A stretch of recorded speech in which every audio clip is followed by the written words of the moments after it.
We were at Slark. Okay. Here we go. Slark base health regen. Some of these, by the way, before I start, some of these I have read at the broadcast because people brought them up a little bit, but it was very overwhelming. It was so weird to like be talking about patch changes, and there was stuff that I just hadn't read a single time. Very disorienting. But it's just the case because of, I only had so much time before the broadcast started, so. Was I on Slark on the stream as well? I think I read past it. Yeah, I think I read past it myself a little bit, but not on stream. I think we're at Slark.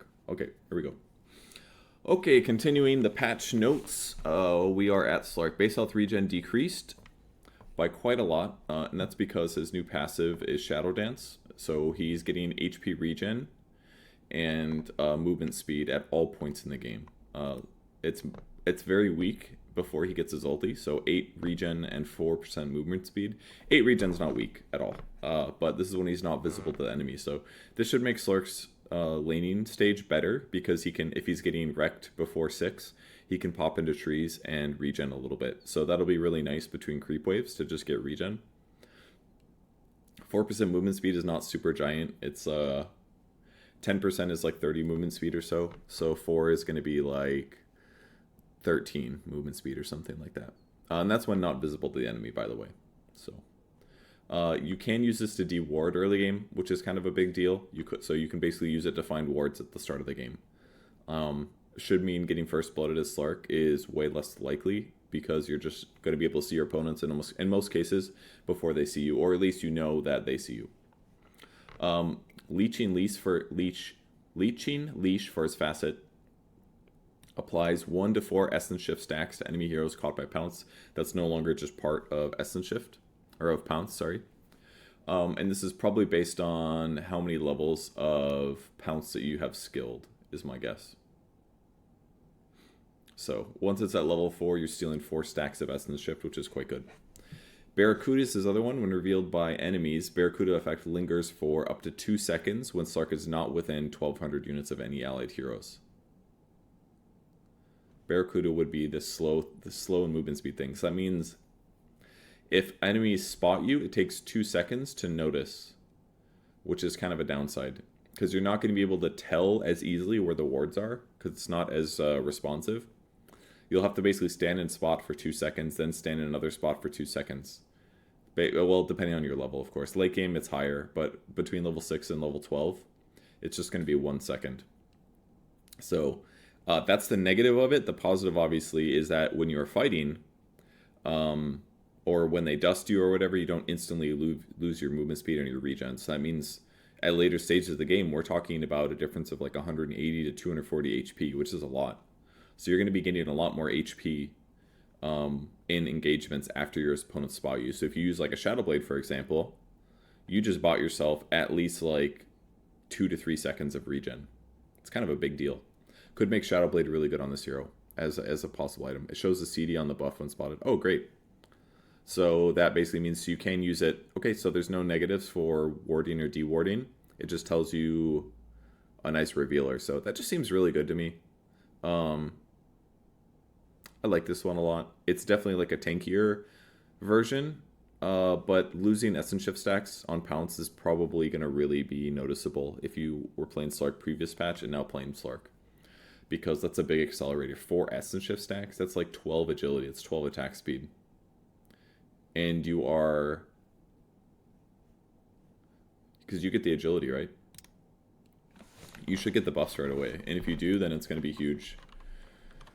Now you're talking. For you getting kills. Yeah. So you get 12 agility, and they lose 4 of every attribute, which is a lot. I mean, that's 80 HP just for pouncing them. Not to mention less armor. Here, fishy, fishy. It accelerates so much faster. Nice one. Ags gives you 2 jumps. Yep, Ags still gives you 2 jumps. The cast range, or the jump range, is down by 1,000 to 900, but you'll still get 2. Shadow Dance passive movement speed and regen bonuses are moved to the innate ability. Mana cost is decreased for Shadow Dance, and the cooldown is also decreased. So, pretty nice buffs. Depth Shroud no longer stacks with Shadow Dance. I believe what this meant was that if you had Depth Shroud down and you use Shadow Dance, you would get double the regen probably, and double the movement speed probably, is my guess.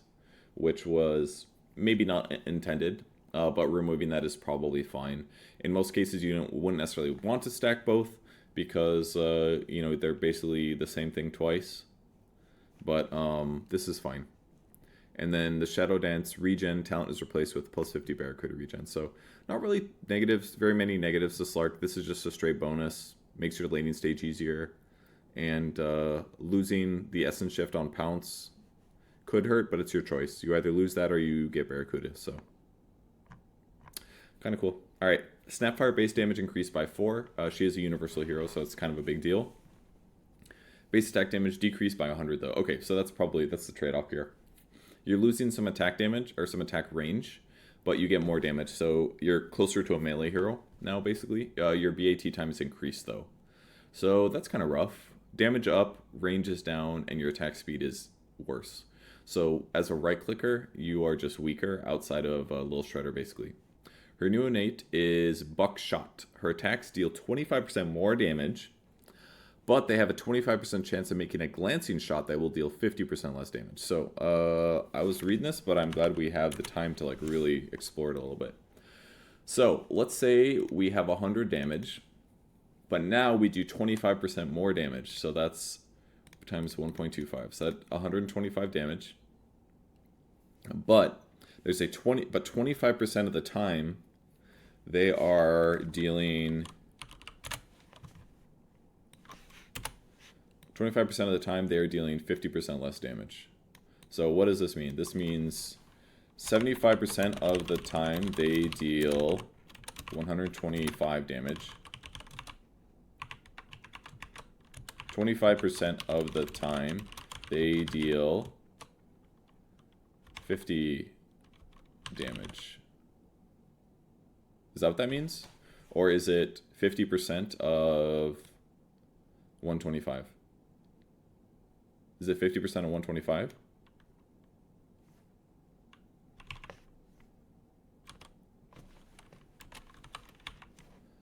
How is this T-Tours? Cameras? Oh, camera was blocking the math. Oh, I'm sorry. The calculator. So it's 62. You think it's 100%? Well, before we demo it, let's read what this does. When the attack misses or glances, 2 ricochet attacks that can't miss and deal 75% of the damage will bounce towards nearby enemies. And then this affects Scatter Blast. So let's demo this really quick and let's see if we can figure it out. Wait till they get a load of me. Run and gun. Prepare for battle. Sparking irons.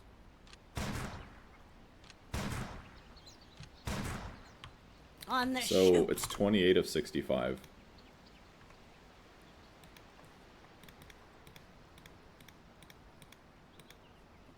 %.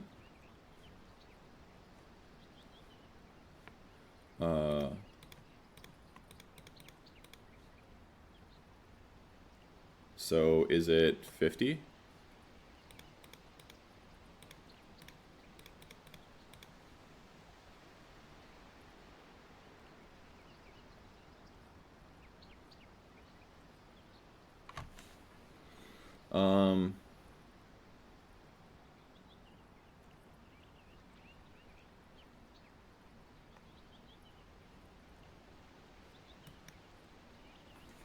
You had it at 62.5, but does that work out? It's 60. I mean, these numbers are changing slightly because of variance. There's like a 6 damage variance, basically. You bet. 27. The numbers are going to be slightly off. So it looks like it's about 40%, basically, based on the damage variance. I know I have 50 base damage, but I'm looking at the ratio, basically. If I find out what the ratio of the percentage is, it should be the same as my notepad, basically.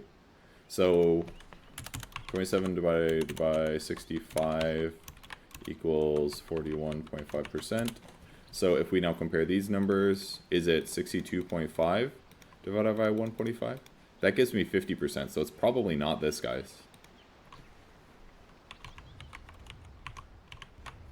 These numbers are too off. Is it 50 divided by 125? That's 40%. It's probably that. Because that number's a lot closer. And the reason it's 41.5 is probably damage variance. Because my damage variates between 48 and 54. So the low number of 48 would probably be better. So, I would assume that it is 25% of the time they deal 50 damage.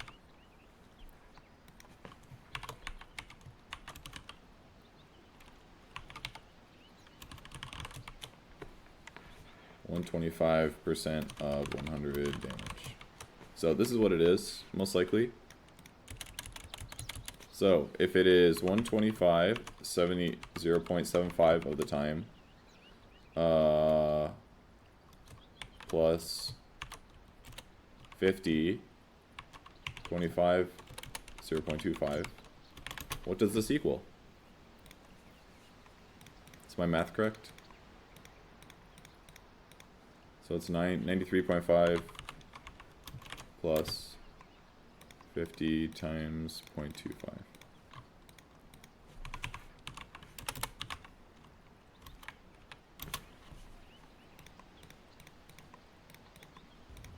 So it is a 6.5 or 6.25 equals 6.25% damage on average. I don't know what you're doing with your math, Leland Grant. I see you got the same answer, but it confuses me. Oh, I see. I see what you're doing. Is under attack. You're saying on average 3 out of 4 attacks will do 125. 1 out of 4 of the attacks will do 50. Divide that by 4 for an average. That's a cool way to do it. That makes sense. Overall 6% more damage, but the BAT was changed. That's true. You do attack slower though. 1.6 to 1.8 is probably worse than 6%. So I would argue your right-click damage is just worse without taking the this into account. Oops, that's not the one. Do I have 2 of those open now?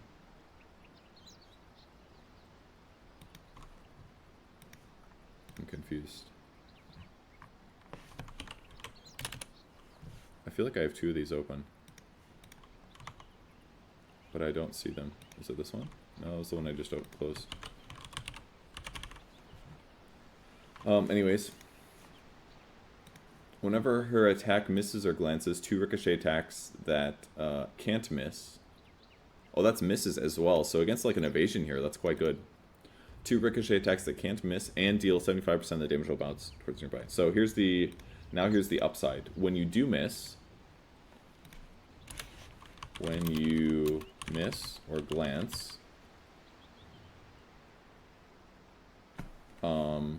you get 2 attacks that deal 75% of the damage. 2 times 75 damage, basically, which equals 150 damage. So if you count extra heroes, that's basically doing 150 plus 50, and then the ricochets are good. So that would be 75% of the time deal 125, 25% of the time deal 50, and 75 and 75, which equals 200. So 125, 125, 125, and 200 divided by 4. I didn't use parentheses, of course, but this is 375 plus 200. That's 575 divided by 4. That is an easier way to do it. Thank you. Equals 143.75. So 43% damage increase if you get Ricochet 2, which is a lot. That's got to be higher than the BAT loss. if you're talking about misses and stuff. So Artillery on the move.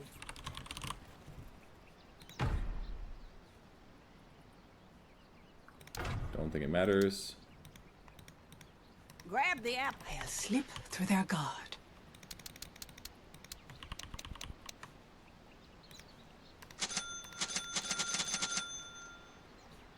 Sneaky. I'll bake a tray on the way.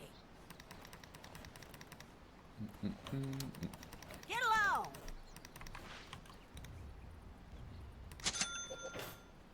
Dang it, it doesn't work. Alright, just buy these. Take the back way.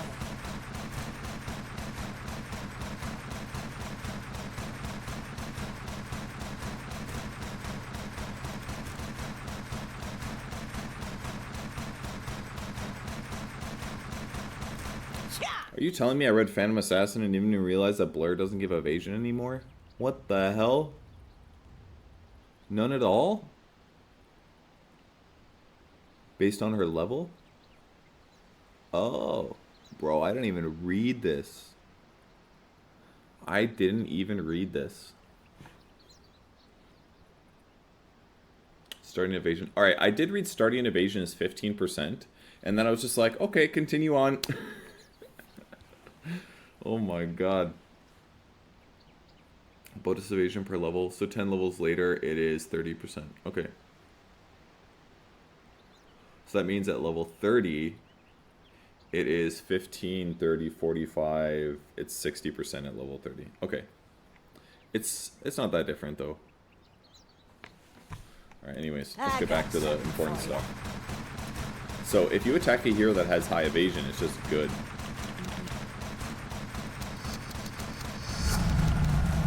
Drop.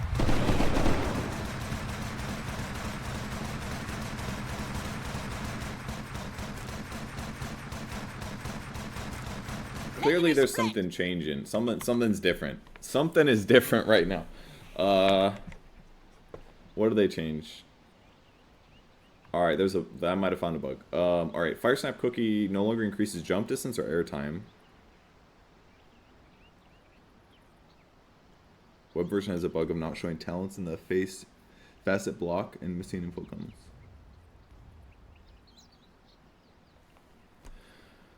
Okay, now also deals 25% of her base attack damage built in. Okay, that's good for the hero. And then base damage per shot decreased to compensate for this. But basically you can go right click with Little Shredder without having to get all the talents, which makes sense because the facet allows you to right click. Bonus attack range is increased. And then level 10 talent Fire Snap Cookie restores health replaced with Mourner's Kiss's debuff because the cookie now gives you health anyways with the Ag Shard. Okay, before we look at full bore, let's figure out what's happening here. So what's probably happening, On the and this is dusty kind of trail. broken, potentially. I lost it as soon as I stopped attacking. Is that I think what's happening is that when it splits, what's happening is that these hits here are counting for Little Shredder hitting, and thus the Little Shredder timer goes down to 0, and thus it stops doing Little Shredder attacks. But it continues to attack because it thinks it still has it.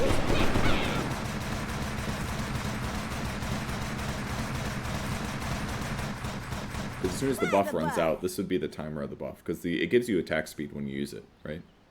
Sure. So this is kind of broken. And this one could works mosey. because the attacks are hitting the right person. Let's ride.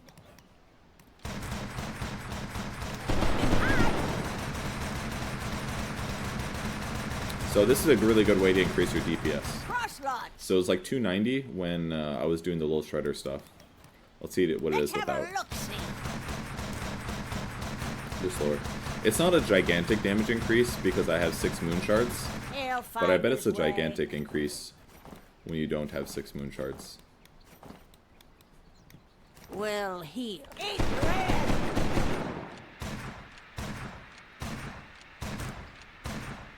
Look at his waddle. It was like 111, wasn't it? Before it dropped? 4 legs a churning. That's a pretty big damage increase. It's like 2 times DPS or something. So if there's somebody that has a really high evasion, using Little Shredder on the evasion hero is really good.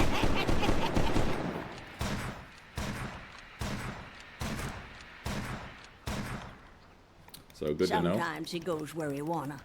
It's like double evasion or double attack speed or something. But if you click off of him and this buff runs out, then you lose the attack speed. Good to know. Yesterday I didn't notice Pango's new talents. Is that true? I'm sure I missed stuff. I'll go back really quick. Oh, yeah, it's because it just doesn't show his talents. That's why. I've been doing the web interface. I don't think I missed it. Oh wait, maybe I did. Oh, I did, yeah. Plus 15 swashbuckle damage replaces plus 15% attack damage to swashbuckle. Oh, okay. Your middle tower That's cool. is So that under actually attack. allows him to scale with right-click items and not have to just buy like Maelstrom type stuff. I'm into this. Let him buy a rapier. Your middle you know? tower is under attack. It'll make his itemization more interesting, basically, as when the late game comes, which I think is kind of a good thing. So, might be a really Your good damage middle though. tower Anyways, is let's under continue on attack. Snapfire. Sorry, but I'll just keep going. I'm just gonna miss stuff. We'll have to address some of them later. All right, Scatter Blast shoots in a more narrow cone with range increasing to 1400, which is huge. Also reverses the point blank rules, applying them to enemies that are farther than 650 units away. So more of a sniper Water in the ability. gulch.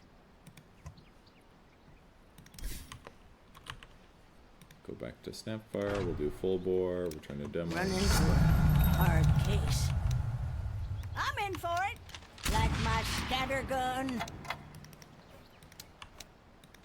Moving. Aces. Wait along. That one they call him a kinda big cool. iron. Get a load of this. How's my aim? I like this. Bushwhack. I could see this feel really good a lot of the Right, time. something for you too. Although there's definitely times as a support Which way, where you don't Mortimer? necessarily want to do this. I don't know. That gives you HP. What do you need legs for? Your middle tower is under It'd be attack. more like you do this, basically. I'll enjoy it. Good for fighting favorites. Because if somebody is running... activities. Okay, thanks a lot. Don't blink or you'll miss me. 4x4. In the powder I'm game. but a shadow. What a kick. I don't know if I did that right, but... General demonstration of principle. In the blink of an eye. Slow down. He's a surprise. See? So you can use it to land fire snap cookies, They basically, seem without nice sacrificing and easy. damage. Whereas before, that wasn't as much the case. Because Here if I you're am. like melee fighting somebody... I lost! Blood. I lost my fight. What in tarnation was that? I think both have good usages, but obviously this is really a core ability. The glance is good though, because 25% of the time you're doing 50 to the target, and you are doing an extra Your middle tower is 150% under in an attack. AoE. So in terms of like farming, it's going to be good. With your BAT being lower, this means that buying attack speed items is going to feel less good.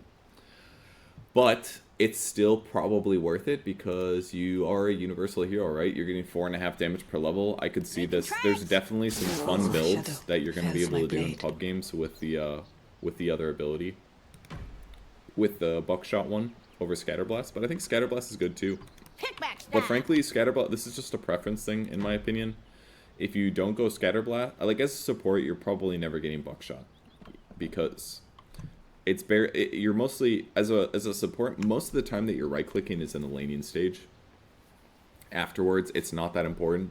Like you could argue that as a support that you would be right clicking jungle camps, but I don't think that's worthwhile. I think you're better off using Scatterblast to farm anyways. In either way, that whether you have this full bore or you have regular Scatterblast, you're still gonna farm fast on Snapfire between Fire Snap Cookie and Scatterblast. Sure as a So gun. I think the right click nerf is fine if you don't get Ricochet, but if you're a core, then this is probably more fun to use, I assume. But yeah, if you're going to play some core Snapfire thing, this increases your base damage. I don't know if you necessarily want to go some like Deso type thing, because you probably don't apply it in an AoE, I'm guessing. Desolator.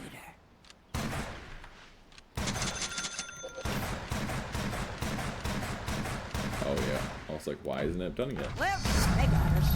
Aid to perfection. Hyperstorm. Just regular. This way, Mortimer. So this would mean that if you want to spread damage, the best is just to do raw. Deadless. Rapier would obviously be better. These won't crit, but this gives plus 88 damage. Deso only gives 50. Though Deso does level up to 80 later. So maybe Deso's fine. Like for a right-clicker item. It's probably fine because it's going to stack the minus armor with Little Shredder.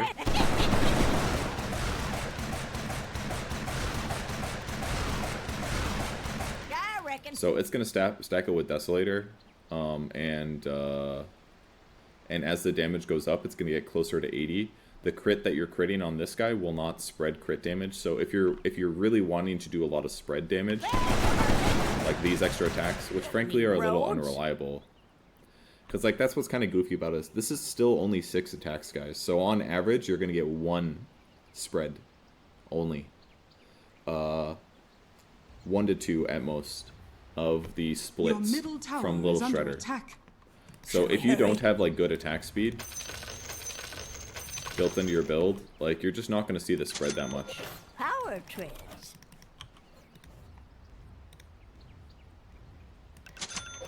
This ain't no hayride.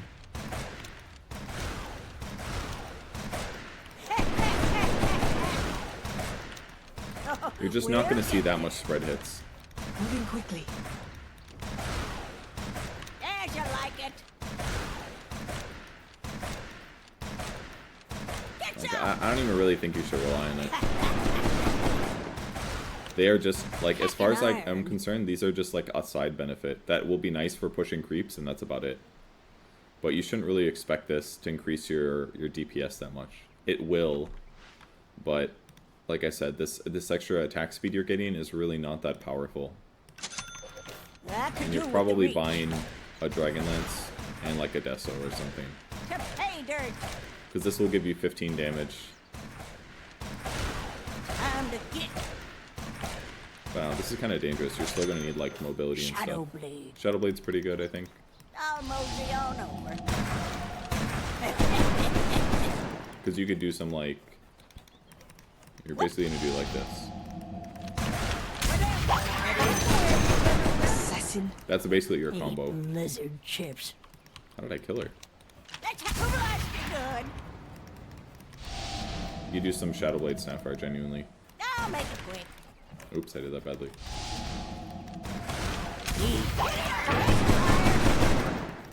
And you tried to kill him. That's probably your build, I think. Even if you go Ricochet.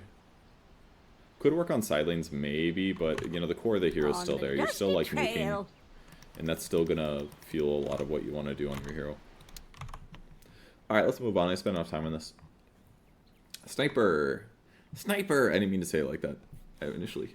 Sniper's attack range is increased at all levels based on assassinate, so you have 100 extra attack range on the hero.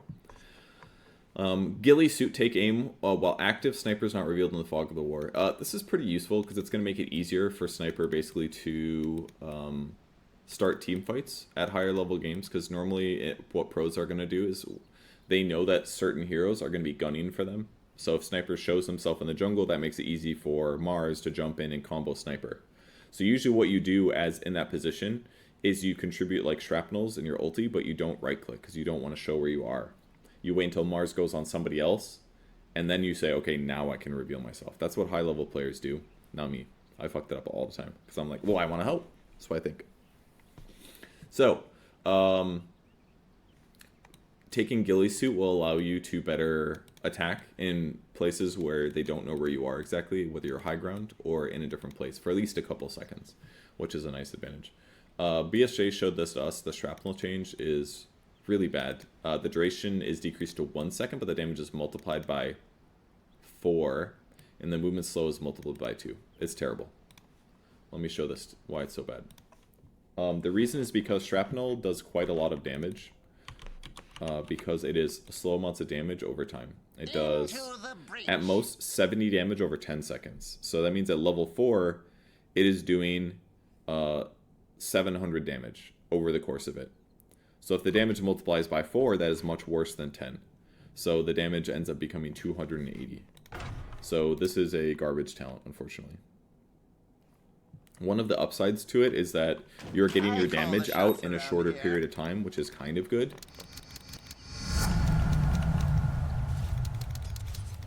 But the problem is that you don't need it to come out that much faster.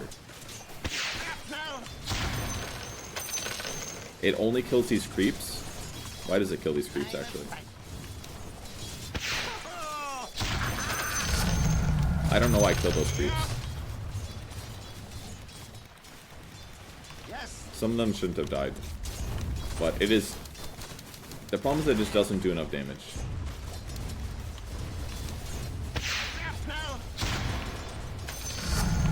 Why are they dying? There's like an extra tick of damage or something.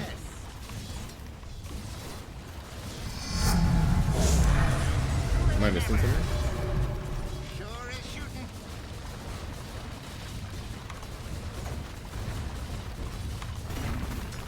Gives you more kill potential? It does. Yeah, that's true, I guess. If there is a hero, like, you could hypothetically do this. The enemy's middle tower has fallen. Like a wisp. But the reason... Alright, so... Run and gun.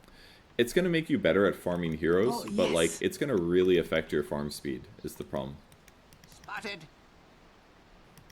Maybe it's okay in some cases. Like, as a support, that talent is probably just better, I feel like.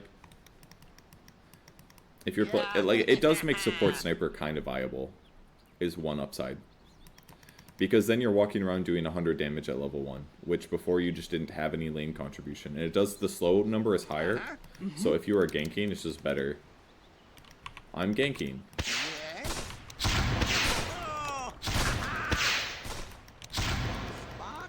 Yes. That's contribution that you can do just by having level 7, for example. Sneaky. So there's... But the farm thing is, like, hard to pass up for it, because I think part of the problem is when we were talking about it is we've been thinking about Sniper as a core the whole time. Because Sniper has almost exclusively been a core for forever. Because you're just going to lose so much farm potential. If a wave comes in the middle, you could just shrapnel it and walk away and the whole thing dies, you know? But if you get this, you can't do that. You have to actually go in and get last hits and kill the melee creeps. So for snipers that buy Maelstrom, it's probably not a big deal. But I would imagine that those snipers probably want to right-click anyways. But this would allow support sniper if you really wanted to do it. Like, actually would.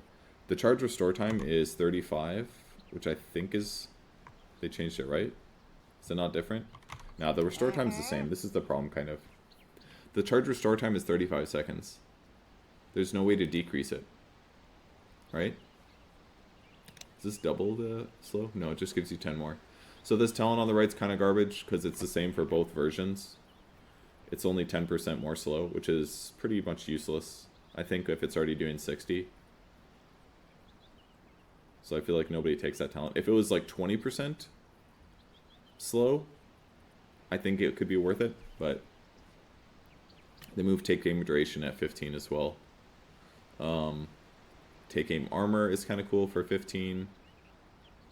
Shrapnel charge restore time. This is the one that's really needed here, this 25 talent. If this talent was like farther down here, I could maybe say this build is okay. But 35 seconds is just way too high. Like, it's a 35-second cooldown, you guys. Like,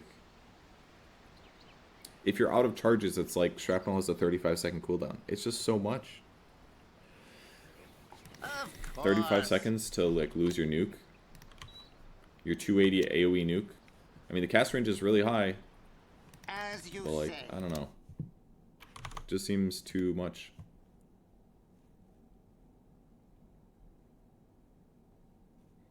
Is it really worth it compared to other supports? No, it's probably still worse. But that's one upside of it. Dumping the damage quicker is going to be better for supports. Because you don't need items to do this. And yeah, if you're playing carry sniper and you want to really slow people, the slow is going to be way better. But if you're take aim headshotting people, they're already slowed anyways. I think it's a cool idea, but I just think it's not there yet. The damage feels a little bit, it's kind of weird. It's like slightly bad. The cooldown is bad for uptime, for killing heroes at a high uptime, and the damage is bad for farming. Basically, that's pretty much it. So if you get this, you're gonna farm way slower as a carry, but you will gank a little better. You'll basically be more lane reliant. You won't be able to just go jungle as easily. Like, your farm's just literally going to be a lot slower. It's that simple. You will just farm slower if you get this. So I feel like cores will always take this. And God forbid if you're playing support sniper, you're going to be like, man, I really wish I had shrapnel more often. Because now you can't just like sacrifice a shrapnel on a creep wave, as it won't feel as good. But yeah, hypothetically it could work. Should be 2 seconds, 3 times damage. What would that do? Let me see. You said 3 times. It does 4 times damage, right? That might be too good for slow duration. That'd be 210 over 2 seconds.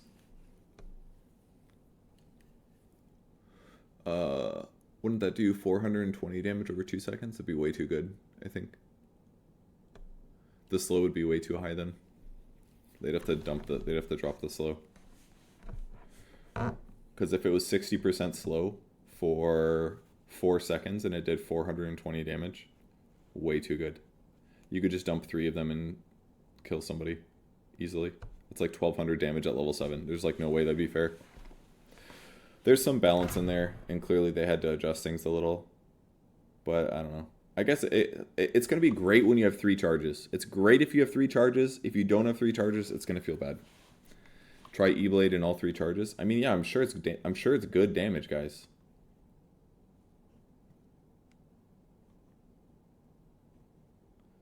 But God, you're buying an Aether Lens to get that E-Blade. Like, that's not good. An Aether Lens on Sniper? It's like the one item you absolutely don't need. Besides, how are you farming that E-Blade? Just with hero kills? Like, it's... The charge restore time, I just feel like it's too high. It's just too high, I think.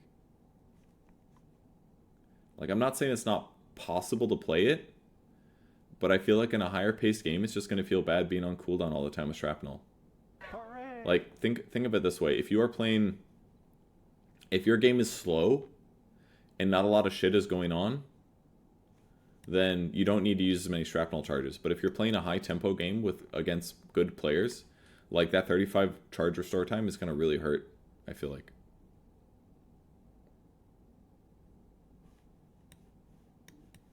Thank you for the sub. Surely you don't rush E-Blade as well. Also true. And then by the time you get your E-Blade, people have 4 staffs and BKBs and dispels and glimmer capes and shit. So, anyways, we will move on. Spectres and her illusions are permanently phased, which is cool. So never buy phase boots on Spectre unless you want to be cool. The Forsaken Facet. Actually, first I'm going to read abilities first, and then I'm going to go back to the facets. Spectral Dagger no longer applies desolate damage by default. I did not know that it did this. Desolate damage is rescaled to be nicer numbers, slightly more damage later on. Dispersion Ag Shard change from increasing reflected damage by 100% to increasing the absorbed and reflected by 50. I really like this change. I genuinely tried to make Dispersion Shard work a couple times when I played Spectre, and I just got the wires crossed in my head because I kept thinking it was like Blade Mail. I'd like turn it on and be like, haha, I'm going to reflect so much damage, and then they would take no damage. I'd be like, what? And the reality is that the dispersion range is kind of limited compared to what I assumed it would be. Because Blade Mail is basically in infinite range, right? But dispersion is only a max radius of 800. So they have to be within 800 units of you to do any damage, and they have to be within 300 radius to take the full damage. So I was not ready to use it correctly, basically. A lot of times I would just misuse it. You should use this when you're in melee range of somebody, and you should use Blade Mail in basically all other scenarios. So the fact that they changed this to just be a damage block when you use it is really good. Well, not just that. It still reflects, but it's better as just using it. You can just use it to reduce the damage you take by an extra 30%, which is huge. Because of the 20 you already reflect, if they reduce another 30, that means the damage you're taking goes from 80 down to 50. So that would be 30 out of 80. So if you're taking 80% of the total damage actual, then if 30 divided by 80 is going to give us the real number. So it is a 37.5% damage reduction, which is really high. And I believe it lasts for 5 seconds out of 25. This shit got really good, in my opinion. Because basically you should just use this at the start of the fight, I feel like. If they're fighting you at all. You just turn it on, because you're going to take way less damage. So I'm very into this change. I think it's very cool. It makes the shard a lot better. You're still paying money for it, but reducing that damage could make it... It's basically like your bristleback. That's around bristleback damage protection numbers. So wait until they throw the Chaos Meteor on you, and you just turn this on, and you're going to take way less damage. So very into that. The always phase thing is cool. It's going to make it easier to run around. You're going to feel way faster. You're not going to feel like you have to use Spectral Dagger all the time. Your movement speed is still going to be kind of low, because Spectral Dagger also gives you movement speed. But I think this is a nice change.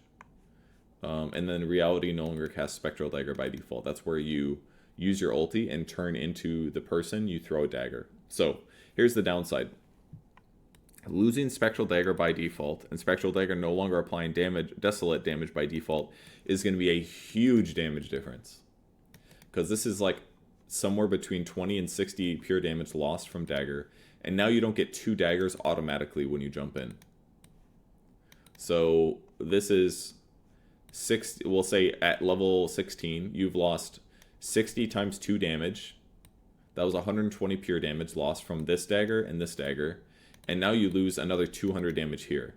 So you've lost about 200 magic and about 120 pure damage. If it's early game and you maybe only have 1 point, then you're only losing like 40 pure. But still, daggers pretty much always maxed out early, and that means you're losing a lot of damage early. So 220 damage and your gank is just gone. Let's see what the facets do to make up for this. Desolate deals 40% of the damage if the target has only non-hero abilities within range. And the ability's damage is applied to Spectral Dagger. So if you get Forsaken, then this damage is back to where it was. And all you're losing, basically, is the second Reality Dagger. So you're still going to lose 220 damage when you jump in. But the upside is that if the hero is near creeps, then they will still take some Desolate damage. Which is good. And this gets applied anyways. So let's say you gank with level 1 Desolate. You're getting 20 damage on your dagger guaranteed, and when you're attacking them, they're still taking 8 pure damage per attack. Which is good, because a lot of times you gank somebody that's in a creep wave, and you just don't get the Desolate damage. So this is going to make Desolate way better as a skill. There is a possibility that you level it up a little bit faster in some playstyles, whereas before, I just don't think that was a reality at all. Maxing Dispersion was definitely the thing to do. Also, this should mean that it works on jungle creeps, I assume, or lane creeps. So you could look at it when jungling as a damage skill. I wonder if there's a possibility to like level up these two and leave dagger low. Probably not. It's probably not good. But... Prepare for battle. So I should get desolate damage here, and I do. So this is a damage skill.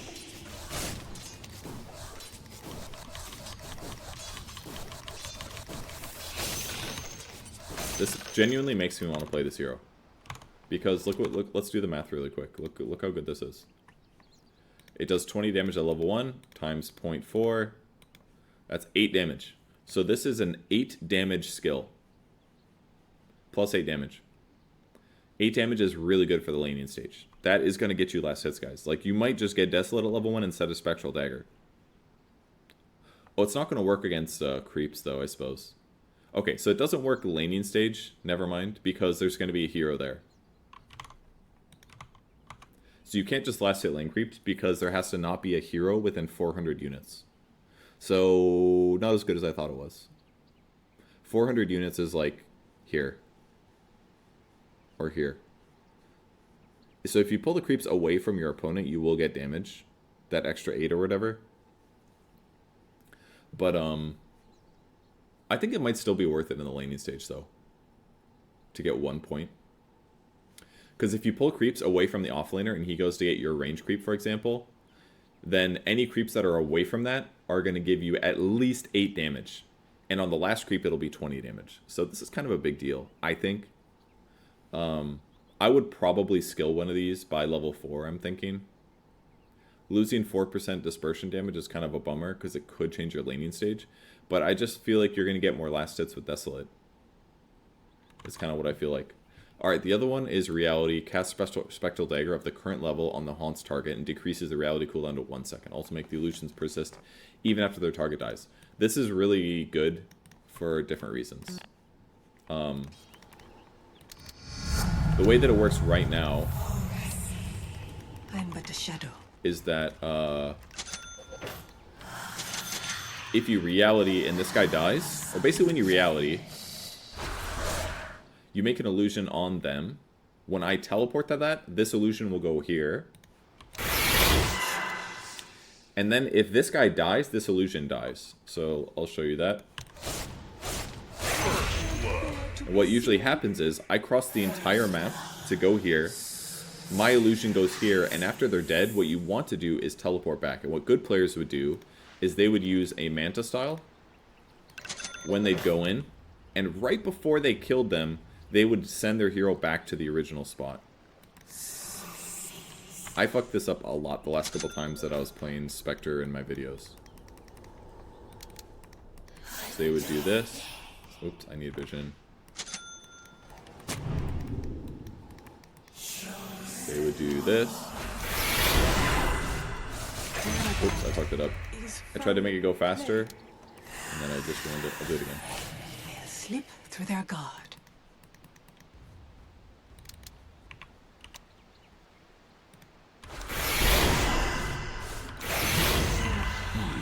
So you would send, basically, you would jump back, basically. So right now they have Reality on a 3-second cooldown. The only reason I was able to use that is because I had free spells on. But basically, most of the time you want to kill them within like a second.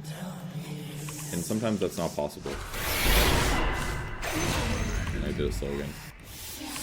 Because my damage to their HP ratio is really high.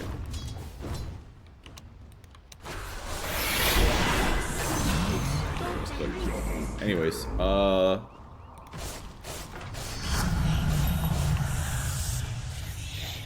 now I will be able to do this regardless. I'll just give this guy more HP so my smooth brain will work better.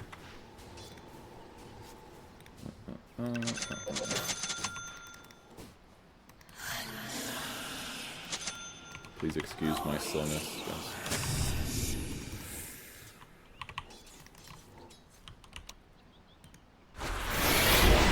So I can stand here and attack the whole time.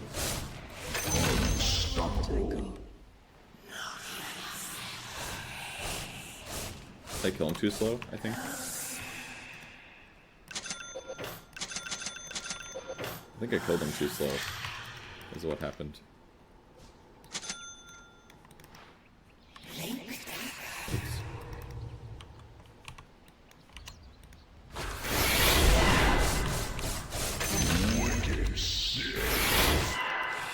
So, for me personally, this is the one I should probably get because I'm bad. But, it lowers the cooldown down to 1 second instead of 3. It's 3 seconds on the other one, which means that for me, myself, I'm going to much higher chance fuck it up. This one will be safer for me because it'll keep the illusion there. I don't have to eject right before they die without killing them because I'm bad at being careful about that. So me personally, this one will probably be better for my playstyle. Because you also get the Spectral Dagger. So it's going to increase your gank ability by doing extra dagger damage. Because he's going to take an extra 220 damage. But it'll also let me retreat more likely. And you'll be able to jump around the fight a little bit more. But I feel like I want to get the other one because it's going to increase my right click damage more. But generally I have more success playing Spectre as a ganker myself. So I think Twist the Knife is probably better for me. But I want to get this one because it looks cool. Because it would allow you to jungle faster. So if you lose your lane, jungling is more likely. So maybe you take this in like a hard lane, and then I don't know. It's not that good. It would certainly no. It doesn't work better with the Ags either. It's basically just a jungling tool is the main thing. You're just gonna jungle faster with it. So, anyways, Shard is cool. This is cool. This is probably the best one, without a doubt. 2 Spectral Daggers is probably just better. And this is just going to be really good for bad players like me. Because after I get a kill, I can just leave. Alright, Spirit Breaker base attack range is increased by a little. Herd mentality. Provides the hero in your team with the least experience points with a buff. That increases their experience gain by 50% until they reach the level to match the second to least. Can apply to Spirit Breaker as well. So basically it will help ensure that whoever is the least leveled on your team will be getting bonus experience. Which is kind of cool. Especially because this is going to apply to Wisdom Runes, pretty much. At all times. So the Wisdom Runes will help your team even more than before. Like Wisdom Runes with Spirit Breaker in your team are really good. Like incredibly good. I don't know if you necessarily want to be adjusting your playstyle for this in a big way. But one thing to point out is that based on the wording, it sounds like to me that if they are the same level, like let's say somebody just hit 6 and the next highest is like high level 6 but not 7 yet, then that person that's at 6 probably doesn't get the experience yet. So once the person ticks over to 7, they should be getting the buff, is probably how it works. So if both your supports are the same level when the Wisdom Rune comes out, the Wisdom Rune probably doesn't give you a lot of experience. But if one of your supports is a level higher by a little bit, then it probably makes a big difference. So ultimately it's still going to end up being a lot of experience probably at times, especially as the game expands in the later stages where people's levels are more wide. But yeah, kind of an interesting innate, I must say. I think it's kind of cool. You think in game it has different wording and mentions level? I mean, it mentions level here. To reach the level to match the second least. So it keeps saying level. Oh, this says least experience points. This is misleading. Least experience points would mean it doesn't matter for the level. Maybe it does work.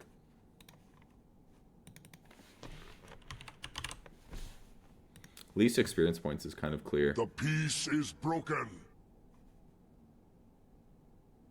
But here it says level. The hero on your team whose level is lower than anybody else's on your team gets more experience. Okay, so it should be easy to demo.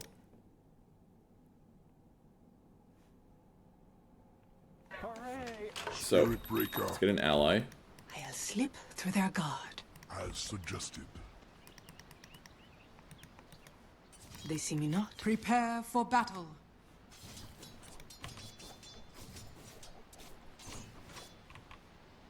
It must be level. Moving quickly. Where's my buff? Correct.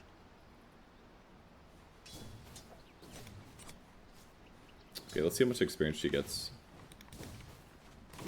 Oh, I can't do this.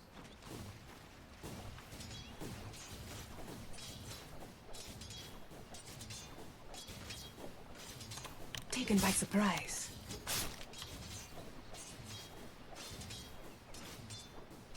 These creeps aren't dying at an equal rate. So that was like 60 experience for the melee creep. Between the plains. So if I get more than 60 experience for a melee creep, then it should be working.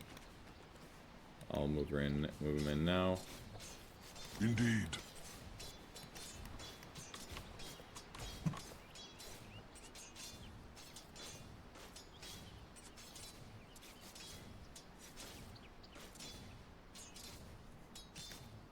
The fuck?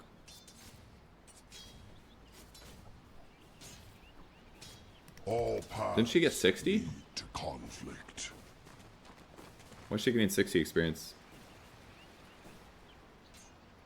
Oh, because I was splitting. Okay, you're right. So, what did I get? 30? Or 40? I got 40, which if we double that was 80, right? So, sounds about right. In the blink of an eye.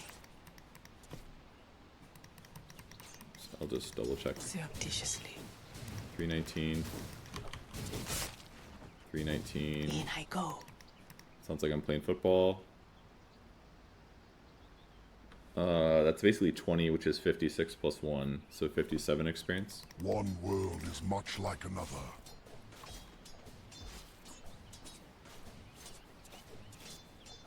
Yeah, and I got almost 100, so I got like 90 experience, which makes sense. Okay. But it's not same levels, right? Yes. Is that correct? Let me do it again. Don't blink or you'll Is miss my me. hero 2 yet? Of course. Yes. This guy should get the experience now. Yes. Oh, I already got experience. Like a wisp. Sneaking. Very well. It's 43. Oh god, this like Oh, little yes. map. All right, I don't fucking care anymore. I don't need to verify this shit works. I just don't care enough. The math is too hard. I'm wasting so much time. All right. That new PA is probably the lowest experience hero. Maybe not the lowest level. I just don't care enough to double check. I think. I hope you guys understand. That would have taken me like 3 to 4 minutes to verify that was working, and I just don't think it's important enough. Charge of Darkness makes bonus speed fade out over a short duration after the charge ends, based on how long the charge lasts. Maximum duration is 3 seconds, so your movement, you're going to be way faster as your charge ends, basically, which should make it easier for you to charge in and then escape from the engagement using Bulldoze. So this is going to probably be really, really good in almost all circumstances on Spirit Breaker, especially because the bash damage you do is based on how fast you are. So after your charge ends, your right clicks are going to do more damage for the next couple seconds, and your movement speed is going to be just higher. So this is really good, I think. Charge time for max linger duration. If you do a 5-second charge from base, then it just lasts longer. I think this is a great change to the hero. That's going to make his playstyle just more diversified, pretty much, and make right-clicking a little bit more viable. It's not just going to be about charge, because why would you like play around right-clicking if by far your highest damage is charge? You just charge through and you want to charge again, basically. This pierces debuff immunity by default, which means that you can start charging a debuff immune unit no matter what. And Ag Shard now grants plus 100 movement speed bonus, which is a decent amount. This is going to increase your greater bash damage by a good little chunk, up to 40%. So it's like 40 more damage when you charge, basically, when you get Ag Shard. No longer deals bonus damage to creeps is gigantic. This is a huge nerf to the hero. Let's see if there's any other changes that compensate. Nether Strike, less damage early, more damage later. And then Planar Pocket is now an Ag Scepter, which no longer stops after blocking one spell. So you can use Planar Pocket to block, like, to soak up, like, every nuke in a team fight. I think this is a really cool change, personally, because Planar Pocket before was just so, like, unreliable. It's like, I hope the spell I'm expecting to eat gets thrown at me and not somebody else. The fact that it just lasts for 8 seconds now and sucks up, like, all the spells while keeping my magic resistance high, I think is great for your squad. I think this could be viable as a support, and certainly could be viable as a core, depending on how your game is going, because you could become an aura. You genuinely could buy some, like, auras on this hero now if you really wanted to, just because of this Ags. Because if you're eating, like, dooms and stuns and things like that, and it's hitting you and you're bulldozing them with your high status resistance, this just seems really, really good to me.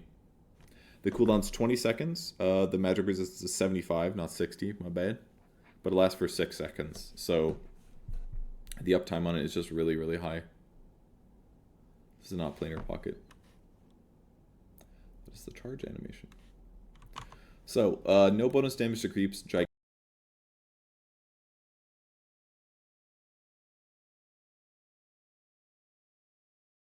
It's a combo. How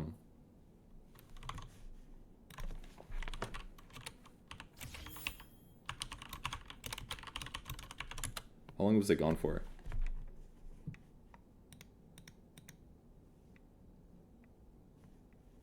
We're back? Okay. Did I lose all the internet? It looks like it's here. But also this is here. It's 20 seconds? Okay.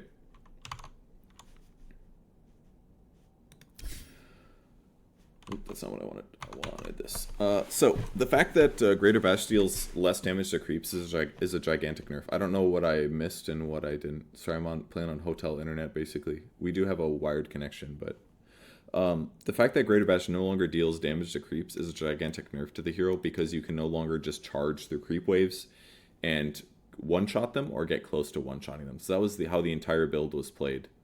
Because it was just super easy. Charge through creeps, get gold, run away. You basically spend no time on creep waves. You're not spending time right-clicking creeps. Because it just wasn't worth your time. It was just better to charge through them. So this is a huge nerf to the hero. And my initial assumption is that this is a gigantic nerf to the hero. And that his win rate is really suffering for it. The upside is that you can charge into BKB heroes at the start. So that means your ability to counter BKB heroes is really high right now. Because you can guaranteed stun them. No, that's actually what I wanted. So the stun duration is up to 2.1 seconds, and then you can Greater Bash them with Nether Strike afterwards, which does a 1.5 second stun duration. However, did we talk about Planar Pocket or anything? I like Planar Pocket because, again, I don't know how much I missed, so I'm just going to keep going from here. Planar Pocket is really cool. Because it could potentially make you open to buying auras for your team. Because now you kind of... It makes sense to have high... If you buy Planar Pocket, it makes sense to have really high resistances. And having something like an Eternal Shroud or a Pipe could be really good. Because you could absorb the spells going towards your allies and throw them towards you instead. But if this hero's played like a support, I assume it's going to be like charging around ganking, which was like his original playstyle. So I think support SB is probably more viable than he was in the previous patch by just a little bit. But he's probably just worse, is what it feels like. Because there's not really any time to transition well into killing creeps, is my guess. So, win rate is plus 2%. Okay. This is really good though. So that does make some sense that it's going to up your damage. Because one thing that it does is it makes your ulti do more damage. That's why they nerfed the ulti damage. They had to reduce the ulti damage at 6 because your 6 timing was just so good with Bull Rush here. Because you gain bonus move speed even after the charge ends. So if you charge through, finish a charge, and then immediately ulti somebody, the bash that you're doing with your Nether Strike is higher because your movement speed is higher because of Charge of Darkness. Because before, after your charge end, you're just slow old Spirit Breaker, right? So here's me. Let's do me without boots. Probably doing 2 of these. Prepare for battle. One world is much like another. In the blink of an eye. Upon this plane.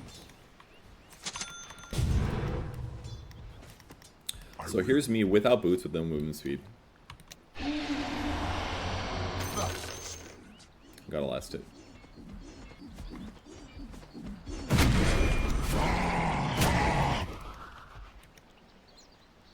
So it was like... He was like 1170 Yes. HP or something. I did a little slow. Let me do it again.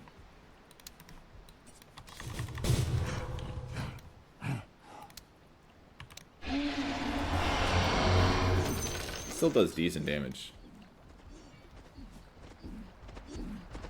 Way is clear. Alright, 1148. That was pretty good. I basically did 400 damage after reductions. And then I'm going to switch to the other one. No! Augmentation! All paths lead to 1148 is what he was at the end of it. My assumption is nobody will get this one, but we'll see. 1148, 1148. Suggested. Yes. So yeah, I did about 50 less damage after reduction. Look at that pushback though. That shit was crazy. I assume this is crazy with like 2 heroes, basically. It's going to be really good with Magnus. Amazing distance. Double the distance. What if I do a 4-staff? This is the combo. Wait till she's facing you. The beast of all worlds. That's the combo. You can control it. You don't have to play. You don't have to use your allies to do anything in particular. Oh, yes. Obviously, it's good if you... I mean, you just do...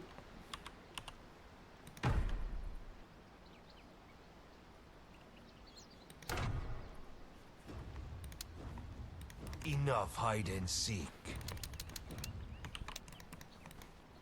Indeed. As you wish.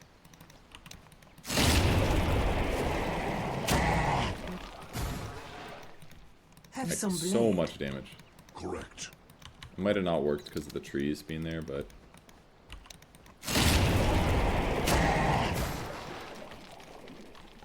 Like, that shit's good. But even without Rupture, this is still really solid because we're talking about, you know, putting somebody super out of position. If you like the way they're facing. Like, this is Walrus Kick, you guys. Like, this is Walrus Kick if they're facing the correct direction with a 4-staff, you know? It's a big distance. Is Aether Lens going to change anything? No, it should just change the range that you can cast your abilities at. So I could cast 4-staff from farther away, and I could cast Nether Strike from farther away. Psychic Headband, yeah, that could work. That's a good point. Good idea. Moving quickly.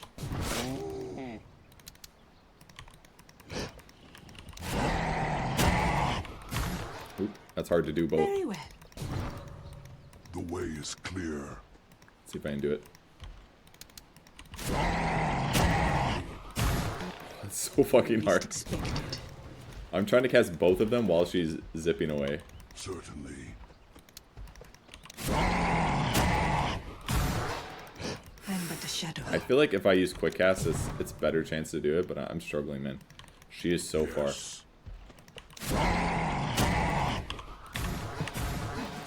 Oh, that one felt not Of good. course. That was me using headband finally. What's up with that? Like a wisp. Yeah, that one doesn't work. Weird. Why is this different? Pushes the target enemy unit away from you 400 distance. I guess that's why. Because this just does... It has to push 400 and then it stops, I guess. Whereas this one is like 600 and it can be doubled. So for some reason it can't be... Yeah, I guess I could shift queue it. Yeah, it seems like it's not going to work though. Lead to conflict.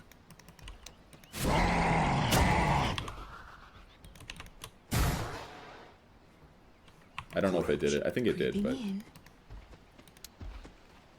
going to have to do it this way to verify. Sneaking. Between the plains. Oh my god, that was out of range. I'll Oh, slip because I to have their this. guard. So it didn't show me the range correctly. That's why. Onward. Alright, last try. I run round. What? Bro, it's really fucking me up. Alright, I give up. I don't care. Falls my shadow. Fells my blade. But yeah, the consistent headband is only 400 or whatever. So I have so this is ascended. cool. You could simply just get this to get a 4-staff if you really want to push people crazy long distances, which would make fights chaotic, which is cool. If you play it with like a Bloodseeker, it'd be really good. Magnus wouldn't really work, I suppose, because skewering people doesn't necessarily do that. What's another pushback that could work? Can you guys think of any? Snapfire doesn't do it. Any other ones? Batrider? Yeah, Batrider probably. Walrus Kick. It probably does just yeet them across the entire freaking map. So stoked. I charge ahead. Does the range go up with any of these? Yeah, it does.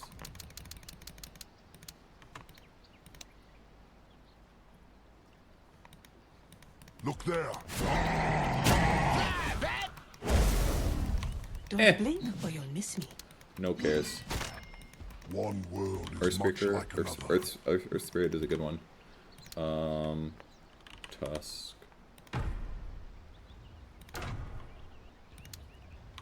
The North comes with me. The beast of all worlds.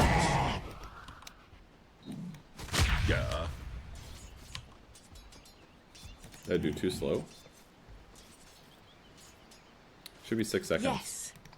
Yeah, sure. Yes. If you say so. No. It's not even that good. Doesn't work. Works with Blinding Line and Coddle, that makes sense. That rider. We shall boil their blood.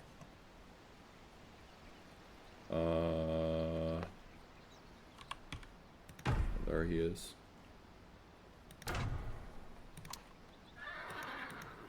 I am honored. Sneaking. Not yet.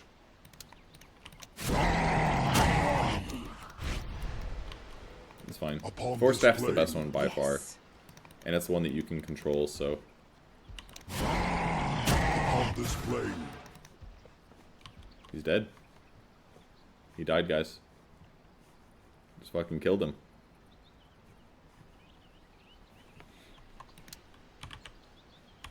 So it is not very reliable, it seems clear. Of course. Alright, my game is broken. Slide. Oh shit, she was just right there the whole time. Yes. Oh man. I guess he has to be an enemy. Exactly so. The beast Oh, of the all bash worlds. distance goes farther too. I didn't think about that. All paths lead to conflict. So it's kind of Falls my unreliable, shadow, I suppose, fells huh? my blade. And what else was I gonna get? Oh yeah, attack speed.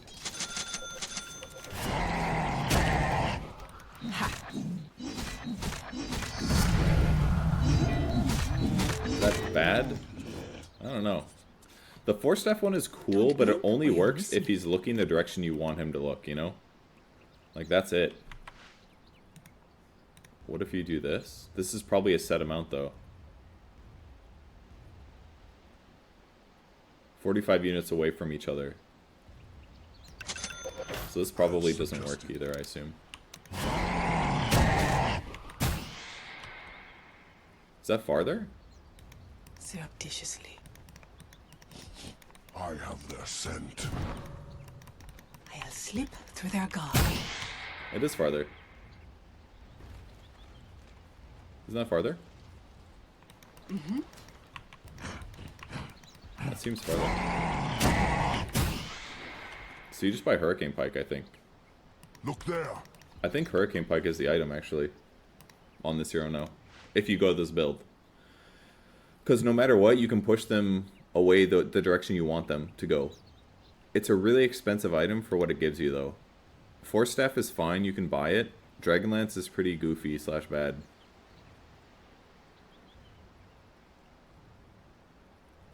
Would this work with SB having impetus on ability draft? No, because you need a True Strike. If you have like a Monkey King bar, then it could work. But this is certainly a playstyle if you want to do it. Indeed. Then even if he's facing, this is the only problem. You don't necessarily know what angle you're going to come in at.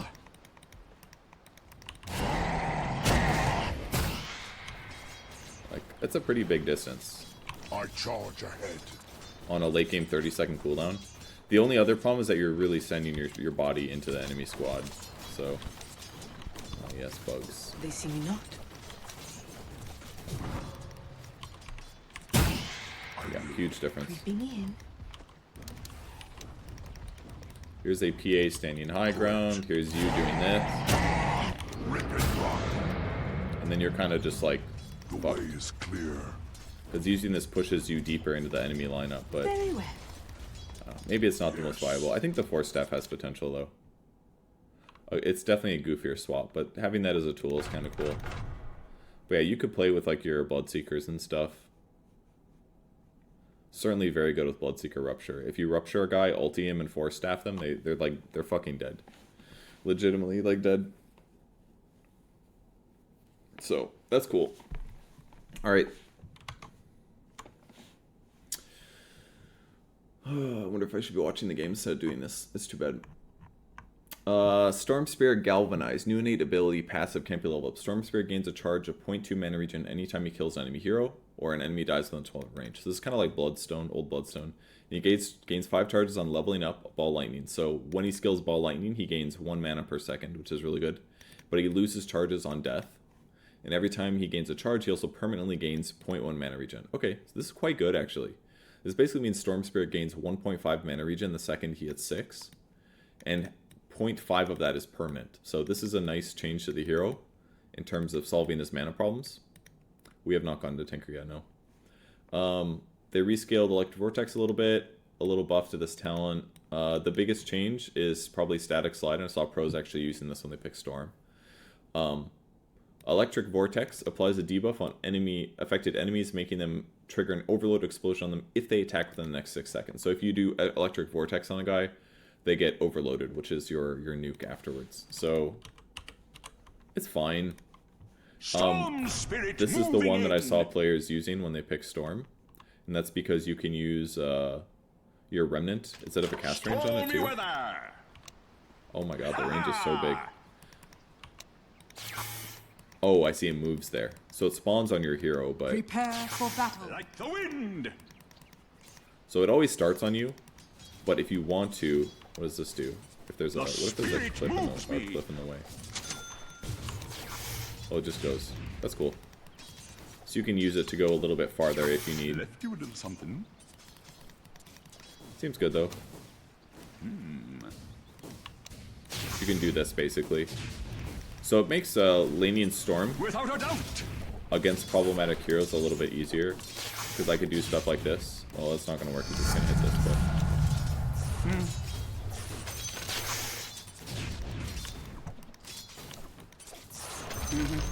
But hypothetically, you could... What's the explosion radius? 300 or something? I mean, you can use it like this. See if there's a hero there. I could hypothetically aim for the range creep. Look at that, I can pull a creep wave off. It's kind of cool. You could defend towers with this really easily. I'll spirit you away. Because now if they, Such greatness deserves to be shared.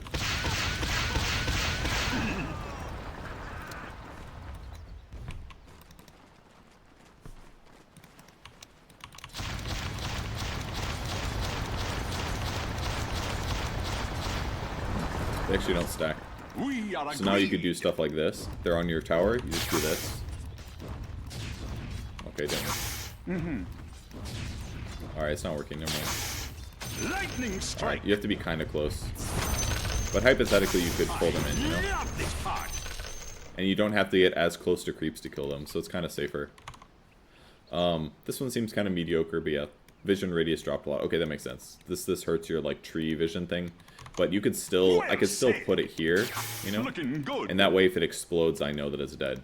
That someone was there, you know? Sven the Vanquisher. His attacks deal 15% more damage to stunned enemies. Pretty cool combo stuff. Combo with like a Bane type hero. Long duration of stun. Obviously when you jump in and stun a guy, you'll do more damage, which is cool. Warcry creates a physical damage barrier on all affected heroes. That's cool. Lasts for, what, 8 seconds or so. You can increase the duration of this. But kind of a cool little thing. Cool counter to make Warcry even better. And Wrath of God, your base damage is decreased by 25, but you passively receive an additional bonus damage per point of strength, depending on the current level of God strength. So, let me check out his damage numbers. Let's see what the damage is like, level 1. Good idea.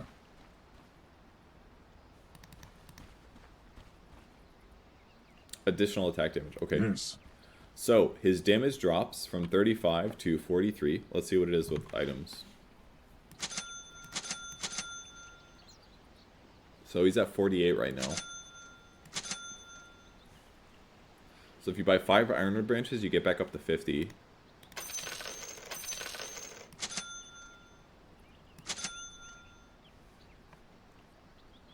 $56. It's not the worst. You kind of have to buy gauntlets. Aye. Do something like this, I feel like. It's kind of bad. 55 damage isn't great, but we almost need a spreadsheet for this. Bonus damage per strength. I mean, this is really good later on.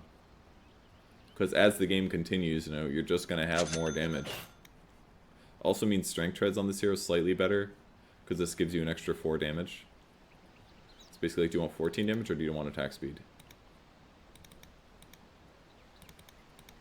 But like, once you have treads, I'm at like 70 damage already. It's lower than you would have on the other model. I can do no Like, less. if I'm level 1 here and watch me switch it. I am ready. What was that number? 78. Snare stands ready. Versus 69. Why not? It's close. Once you get a few items, it's basically the Battle. same. And I would imagine that if you get like a bracer in the laning stage, On the way. I'm at 66 already. It's pretty close. Okay. I think you just have to buy like a quick bracer on this hero basically. Because bracer, instead of giving you 8 damage, it's going to give you 10 damage. So bracer is 2 extra damage on Sven. Yes. So it's a little weaker. In some ways this is cool because it makes you better against Underlords type heroes. Not that your hero's not already kind of good against them because you get bonus damage from God Strength, but your strength gain's 3.2. It's pretty high. You don't buy that many. 62 strength at level 0 ults. What does that mean? Once you hit 6, That's it's just right. better. Makes him a harder carry. Yeah, I mean, it's probably just fine. Like, it's probably only just proper. good. The other one is going to be better for bursting during stuns, I guess, which could be limited in its benefit. Oh, it's the physical barrier one. Oh, the passive is just the passive is the stunned enemies one. Okay. So defense versus offense, basically. But also, you could definitely get abused in the laning stage if you take Wrath of God and somebody lanes against you with some like Underlord, because Underlord has a lot of level 1 damage and he's going to lower your base damage a little bit. But after the laning stage is probably fine. But this is HP. I mean, you're using Warcry all the time, so it is going to block 200. It's going to give you 200 health for 10 seconds. You could use it in the laning stage as well for sustain, you know. Like, this one is not terrible. The heavy plate. I guess it's 50 early, and then once you hit 6, it's 100. But, like, 100 damage block for you and your allies in fights, not insignificant. This could very easily save your allies, which keeps them snowballing and gives your opponents less gold. Like, that's a big deal. I don't think this is the most clear-cut, genuinely. This might be one of those cases where pro players say, well, more damage is good. And it is. But, like, if Warcry is saving your allies and some of your supports, then it could make a difference. It's going to be a gold swing, you know? If that's their carry not getting a kill before they die, and in laning stage as well, 50 physical barrier for you and your ally, it's kind of cool. But most pros will probably go Wrath of God because damage is just better, because you're getting kills that you wouldn't otherwise with it, but could matter. It's more than 100 because of armor reductions? No, it's not. That's not how it works. Right. Barriers are just HP, basically. To say that it blocks 50 physical damage is incorrect, I guess, and that's kind of how I've been describing it. But I'm just saying that because I mean 100 damage from physical sources, which would be a correct way to say it. But yeah, it blocks more than 50 damage technically because your armor reduces damage dealt to you, but it's you're giving your teammates 50 HP against physical sources. is what is the correct way to describe it. Is it minus 25 damage pretty detrimental early? It matters, but if these are your starting items, that's not going to be that bad. I'm sitting at 55 damage with the Quelling Blade. It's worse, certainly. Like, getting denies is going to be harder, but as you level up, it gets a lot better. Here's me at level 2. I'm already at 59 damage. If I sneak in a Bracer really quick, then I'm sitting at 58 plus 7, which is 65. Good enough. It's doable. It's definitely doable. For an average player, absolutely doable. I'll do it. Against a good player, they might exploit you, and it could change things. My code compels me.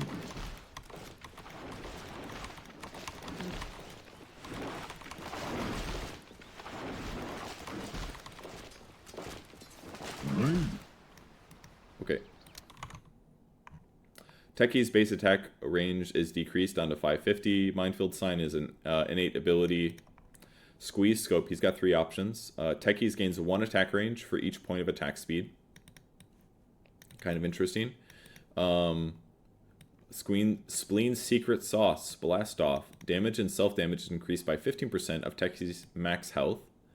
And the self-damage is now pure. So it does more damage, but it's going to do way more damage to yourself. And then over here, Spoon Stash. Techies can use and benefit from backpack items as if they're in their inventory. I imagine most pro players, without a doubt, are going to do Spoon or Spleen. Squeeze, the weakest one, arguably. But let's do a quick check how much it is. Losing 150 attack range is a bummer. Be fun. Looks like your base attack speed is 100. So that means at level 1 you should have about... you should only lose about 50 attack speed. Or attack range, sorry. That way. So yeah. You're losing just under 50 attack speed, or attack range. But as you buy Ironwood branches, these all increase your attack range by 1. So something like this is like going to give you a little bit more, you know, if you buy stat items. We're going! So this is basically the same as old Techies. It's a little bit lower attack range, but it's basically the same as the previous Techies, which isn't exactly great. Increased blast off damage is a big deal. Why doesn't it just show? Max HP is bonus damage, plus 15%. So if you have 1000 HP, it's doing 150 more damage. But you're taking pure, which is insane. Because you take 20% of your current HP to cast this ability. So if you have 1000 HP, if you're full HP, you're taking 200 damage, whereas before... Let me just demo it and get to about 1000 HP. They call me Squee. They call me Spleen. They don't know I'm here. Good plan.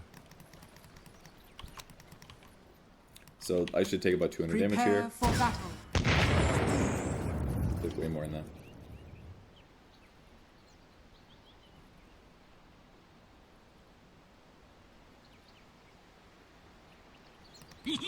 I'm confused. 677. I lost like 400 HP. Does it do both numbers? 35%? It's 20 plus 15? Okay.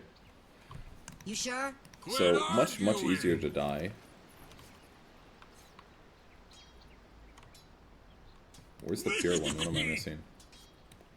Oh, they just put it here, but they didn't put it here. Doesn't say. Can you deny with this?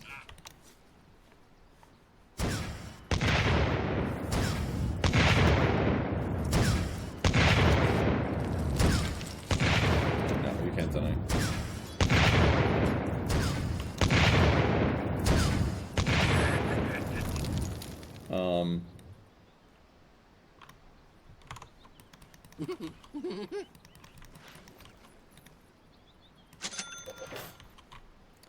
So buying a heart, which is 40 strength, which is 22 times 40.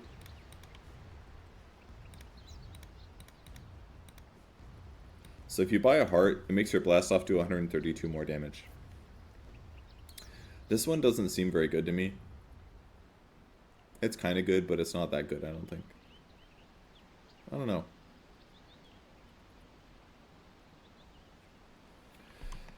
basically every point of strength is 22 HP.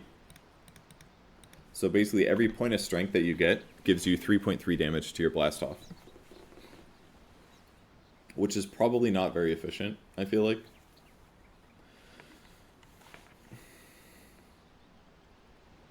It just doesn't seem that good. Are there any items that you want to buy as techies that like really increase your damage by a lot? How much is 250 health?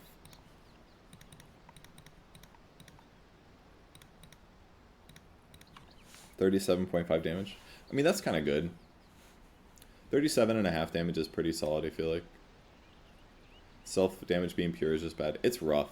It's really rough, yeah. I am working today. I'm just working later. I worked last series. I would go in at 5. So, I'll join the broadcast later. I just feel like this one's kind of goofy. And Spoon Stash is probably the best one. Backpack items as if they're in your inventory. That one's probably just the best. Can't click here. Okay. No. Because now I can just do this, you know? Just always have Iron Branches. And I'm a universal hero, so like...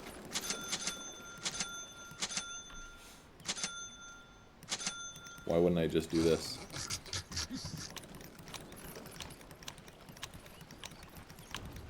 You can alt use neutrals? No fucking way. I guess it's less good because they're like tier 1s. This seems really good. Because if I get some...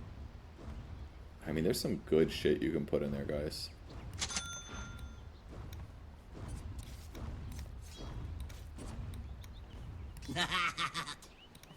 I don't have a hotkey. Oh my god, Techies players need 3 more hotkeys now.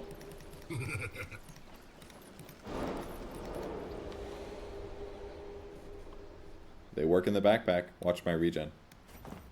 They work. So that would mean that depending on what you want, I would say the best neutral item for Techies is... I mean, Safety Bubble is really good. That's a 100 HP barrier for the entire game. I think Pig Pull is not the best. Fairy Trinket is by far the best, without a doubt. Arcane Ring would be good. Trusty Shovel would be good. It's probably not that different than your normal neutral items. 9 slots is trash. Games are lasting 30 minutes max. I mean, you don't need a 9-minute build. That's what you're misunderstanding. You don't need to have good items in these slots, guys. You just need Ironwood branches and useful items. Like, tier 1 neutral items is a great point. You can put Null Talismans in there. You can put Wraith Bands in there. You can put Bracers in there. You can always have a Windlace in your backpack. There should always be a Windlace in your backpack, for example. That just looks fun. For somebody like Slacks, he's not going to make good use of this, but like good players will put a Windlace and like a Magic Wand, basically, in their backpack at all times. Not a Magic Wand because there's no hotkey there. But you'd put some like Boots of Travel in there or something, you know? Like, put some item in there that doesn't need a hotkey. And it's just always going to be there. And now you have 6 hotkeys here. Is the cooldown still lower? No, it shouldn't be. Maybe it does, though. Oh, it is. Okay. That's fair. But it doesn't matter, because you shouldn't put any items in your backpack that have cooldowns. You would put a Windlace, and a Boots of Travel, and, like, a Bracer. These are your backpack items. Science! What do you mean try TP? It's going to be... Oh, you're wondering if it'll be lower cooldown? It shouldn't, because it's over here. It's not over here. So, these are the kind of items that should be in your backpack as techies. All your cooldown ones go up here. You should always have your slots full. The biggest downside would be like Observer Wards and stuff. Because you kind of need Observer Wards as techies. And now it feels bad because they're not. It's like wasted space, basically. But do Tranquil Boots break in backpack? They will definitely break in your backpack. And they will come off cooldown fast, slower. So Tranquil Boots in the backpack is not going to feel good. But yeah, I don't see why you wouldn't have an abundance of items on this hero. I mean, you could literally do some funny, like...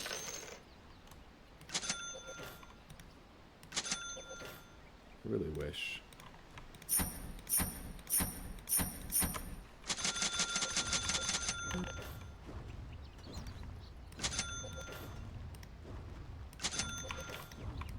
It's not even that good. If this is at 25 minutes, it'd be different, but... Oh my god, my attack range is bad.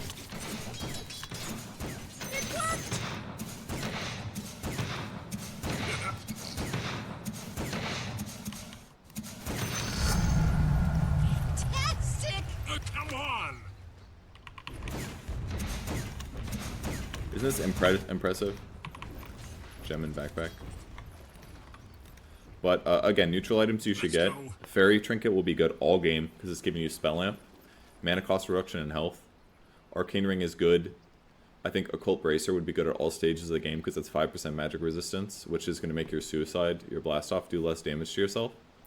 Occult Bracer is like, Bracelet is going to be literally so good. Trusty Shovel is really solid because you could just be digging all game potentially. I guess Shovel's less good because it has a cooldown though.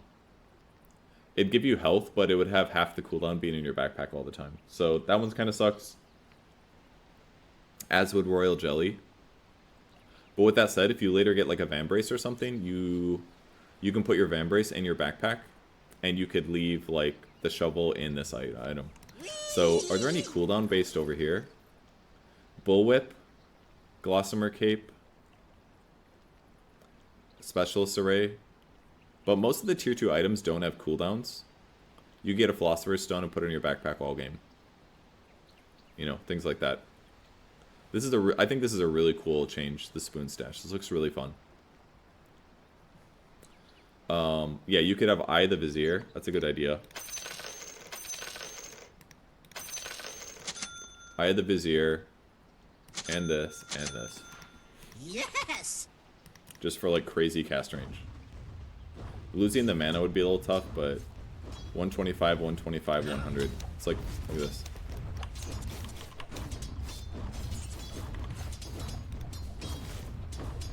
And then... Off we go!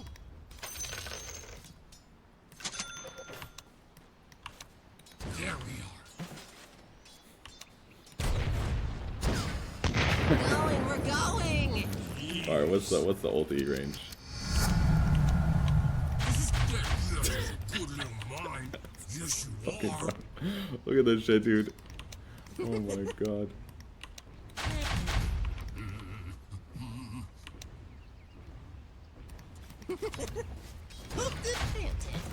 Dude, this is insane. What was that? Obviously that's Seer Stone. Let's see without Seer Stone. This is still like really high.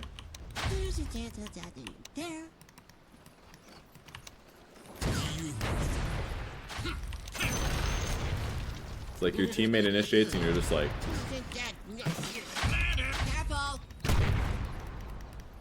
That looks really fun. I'll consider deleting the VOD, yes. Really fun looking. This is probably mediocre. It could be good. I mean, you're gonna get kills better, but I just don't see this scaling as fun as this. This looks so much more fun. To buy items on Techies. Looks so much more fun. This looks really exciting. Alright, let's move on. Templar Assassin. Base health regen is increased. Base attack time is decreased. So you attack faster. Your attack range is up. And your projectile speed is up. These base benefits are really nice. Sideblades is now an 8. No bonus attack range early, but the blade range, the one that splits off, will be only a 550. So basically as you level it, it'll be the same levels. No longer reduced for each unit it connects with, but the spill damage is decreased. So before it would hit one guy and do less. So that means it does lower at level 1. I don't know how much it did before. So I don't know how much of a decrease this is. But it should mean that if you're just doing 2 creeps, basically, it should be doing less damage, I'm guessing. But as you level up, it's better. Refraction no longer grants damage block instances. This one was confusing to me. So it doesn't block damage automatically. Now grants multiple instances of a health barrier. Whenever a barrier is fully consumed, the amount of shield instances will decrease by 1. The amount of shield instances will decrease by 1, and a new full barrier will appear as long as there are no instances left.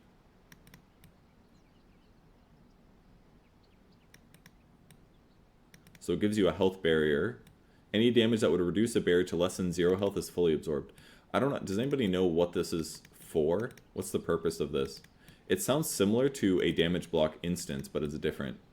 Is it just so that if there's a lot of like physical damage ticks that are less than 30 damage, that they won't all break refraction? That's what it looks like. So if I'm doing like 6 attacks at 10 damage each, then 3 of them will break 1 health barrier instead of 3 damage blocks, is what it looks like. But if the damage is over 60 per tick, then it will just work as normal. So it basically means that you can't just easily destroy refraction anymore, I guess. Dots don't matter. Small dots. Dots don't matter. So I guess that's what it is. Refraction's going to feel more like refraction than it used to. And then the instances drops by 1. We'll have to see how good it is. Ag Scepter now increases total trap damage by 100. Bonus damage is up by 100 for Sonic Projection. That's the Ag's one. And then the level 10 talent Sonic Trap damage replaced with a slow talent. Sideblade's attack and spill range decreased. And then 20 talent meld dispels replaced with refraction dispels. Refraction dispels. That's this is a nerf, certainly. People get this talent a lot. And refraction's like a 17-second cooldown. Meld is like 8 or something. And talent refraction instances decreased for this talent. Okay. So much better against damage over time abilities. Terrorblade. Illusions under his control that are within range receive a damage bonus. Illusions outside of the range receive a damage penalty.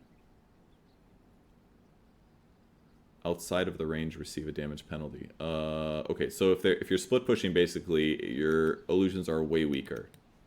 But if you're fighting with your illusions, they do way more damage. So clearing stacks and jungling is going to be faster, but pushing lanes that are far away is going to be harder. So this will mean that split pushing Terrorblade is just way worse, because 50% is a big deal. Your one illusion isn't just going to go clear a whole creep wave by itself at as early of a point in the game. Later on in the game, it'll still happen, but it's going to take some effort. So the split push power of Terrorblade is just going to be way worse than other illusion heroes right now. So initially, this should be a nerf to Terrorblade. The upside is that in further patches, they'll be able to buff him in different ways, and he won't be so much of an illusion cheeser on side lanes. Condemned restores minimum health threshold removes it for enemies. So you could basically 1 HP sunder and dag on a guy. Or just sunder him and then right click him. Could work too.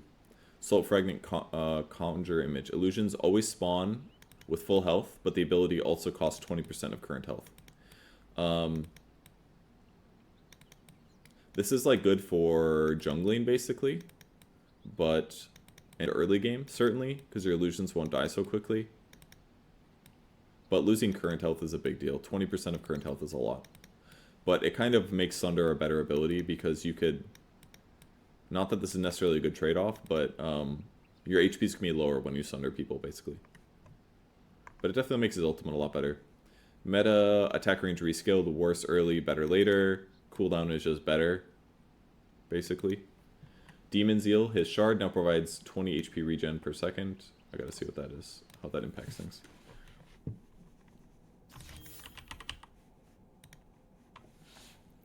They've been buffing this so many times. It costs him 20% of his current health to cast, but it now gives you 20 regen over 30 seconds. God, the duration is 30 seconds? By God.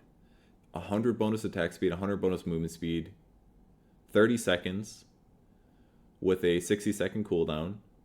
Can't be cast while meta, and meta will remove Demon Seal. So this basically just makes you like a decent hero outside of Metamorphosis. And if it gives you 20 health over 30 seconds, we're talking 600 HP.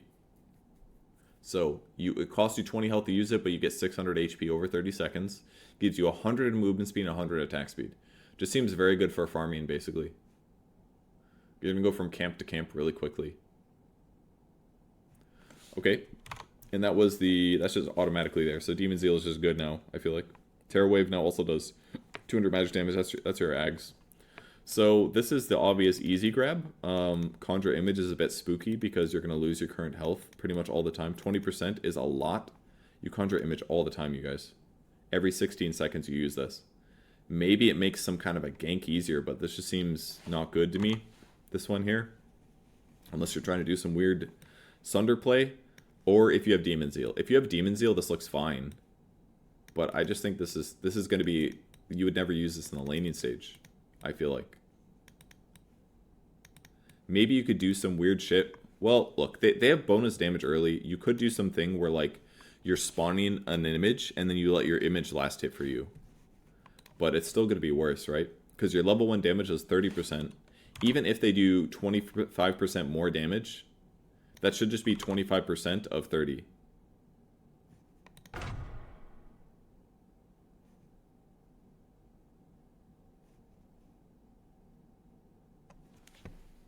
They have a damage bonus 25%, but it's probably not 25% of your base, it's 25% of what they do normally. So 25% of 30 is not a lot. Oops. So it's 7.5% more damage. So they're hitting for 37.5 of your damage. At level 4, it's better. They're doing 75% of your normal damage instead of 60, but I don't know. I kept skip the TA faces. I'm sorry. We'll just finish this quick and then we'll go back. This just seems bad to me. Alright, TA facets. Side blades, spilled enemies have their movement speed slowed up to 25%. This is quite good. It's going to make it easier to do it multiple times in a row. So that's going to be really exciting to do. And the refraction grants a damage instance every time a shield instance gets consumed. So if you are basically... This one's really good, I think. This is probably the one everyone's going to want to get. Because you'll basically use refraction. And as you're taking damage, you just get more damage. And how many barriers are there?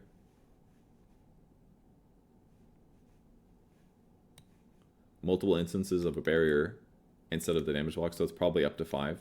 So this means you'd have a total of 10 right clicks instead of 5. So it's going to make carry TA a lot better.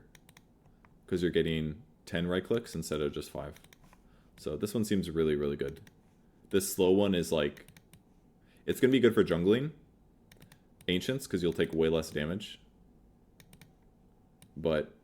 And frankly, you're going to have the slow in the laning stage anyways, but this one's just infinitely better, I feel like, because you're getting up to 10 charges. Just seems so much better. Void Blade's good against melee. Yeah, I guess that's true. Lane matchup, you think? Yeah, that makes sense. I guess if you're laning against a melee hero, this is, like, pretty abusive.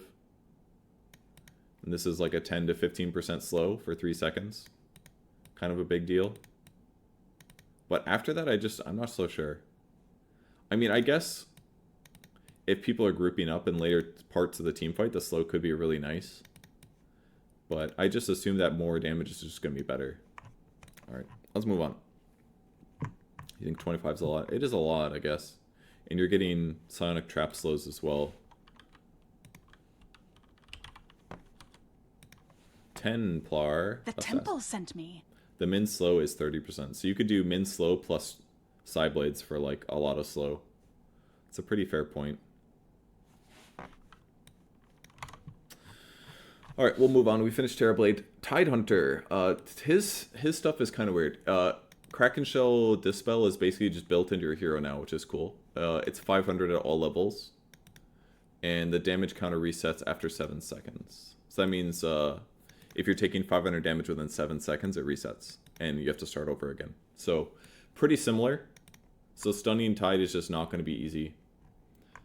Kraken Swell. Base strength is 27. Strength gain is 3.5.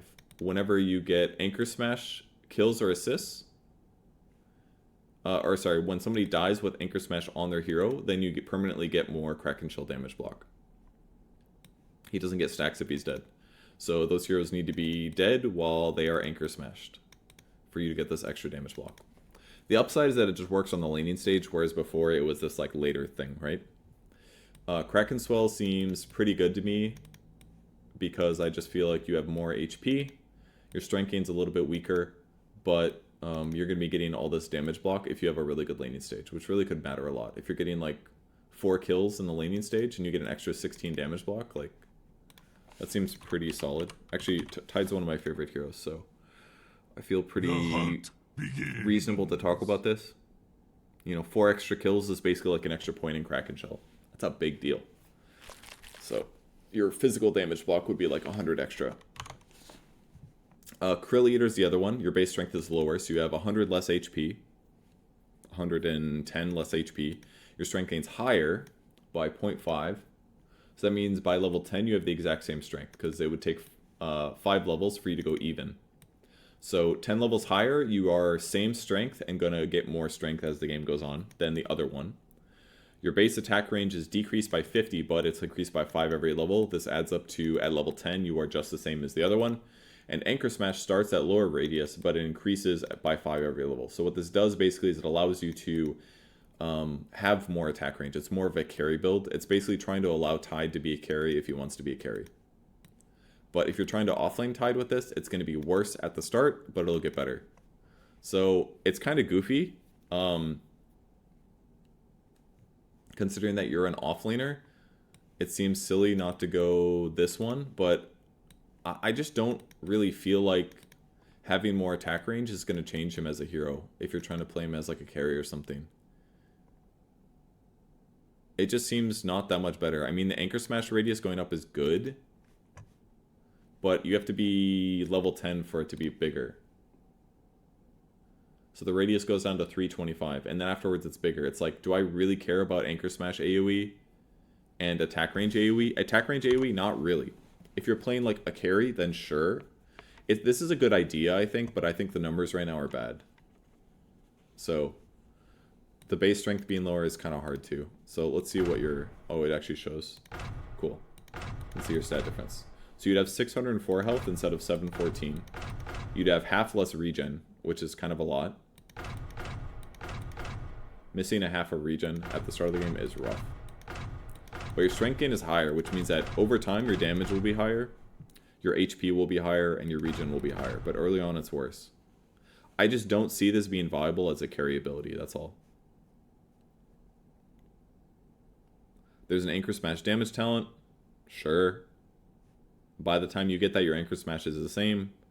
Anchor Smash damage reduction is going to go up. Anchor Smash affects buildings. Sure. Like the 25 talent on the left, the 50% chance to Anchor Smash on attack, sure, could be good. But your hero's still kind of slow. You're only 300 movement speed. Oh, he also grows larger. This is the other cool thing about it, is that you actually start small, and you get bigger as time goes on. So this is level 1 Tidehunter. Uncharted waters. He's just a little guy. By So it's going to be really obvious to tell which Tide you're playing against. Prepare for battle. go for me. On the hunt.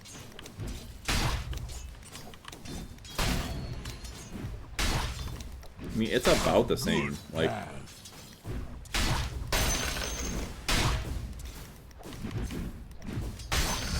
and as you level up, he gets bigger. Watch. Hungry enough to eat up plankton.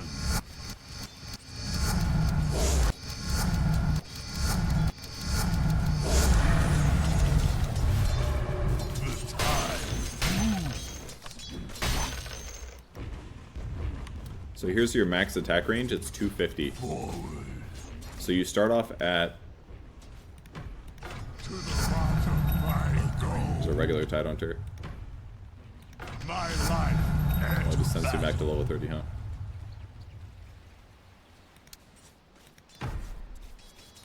I swim is chaos with the fishes. To solitude I return. Oh, it's actually 45 less because you're level 1. So you're at 105 attack range, which is small. Definitely small. I serve. But I don't know. Getting larger is cool. Like, I kind of want to do it just to get larger, not because I want the extra attack range. I just don't even think the extra attack range and stuff is that good. Like, maybe if you're going for some Deso build or something, but I just feel like the extra range and attack range isn't good enough to justify at all. Just doesn't feel good to me. So Giant Spring and Bloodlust getting really big is cool. That part's really cool. Like, it's funny. This is what, but the change is fun, but it's not good. That's all it is, I think. It's fun, but it's not good. Definitely fun. The extra strength gain is good later, because you're going to have 200 extra health at level 20, which is not that hard to get. and 10 more damage. That part's good, I guess. But you really are playing for the late game, not the early game. And Tide is more of an early game tempo hero in a lot of ways. So not sold on this one. I guess the thing to keep in mind, this is what you have to. This is the part that's the most important, I think. This part and this part. Do you want to have a stronger first 10 levels, or do you want a stronger 10 plus levels? And do you want your Kraken Shell to be better for the whole game? Or do you want your Anchor Smash to be a little bit better as the game continues, and for you just to have more HP and more raw damage? Do you want fun? I assume most people are picking Krill Eater because the size is cool and fun, but this is the only thing. This right here is like the strength gain is like the only thing that makes me consider picking the right one, personally. Because of an extra bracer is crazy. It gets so different. You lose damage too. What's your base damage? Your base damage with regular one is 52 to 58. With Krill Eater, it's 47 to 37. It's such a big deal. Do you want do you want a bracer less as the game starts? Like one less bracer, it's crazy. It's got to be so much better, so much worse. What do you even do with bigger Anchor Smash? Exactly. It doesn't even get you more Kraken Shell. It's like you just Anchor Smash more heroes. Like woo. The only upside kind of is that you can Anchor Smash towers from farther away, but it's like 50 radius. Who cares? Proc Mage Slayer on the whole team. Alright, that one's kind of cool, but I don't know, man. That one's weird. Alright. Timbersaw, Strength Hero. Base damage is up. Agility gains up. Damage is not different. His damage per level is the same. People played Timbersaw yesterday, by the way, so he's still fucking good.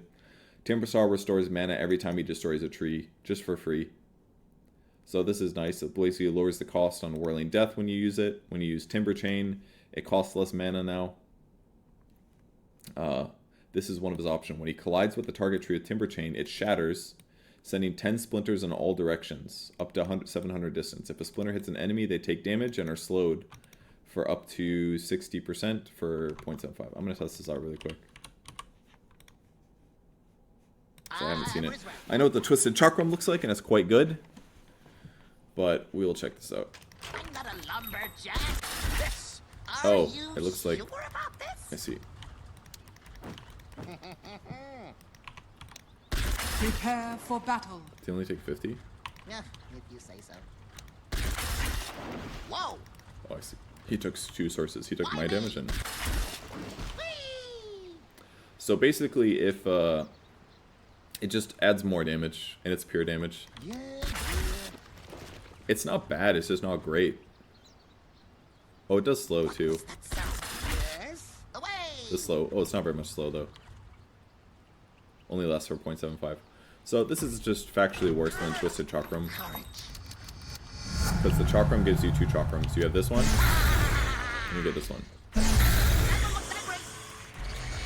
You don't control the figure 8, but it's quite good. The cooldown's kind of high, I guess, at 20 seconds, but it's just extra damage. So it gives you more counterplay when you're looking for a kill and you can't Timber Chain. Because now you can do this, and then that gets done, and then you're just like, oh shit, he doesn't need. It's a lot of damage. It's 210 pure, 220 pure damage. It's a second Chakram. So they basically just gave Timbersaw a second Chakram at level 6. It's different, but it's like you just gave him a second Chakram. It's really strong. So that's why yesterday the Falcons picked Timbersaw anyways, and they just owned with it. Mana cost for Whirling Death went up to compensate for the extra mana that he gets, which makes sense. Chakram Slow talent is buffed a little bit because nobody takes it. Timber Chain cast range talent replaced with plus 75% Timber Chain range and projectile speed. So basically it'll go faster. It won't go as far, which is not as useful, but it's going to more quickly go to the tree in front of you. And then the second Chakram, which everybody took, was replaced with Whirling Death Tree bonus damage. Tree bonus damage now is 32 at max level, so adding 75 to that would be good. Or your Timber Chain can just go faster and a little bit farther. What's the max range? It doesn't say the distance. Oh, it does actually in the green. 750 to 1200. So basically it is less range, but more speed than the previous talent. It's probably decent, I would guess. But this one's probably really good. Because if you get people near trees, you're doing a lot more damage. Okay, Tinker got pretty fucking changed. Here's the biggest one. Heat-seeking missile ability replaced. It's gone. The missile's gone. You have March of the Machines again. And the base movement speed is up by 20 to help compensate. But his win rate, he was the biggest win rate loser in the entire patch. It's a big fucking deal. So, let's see how this changes things. Because before, what you do is you do your missiles, you'd rearm, you do your missiles, you'd rearm, you do your missiles. Or you do laser missile, rearm, laser missile, rearm. The way you play him is just different now. His innate, he gains 1% item cooldown reduction per 4 intelligence, up to 60% at the max. So, let's try to figure out how to play him in a viable way, since he's so bad right now, and people are probably trying him, but they have no fucking idea what to do, because it's so weird. His movement speed is really good at 310, his armor is really good at 6.8, and his base damage is excellent. On paper, great support. His max health is bad, though. 538 is really bad base health.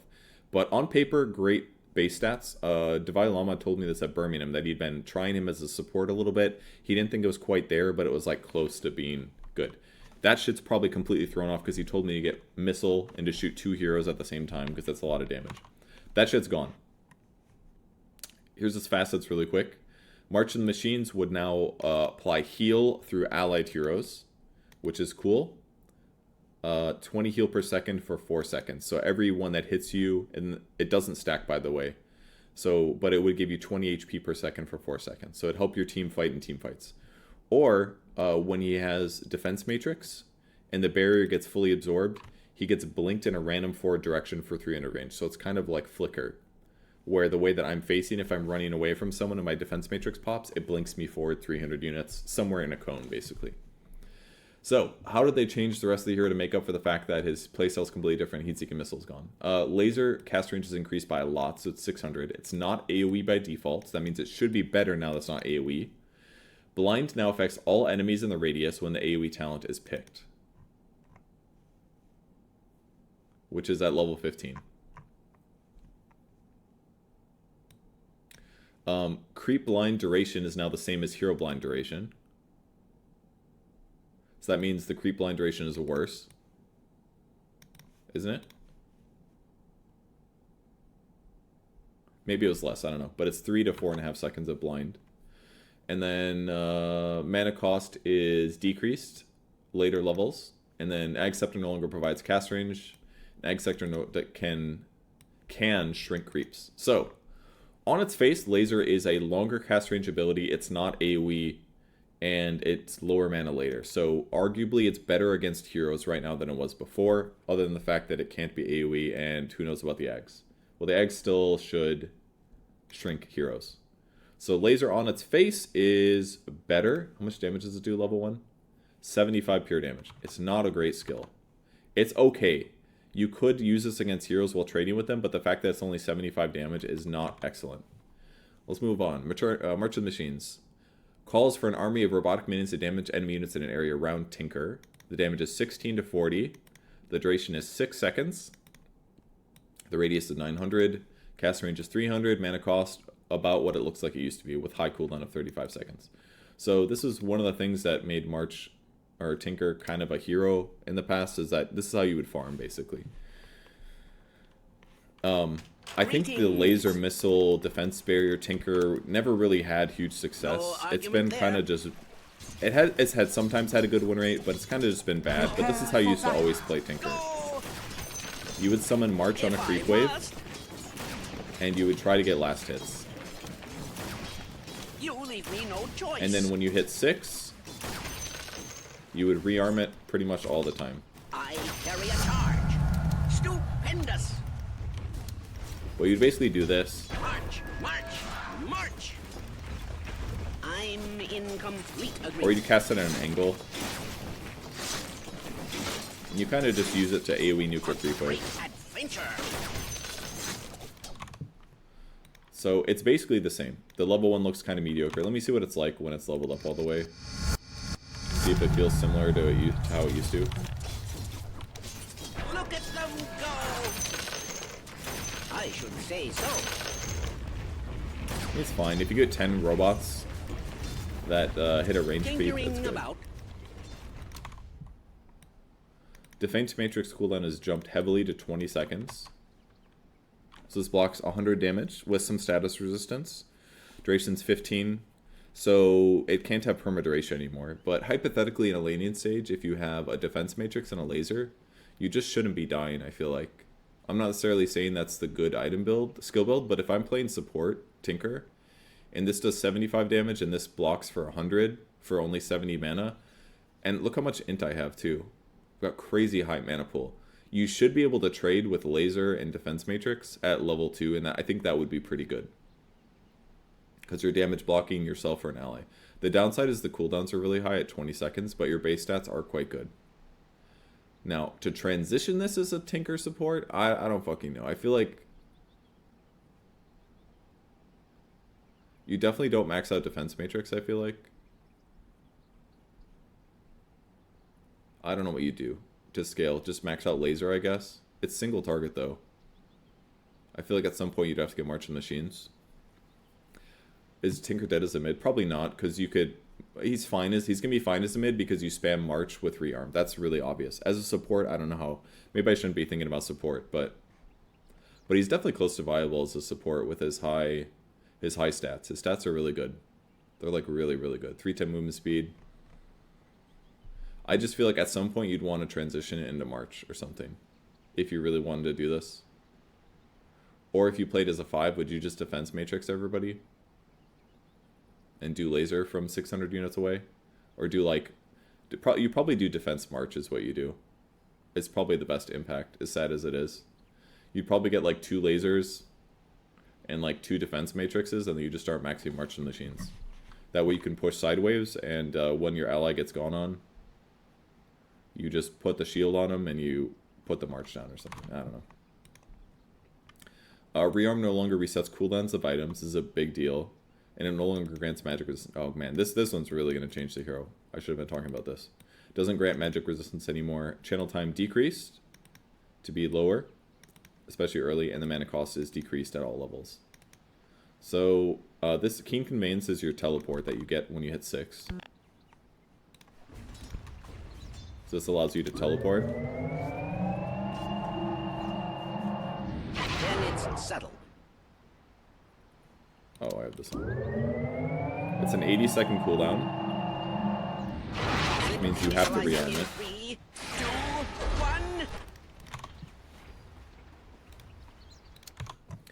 1. And then Outpost channel time now matches those from Town Portal Scroll. Okay, so it's harder to play in your Outpost with your hero, which is fine. And then Warp Flare, this is what Devi Lama said Warp Flare was really good. Duration decreased down to 2 seconds, but it does more damage. What Warp Flare does, that's your shard, I believe.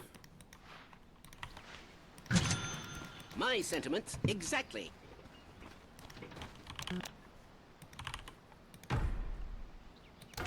Very well. Base and So what this does is you cast it on somebody, it teleports them away, and they take damage. And then their cast and attack range are reduced afterwards. Are you thinking what I'm thinking? The cast range reduction is 40%, which kind of matters. If it's a ranged hero, I mean, we're talking...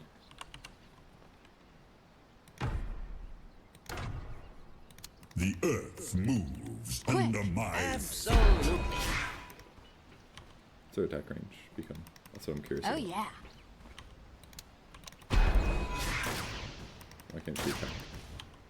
Does it root you as well? Oh, it does root them, yeah.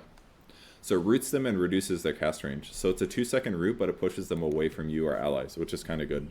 Proceed. Weird ability. The fact that it only lasts for 2 seconds out of 3 is a little bit harder because the root duration is way less and the cast range reduction is way less. But the fact that it does more damage is kind of good. But it's kind of like a push somebody away from me so I can escape ability. Alright, level 10 talent, +1 March of the Machine's duration, which is, I assume, is what's going to be the good one. Duration 6 seconds, so it can go up to 7. And then heat-seeking missile count replaced with AoE laser at 15. Defense Matrix grants 25% cooldown reduction replaced with +10 status resistance, which, considering the status resistance goes up to 40, going up to 50 is a big deal, because that would go from 60 to 50. So if we do 10 divided by 60, that's a 16% status resistance increase. It's pretty good. And then 25 heat-seeking missile stun replaced with rearm grants magic resistance for 4 seconds. So this would help you in the late game. So if you're playing Tinker, knowing that your items aren't going to reset, the game is just different because you can't have Blink Dagger anymore. It's just kind of fucked. So Tinker's going to be probably ass right now until people figure out a new way to play him. Alright, let's see what my item reduction is right now. I've got 50 int divided by 4, and that's your item cooldown reduction. So if I have 50 right now, it's 12.5% item cooldown reduction. It's not a lot. So what items do I want to buy to make this good? One upside is you don't have to rearm to worry about your items. They massively lowered the skill cap of this hero, is what they did. That's the first obvious thing. Because now you can't rearm items anymore. Now it's going to be about your skills, rearmed only. So the hero will be easier to play. Blink Dagger is less good, because now the item just doesn't lower, it doesn't rearm anymore. It's going to be a lower cooldown. And certainly getting Arcane Blink at some point is still going to be good on this hero. Because the cooldown of it could be lowered to like 4 seconds, right? Or 3.5 or higher. Like if I have a tournament. Indeed. Your high movement speed is good. I would say not rearming item cooldowns is just straight up makes support Tinker better on paper. Not necessarily better than core Tinker, but just a lot better, because now not having net worth doesn't make your hero that much better. Because the int that you're gaining lowers the cooldown of your items, right? Are you thinking? So your skills are good on Tinker pretty much no matter what. Blink still could be good for like an initiator tool. I'm in complete agreement. But obviously you can't rearm it. That'll just rearm your skills here. Very well. So I would say a good item. I mean, it's kind of weird to like think about what items you want to buy in Tinker so that their cooldown can be lower, because before they could just be gone, you could just rearm them, you know. But maybe there's some items that have long cooldown reductions that could be good. I mean, that was kind of the same case of anything I'm going to think of was going to be good on Tinker before, right? Like Scythe of Eyes and stuff, and Wind Waker. Wind Waker is probably quite good on your hero, I would imagine. But I just feel like your playstyle is just going to be different. You're not going to be doing this like blink into trees, constantly rearm spamming garbage. That's annoying. Like in some ways they kind of fixed Tinker. Like they literally did, guys. He's a worse hero right now, but they fixed his obnoxious playstyle, because you can't just abuse your items from trees until you're late in the game, you know? BKB should be better now, yeah, because it'll lower cooldown. I don't think like Greaves would work because the debuff is there, right? Positively. Like if you use this, or is this based on your cooldown? Isn't this based on your cooldown? It is similar to how they fixed Techies, I agree with that.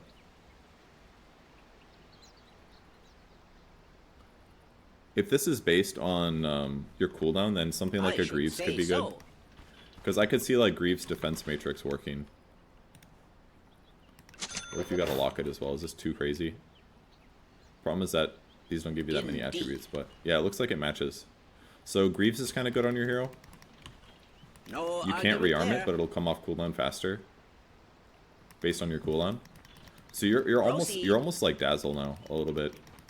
Dazzle's items are a little bit like yours. This will actually recharge too. This might be the build, legitimately, because this is going faster. My sentiments exactly. I would need some int. Yeah, I mean you can get like. The problem is that the int doesn't really. Positively. What's the scaling on it? It's not that great. Null Talismans basically would give you level 1 Null Talisman would give you not even 1%. Or give you 1.15. It would give you this much, because it's 5 divided by 4. So 1 Null Talisman is going to give you 1.25 cooldown reduction on your neutral items. I don't think it's a huge deal to play for this. I mean, I would say buy an Atos probably, but buy Atos, buy 4 staff. Makes some sense, but... And yeah, when it's doubled, when your Null Talisman doubles, you got a 2.5er, which is fine. Like, sure, you should have stats and probably a Null Talisman all game, I feel like, but I don't know if this matters that much. I kind of think that, like, playing around Defense Matrix and Utility is the way to go on this hero now. You're like a save hero, I feel like. Like, you could buy Lotus Orb, you know? And have it be, like, a really low cooldown. Like, let's level myself up a bunch. I feel it myself. If I'm, like, level 16 and these are my items, I feel kind of good.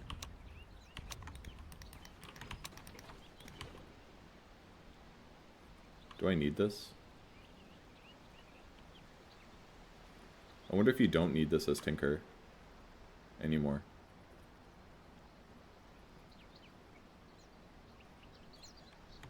AoE laser can be good, but...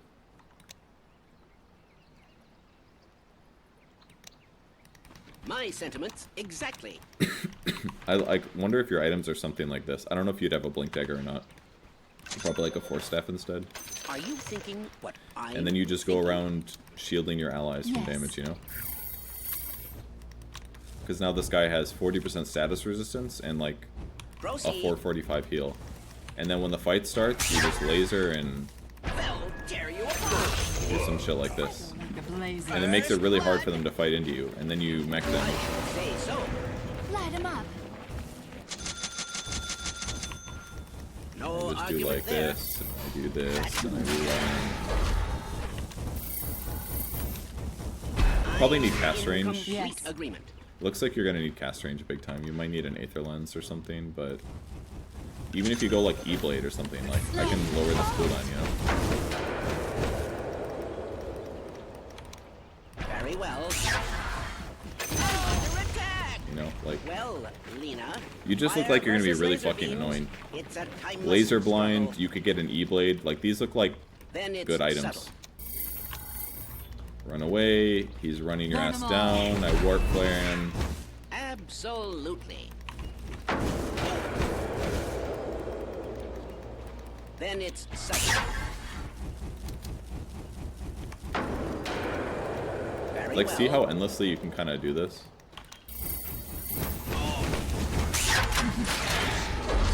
Here. I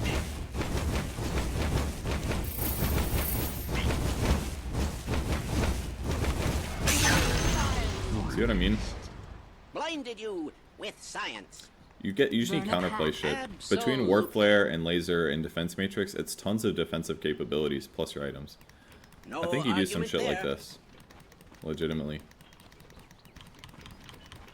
I'm gonna fucking play Proceed. Tinker support. I'm ready.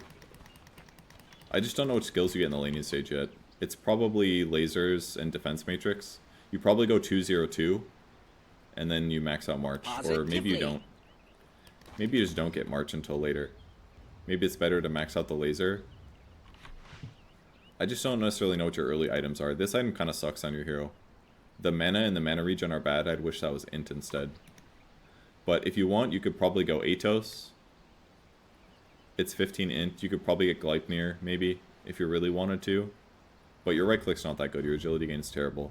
But you could hypothetically use it to set up March. It's probably not good, though. But an Atos, a Force Staff, I think Greaves you are cool. thinking what Because I'm lowering the thinking? cooldown of it. I've got 112 int right now.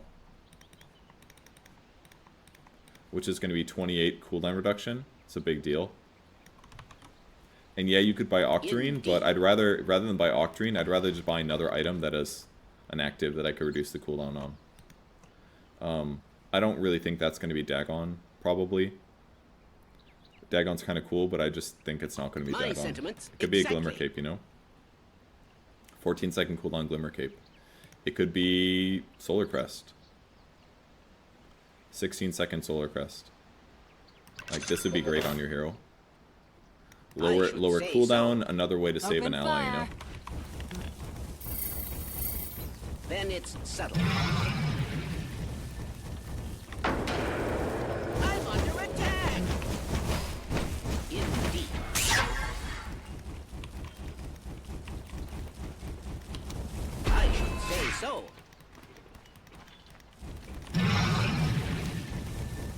argument. See how good this is? Positively. Like, this isn't even hard to these aren't even hard items to get, you guys. That was literally just like a solar crest and levels. And I can like, obviously this is a low damage amount, but still. Very well.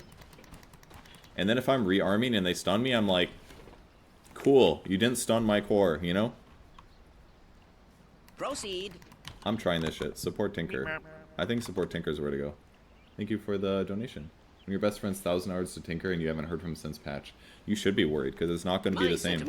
Exactly. Just like Slack. Slack's lost his identity, man. With that said, you can play Tinker as a core. You can go to the mid lane, sell all these weird items. You can go to the mid lane. You can get your frickin' fairy trinket and be really happy, and you can do things like this. And be like, haha, I'm farming. Are you thinking I'm farming. And then you leave the lane and you go do something else with your little boots. Because rushing Blink isn't good anymore. Absolutely.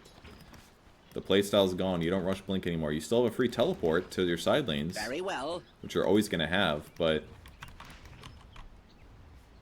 just your items are not going to transition. So what do you buy as a core now? So if your items are cooldown benefited, but not massively, I mean, you could also play mid and buy auras. You could play support from mid. Is that crazy? I don't think it's crazy. Tinkering about. Why not just buy your aura items from the mid lane? Am I insane? Are you thinking what I'm thinking? You're gonna farm fast with March of the Machines. You could buy some Orchid type stuff, sure.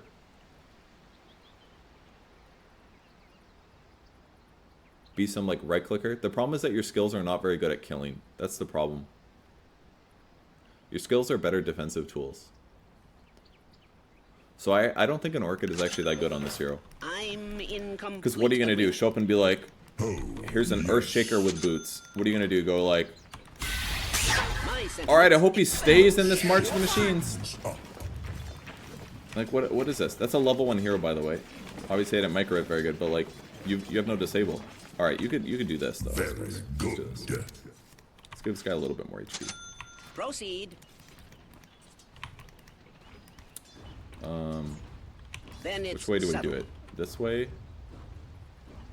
Yeah. This guy walks into me. No, go, my little friends. Go! Nope, that was backwards. I need to do it the other way.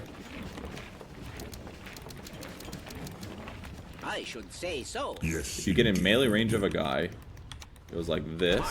Oh, I needed to do that different. It's kind of hard. Absolutely. I don't know. This feels weird. Get away from the beam. On paper, it's kind of a good idea. I just feel like making ganks with it are hard, because you literally don't have any nuke until just laser. Are you thinking what So you like walk in and...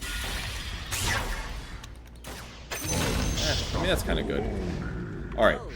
With everything I just said, again, his base... Shut the fuck up, Tinker. His base stats are fantastic. He's got great movement speed, he's got amazing armor, and he's got good damage. So if you just walk into a side lane and you Orchid and laser a guy and attack him a few times, it's probably going to be okay. But I just don't see March of the Machines as a great ability when you're ganking. It's not. It's only good if they man up on you, because you could force them to fight into you, basically, in which case you should have at least one defense matrix, probably, anyways. That part could be okay. Warp Flare can be good there, too. You're an annoying hero, but it's just a little different, basically, is how I see it. So yeah, Orchid maybe works, but it's probably not that good. I legitimately think that, like, you getting tanky is more important, because your tankiness numbers are already decent, and what this allows you to do is leverage your annoying skills in a way that makes it hard for you to die, which has already been there, but nobody ever bought defensive items because they're like, well, you can't refresh a mech or something, or a pipe. But I kind of think these items kind of work. You could also do a Parasma. I think a Parasma would be good, actually. You could probably do like a Witchblade. I think that sounds better as a way to transition your hero if you really wanted to. It makes your armor ridiculous. I'm at 16 armor. Alright, I'm level 16, but still. I just have a Witchblade and I have 16 armor. It's fucking crazy. Your int gain is really high. It's probably... Witchblade's the item, actually. Witchblade's literally the item, guys. Witchblade mid Tinker is the item. Guaranteed the item. It does damage based on how much int you have, and you want to build int anyways. It lowers the cooldown of Witchblade. So... Absolutely. That just seems good. What's the duration? 4 seconds? Covering ground. Oh wait, I have it on. That's a bad example. Very well. Yes. Tinkering about. And then it just comes off cooldown faster. Of course. You apply it again. No argument there. That was 280 damage for a Witchblade with 97 int. You'll kill large creeps faster. I think it's Witchblade. It's definitely Witchblade. If you're playing mid, you go like Witchblade into something else. Positively. I don't necessarily think Blink is the way to go. You don't need Boots of Travel, because you can always teleport with Keen Conveyance. I should say so. I just think you rush Witchblade and maybe get a Plasma later. Plasma doesn't work with Laser, which is a bummer, but it does give you a lot of int, which lowers your item cooldowns. Oh my god, what's the cooldown of this? It's 7 seconds? 4.8? My sentiments. I have 100. Exactly. Alright, I have 125 int now because I have Plasma finished, but the cooldown's 4.8. So you're just constantly dealing damage with Plasma. Proceed. Plasma seems really good. Witchblade Gleipnir? I don't know about Maelstrom. Then it's settled.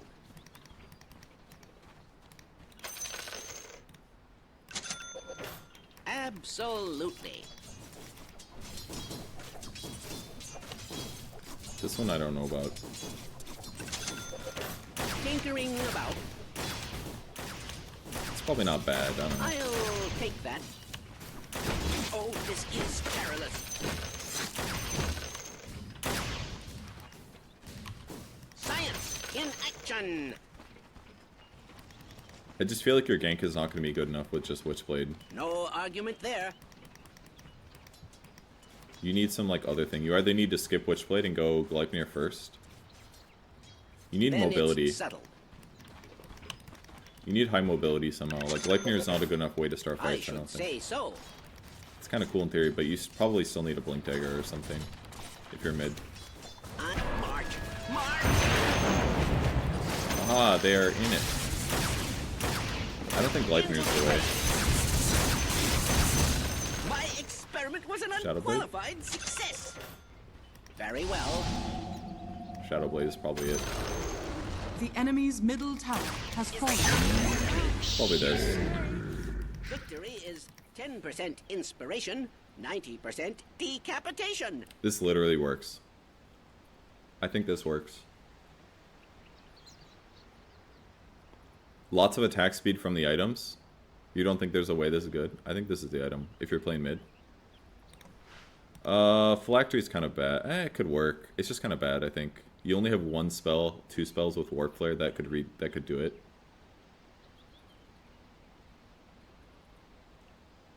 You could Conda after, but you don't have that many spammable spells is the problem. You just have Laser early, and the cooldown's 16 seconds. And yeah, you could rearm it, but the problem with rearm right now, Positively. with all of these like traditional nuke items, is that you would solve that with a Blink Dagger. If this is my gank, and I'm doing like this, and I'm like, I'm gonna gank you, and I go, Proceed. This for again. oops, I fucked it up. Moving. Oh wait, no, it didn't My work. It was just sentiments faster than I thought it would be. exactly. Alright, if this is my gank here, Rearming. you see how he's out of range? Are you He's just thinking out of range. what You're not going to be able to catch up. So that would mean that if I gank with Phylactery, what I would have to do is I would have to Absolutely. laser and then use a Blink Dagger to follow him. Move it. Here's my gank. I can't wait. And then laser again. I keep fucking misclicking, sorry. This Proceed. guy needs to go here. This for again. A great adventure. So it can kind of work, but like that's the end of my gank, you know? I basically bought this item. Did I get 2 lasers out of it? I didn't see. Did you guys see 2 Phylacteries? It maybe can work, but I just feel like Witchblade is going to be better. No It makes me argument there. invulnerable to physical damage. My raw HP is going to be a little bad. It only procced once? Okay. See, Indeed. that's part of the problem. It's cool in theory. Maybe you could buy it late game as like a Conda or something. Like once you get Warp Flare, I think it has potential. Then it's settled. But if you have these, if so much of your toolkit is survivability, three of your abilities give you survivability, guys. Like why aren't you just building survivability to triple down on it? And if you're not, I think Witchblade's the way, because it gives you armor, it gives you projectile speed, it gives you attack speed. I'm in complete Like look at this, this is decent. You're pairing a slow, you're weak on disable, with damage, you're weak on damage, and it gives you armor, and you have survivability. You just run into these guys and you use this shit. I swear to God. Put a Windlace in here, you got a bottle from the mid lane. You gank side lanes with like points of March of the Machines, but also some laser. Maybe you max laser. No, I don't know if you can max laser, and I think you get one defense matrix maybe. Maybe it's not worth it in the lane. I don't know. But then you like basically jungle with March of the Machines. The only problem is that if you have Witchblade and you're doing a lot of this, you're gonna run out of mana fast. It's not that bad though. But you can do this too while being defensive, by the way. That's one thing that's cool about this build. So I feel like you get the right two talents.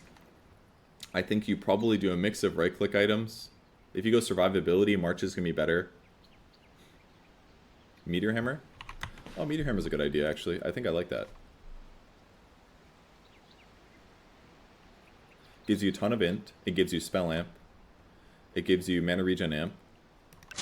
It's going to be on a lower cooldown. I think this is definitely an item. I think you're right about Meteor Hammer. Gives you another farming tool. Oh, this is perilous. And then you can go over to towers and you can kill them more quickly. But also great dice. I think you're right about Meteor. I don't know if you buy core. You probably do. But yeah, this plus Orchid is also really good too, though. Very well. I don't know, that felt kind of cool. But these are these things that I can theorycraft right now, but you just gotta play it and you're gonna notice a problem with it. Yashakaya is okay, I think. I think the Yasha part's bad. I think Yashakaya is probably bad, guys, unfortunately. I think Kaya's good. You could just buy Kaya. I think buying Kaya in almost all circumstances is probably fine. I wouldn't buy it as a support, probably. No argument there. Because you don't really need the spell amp quite as much. And the mana regen is okay, but you could buy it with, like, Arcane, you know? Rearm time reduction. Meteor's Cancer Tinker. They're going to nerf it, yeah. I think Meteor's the way. With that said, guys, you could Meteor Hammer Tinker before and nobody did it. Because the other builds are better. But the fact that it gives you really good int is nice. That's like 4 or 5... That's like 4... It's like 5 cooldown reduction for Meteor Hammer, and it gives you mana regen, and it gives you spell amp. So I agree, Meteor Hammer is probably really good. I don't know if you'd want to buy it as a support, because your stats would be weak. I think I would rather you go like Mech or something. Mech with Holy Locket. Then it's settled. I feel like are better. Maybe with Force Staff, you get Shard at 15. Tinkering about. Maybe Aether Lens you buy faster. Meteor Hammer and Rod of Atos for pause 4. Yeah, I would really think about that. But you probably need cast range, I think. Laser being 600 range, when all it does is blind, is too dangerous. You leave me no choice. So in some ways I feel like cast range is needed. It would make Warp Flare a lot safer too. Because you could push people away more easily. Very well. I think this is more of a core item than a support one. But it definitely could work as a support as well. I'm in complete agreement. It'd be a really good way to up the tempo of the game. Because you don't really have a good way to do that right now. So it probably works. Consider my curiosity. I think it definitely works. I should say so. But as a core, I think Witchblade's the item. My Witchblade Tinker, exactly. And if not Witchblade, Meteor Hammer. Probably mid. Probably Meteor Hammer mid. And then you just like farm a lot with March and Meteor. Meteor Hammer Bottle. Yeah, that sounds good. I think you skip the mana cost mana loss reduction talent. I don't think it's needed anymore. Because you just don't need it. you can't like rearm spam items anymore, so I think these are pretty manageable. And then when you're low mana, you just TP home, rearm, and TP back. So I think mana cost, mana loss reduction is kind of mediocre. Meteor Hammer to push, Witchblade maybe to gank if you want to be more gank heavy. You could buy Orchid with it. Or what did I get? Shadowblade? Yeah, I think Shadowblade, Witchblade. So if you want to siege towers, do this. Otherwise, you do this. Proceed. I think. Although this kind of comes late by the time you get it, but you could legitimately also just rush this. Then it's settled. But it's just goofy. Now, Witchblade is definitely going to be better. Science in action. But it's a lot of damage. It's like 700 damage I just did. But Witchblade's going to be better. First. Lowers the cooldown. Tinkering about. Gives me damage based on int. Gives me slow, which allows for a more right-click advantage. Okay, that's it. I think that's figured out. So, his win rate's going to be atrocious yesterday and today, because people had no fucking clue what they're doing. But I think if you do either survivability items as support, or if you do Witchblade, Meteor Hammer, Shadowblade, stuff like that with a BKB at some point, I think he can work. I think you should buy Shard pretty consistently on this hero, because it's going to give you some weird shit that you need tools to do. And this is a rearmable tool, which arguably is better right now, and his base stats are really good, so I think he's playable. That's definitely a hero on my list that I want to play. Alright, Tiny has base health regen. He's got Craggy Exterior again, except when people attack him, they lose damage per stack, which stacks for 10, max of 10, and the debuff duration is 5 seconds. Each stack refreshes duration, so if you attack him once every 5 seconds, it keeps stacking. So basically, right-click carries that rely on base damage are going to struggle to kill Tiny, whereas before they didn't really have that many issues, because they would just kind of outrange him usually and kill him eventually. So yeah, Tiny's even harder to kill from physical damage. Crash Landing increases the landing radius of toss from 275 to 450, so better, easier to do AoE damage with toss. Landing deals more damage to enemies in the target area, okay, and slows their attack speed and their movement speed. So basically, toss will slow people now. The slow duration is 2.5 seconds. It doesn't apply to the toss unit itself. Oh, okay.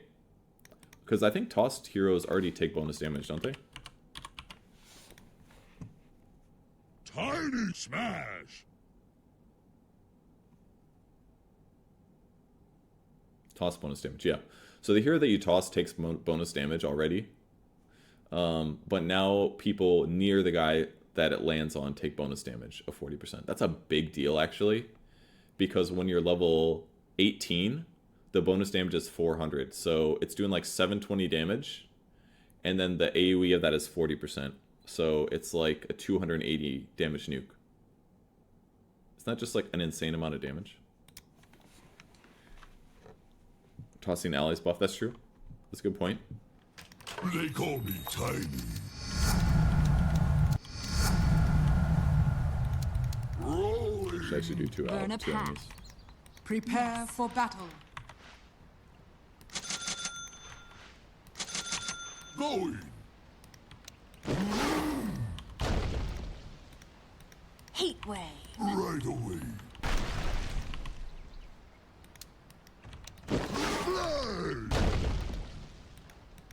I go like the So blazes. this guy took more. The person you tossed it onto took more damage here.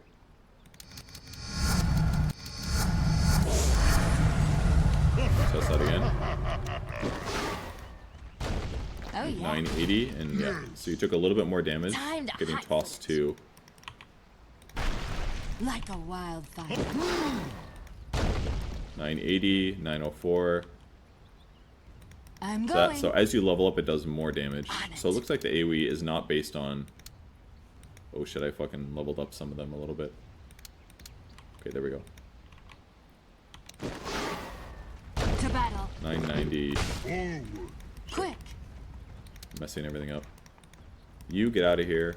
Yes. This goes here. To battle. 1080.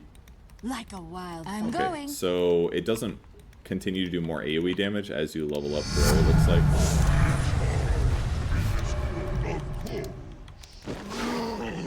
I go like the blazes. 1080, and okay, so yeah. So, the AoE damage from toss doesn't keep going up. It's based on, it looks like, the toss damage.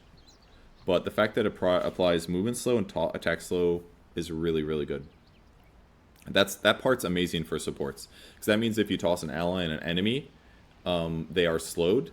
If you toss an enemy on another enemy, then the other enemy gets slowed, which is really good too. Because a lot of times what pros will do when they're separated is they will do this. They will say, hey, there's two heroes here next to each other. They're going to go like, oops. It's my cast range. Alright, I'm just bad, that's all. They do this. That way both heroes get hit by both nukes. So, and then you take more damage if you're being tossed, so that they combo it like this. Otherwise, they would be like, well, nobody does this anymore. They do this. Sorry, Burn a path. or I just haven't played Tiny in eons. I used to really like Tiny, but I just kind of stopped playing him because I'm like, everybody knows how to play the hero. I should play him.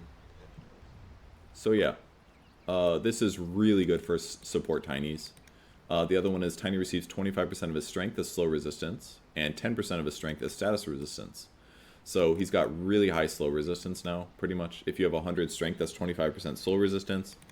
Let's see what I'm at right now. I'm at 110 strength at level 20. So, it's fantastic. It just shows slow resistance now in my hero pool. So here I am, level 20, 11 status resistance, 27 slow resistance. The slows against Tiny are not going to work very well. Or not as well. They'll still work. But Insurmountable seems really good for a carry.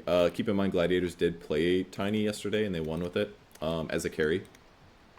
Also, Tree Grab is a little bit weaker early, but good later. Grow no longer provides slow resistance. It's now built into your passive. So if you go support build, you won't get slow resistance for free. It does provide movement speed now, and the bonus damage has gone up just a little bit by 10. Avalanche cast range at 10 is going to be great for supports. What's the other talent? Avalanche cast range and 10 strength. Probably 10 strength. If you're there's this grow attack speed reduction one. Grow lowers your attack speed by 30% of all of your damage. So getting attack speed items is kind of hard on the hero. It's not very valuable. So this will make it more viable if you want to go right click. If you're support, you're going to go the 2 avalanche talents. And then at 20, toss requires no target, and tree grab base damage bonus 70 is a lot. So basically carry Tiny is back on the menu with these talents here. So, but that's 3 avalanche talents. Very, very good. And avalanche level 4 is 14 seconds right now. It's not bad. Can't help but think that Tiny support's kind of decent at the moment. Okay, I really should play Tiny. I don't think I've played Tiny in like 2 years, actually. It's been forever. But I should pick him more often. That should be the... whenever I'm playing 4s, I'm not really sure what hero I should play, but I think it should probably be Tiny. And heroes like Tiny. Alright, we continue. Treant Protector Nature's Guise remains as an innate ability. It's passive and can't be leveled up. Like he's invisible?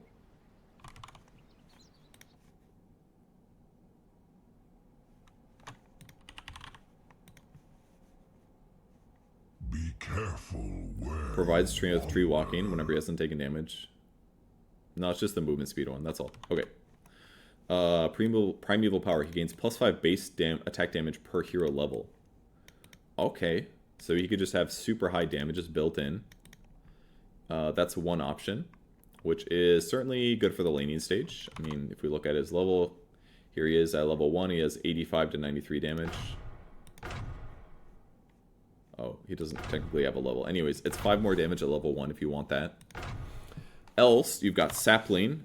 Can be ground targeted for Leech Seed, planting a tree and damaging and healing all enemies in the effect radius for the duration of the ability. The damage and the healing... Damage in all enemies, so it's an AoE basically. It makes AoE Leech Seed.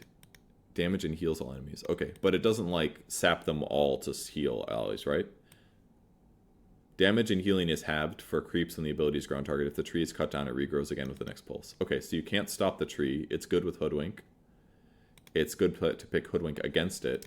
Let me see if it does the AoE healing, because it just said the half thing against creeps. In which case, that would make it... Because when Leech Seed was an AoE ability, as the sun, it was kind of very strong. yes. So that's on one hero. So that's just AoE. I don't Okay. So basically, the green comes out, and it damages enemies, and it heals allies. So that what that means is that it is a AoE damaging ability if you put it on the ground like that. Cutting it down would save some damage and heal, which is still helpful for people to use. So they should still use quelling against it, right?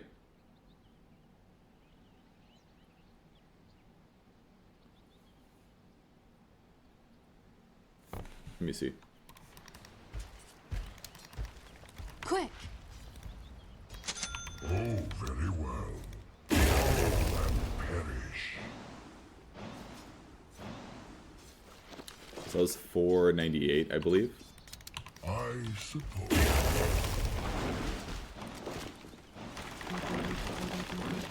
Yeah. Alright, so cutting it down literally does nothing. Yes. Except for vision. To seed.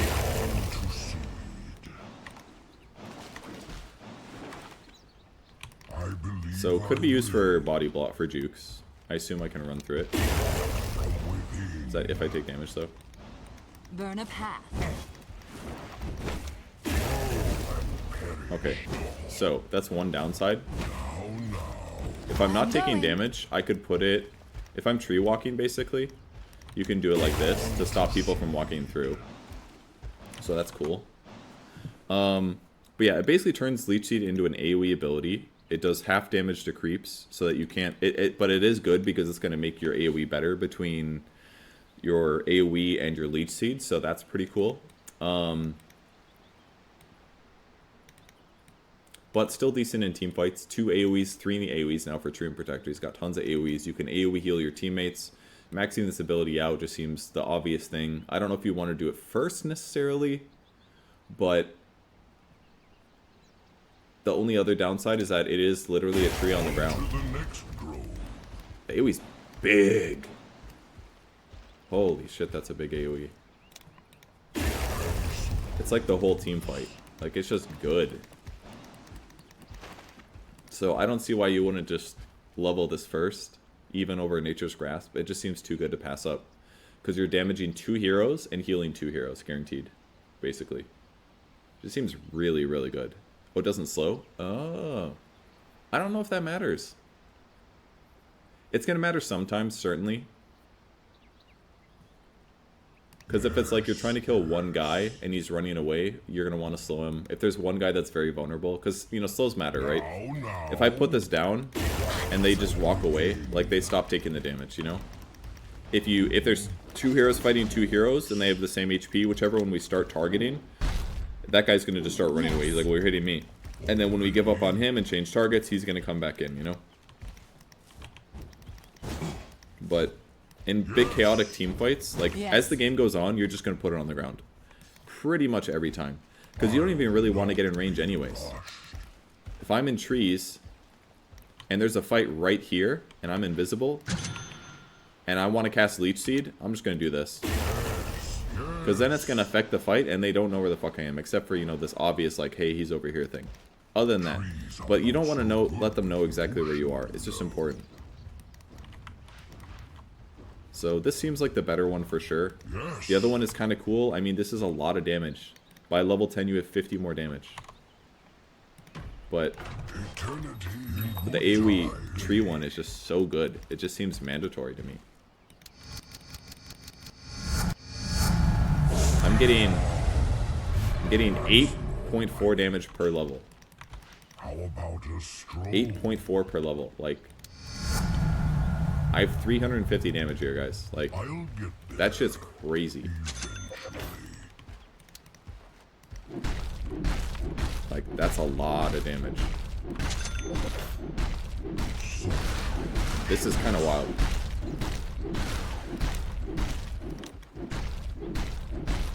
I believe I will.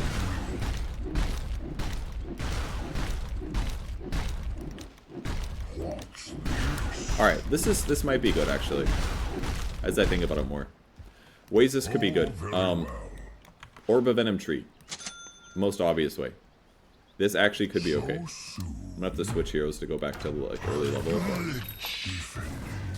I'm so glad I can type all of these things. Alright.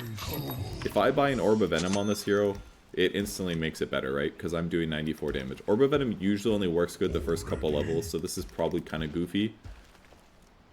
But hypothetically, Orb of Venom could make my ganks better. The problem is that my movement speed is really low, so it's kind of mediocre.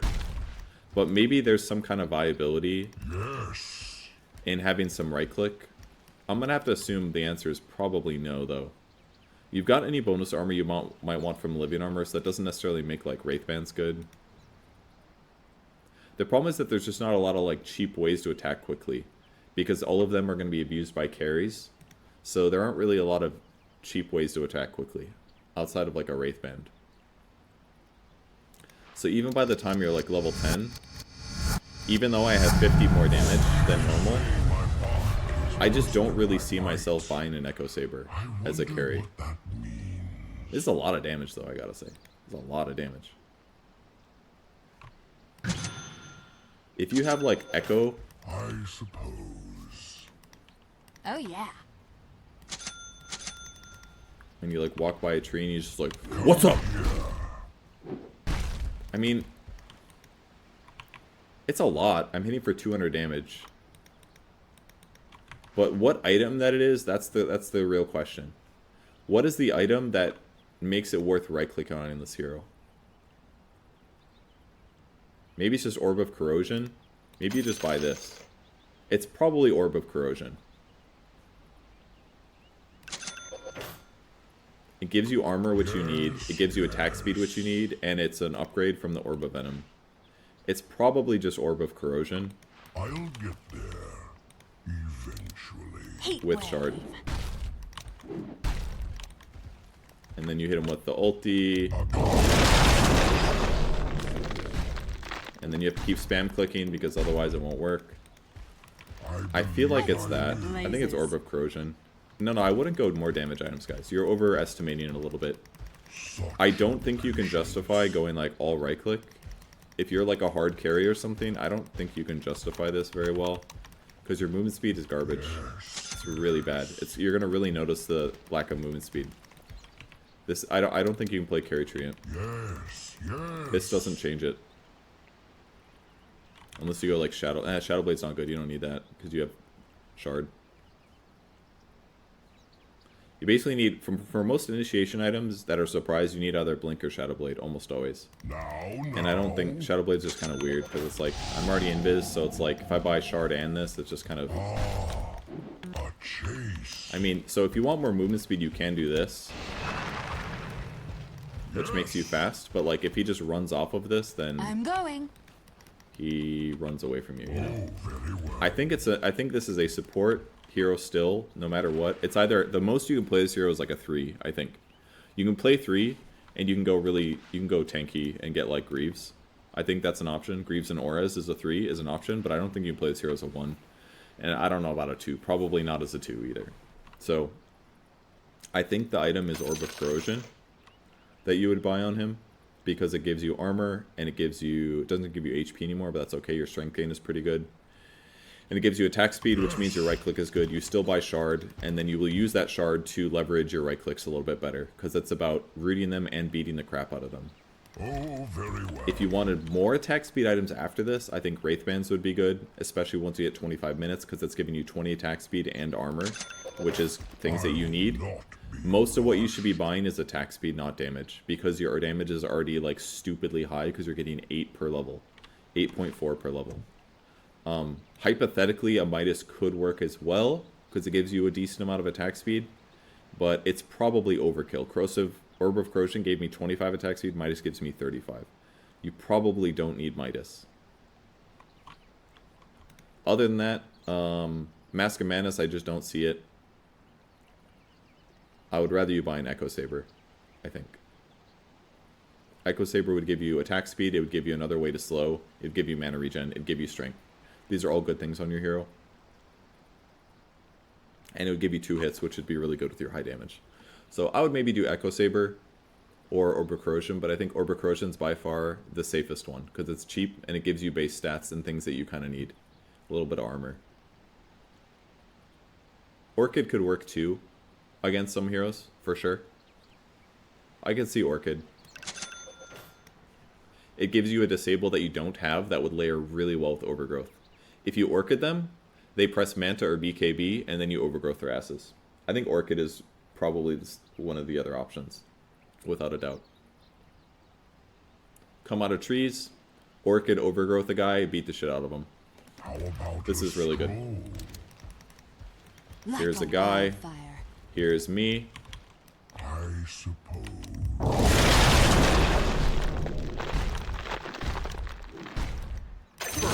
Like, legitimately good. First blood from a deep cut. That's the build. This is the build. This is the build. Tree killed you. He's got HP. He's level 4, but his HP is similar to mine. His armor's a little low. So soon. Sure, like we could give him like, even if we get him a plate mail or something, it's still gonna be a lot. Now. Because we are looking at, yeah, same thing.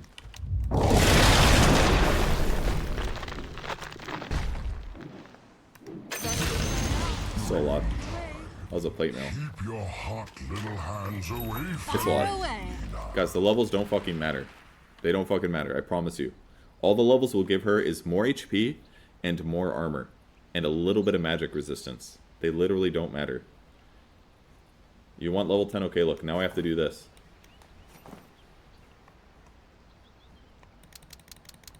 Wow, look, she has slightly more armor and the same HP that she just had, and her magic resistance went up by like 3%. I don't like the blazes. It does not matter. Let's give her all of these items now, okay? See how big of a difference it makes.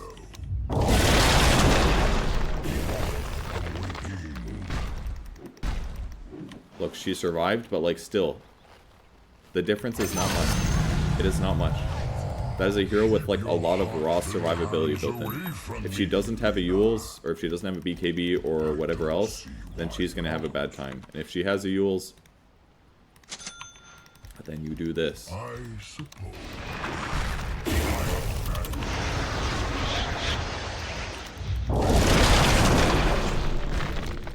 And then she has to stun you afterwards. But like, there's counterplay, but still. I think it's Orchid. If you want to go right-click tree, then it would be an Orchid. Very cheap, gives you attack speed, gives you regen, gives you int. It's Orchid and an orb. Now. But you might need a Force Staff or some shit. But these are definitely the items. Anyways. Now.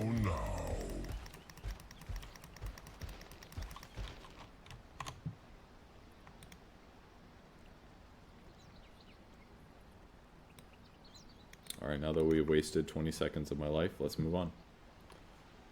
Troll Warlord Berserker's Rage.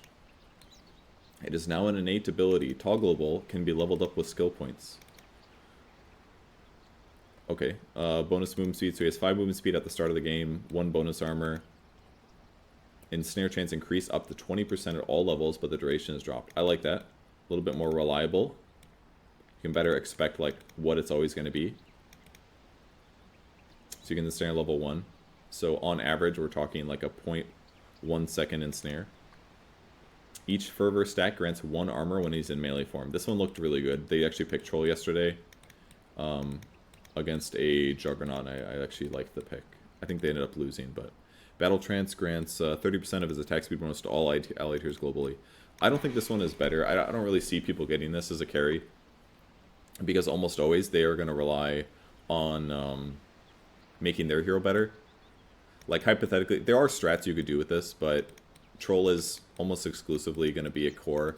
I don't really see support working very much outside of some like Ags build or something, but it's not good. Giving attack speed to allies when you have an OD or a greedy lineup with another right clicker on your team, sure, it's fine. But why would they not just want armor? Because this means every time they attack, they get an armor on one hero or tower. You attack a tower 15 times, you have 15 armor. Like, it's just gonna make, it's just a huge buff to the hero, I think. It'll make his late game better. It's gonna make him so much better fighting one hero to the death. If your opponents can pick, disengage, attack, disengage, then this is way worse, because you're gonna have to keep resetting fervor, but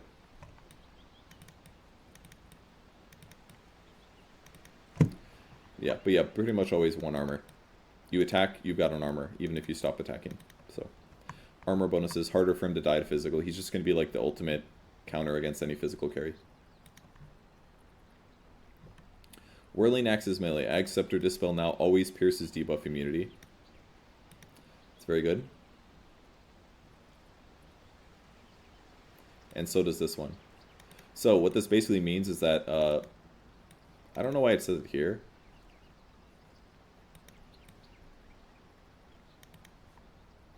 Regular effect still requires 25 talent? What does that mean? Oh. Well.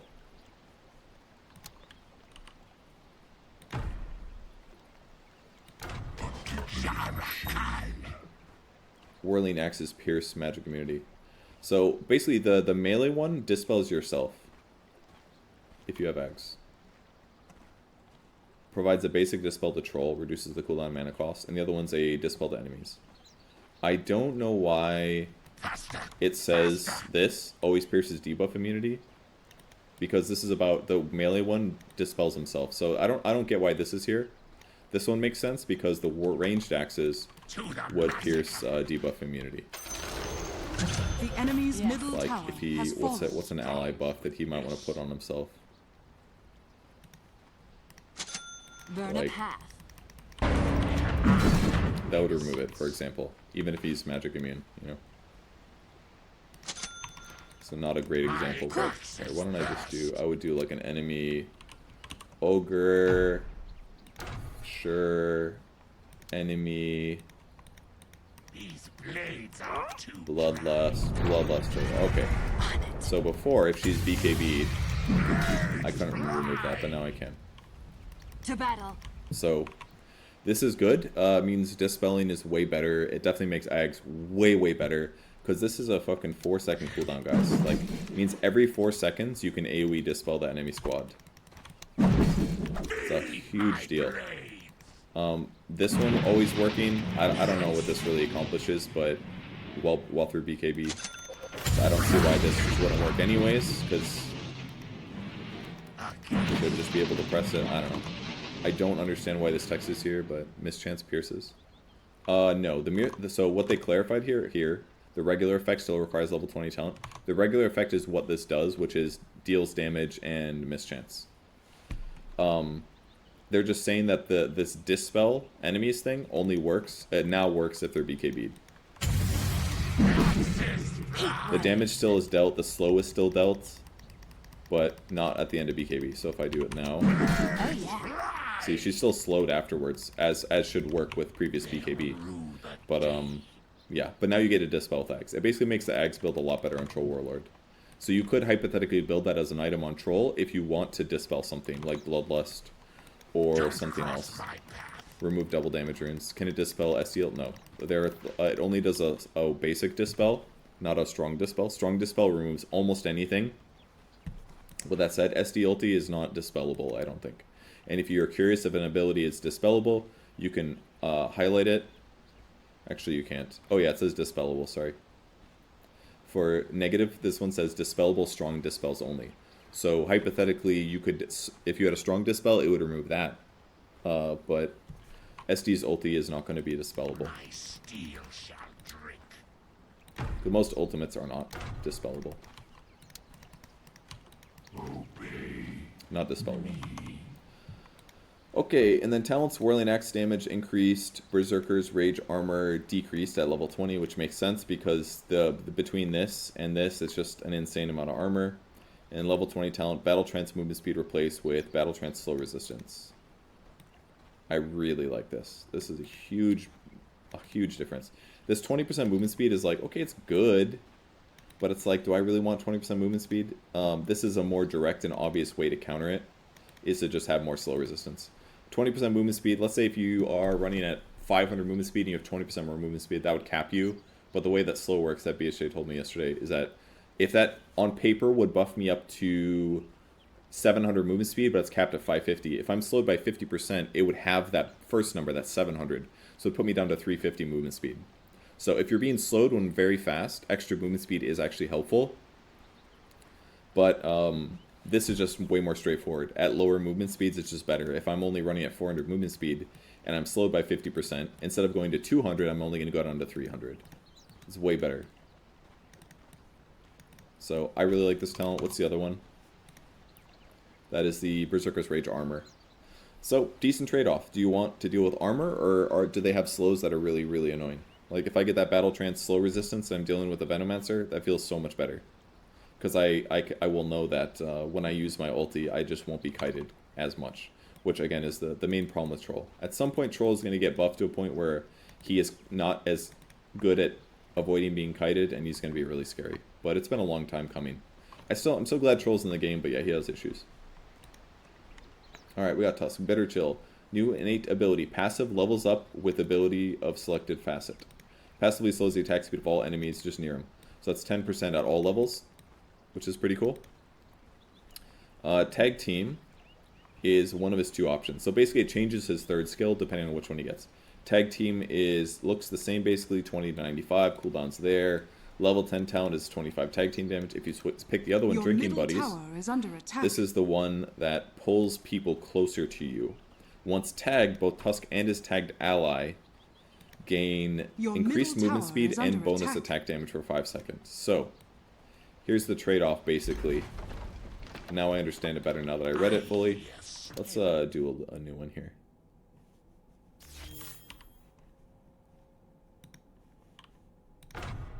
Drinking Buddies is useful for a couple of reasons. Number one, it's going to give movement speed to the guy that you use it with.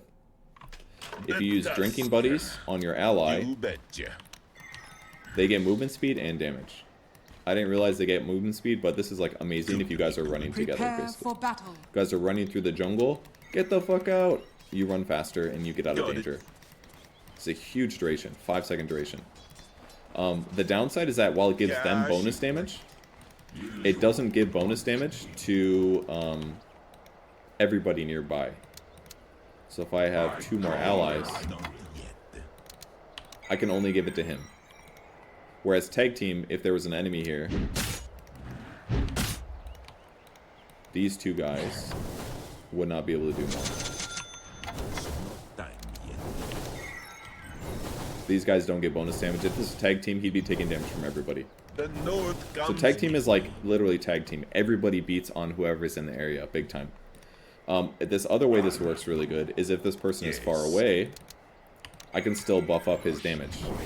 So even though I'm far away, this guy should still be taking bonus damage, which is good. And the other cool thing that it does, this is maybe the most interesting, it actually pulls him to me. So I could actually use this to save allies, big time. It makes Tusk a better saver, because you can do stuff like this. So now I basically don't need Blink Dagger to save people, like you did before.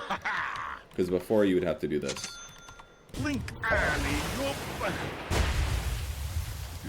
Now I just don't need items. So much easier. You can grief better. Can you cast from Snowball? That's a good question. You cannot. You can only cast Snowball. Well, is that true? Snowball. Yeah, it doesn't like it. What about... You can cast other things, can't you? Okay. Could you always cast Tag Team? Yeah. So you can cast Tag Team from Snowball, but you can't cast Drinking Buddies from Snowball. Which makes sense, because there's not really a lot of upside to press Drinking Buddies, other than to pull somebody, but this would be bullshit. If you could just do this and then pull your ally while protected. It's not fair. It just wouldn't be fair. So anyways. Save your ally. This is really good. I think Drinking Buddies is... in some ways better. It's worse for Roshanian for sure. Tag Team with Roshan is better.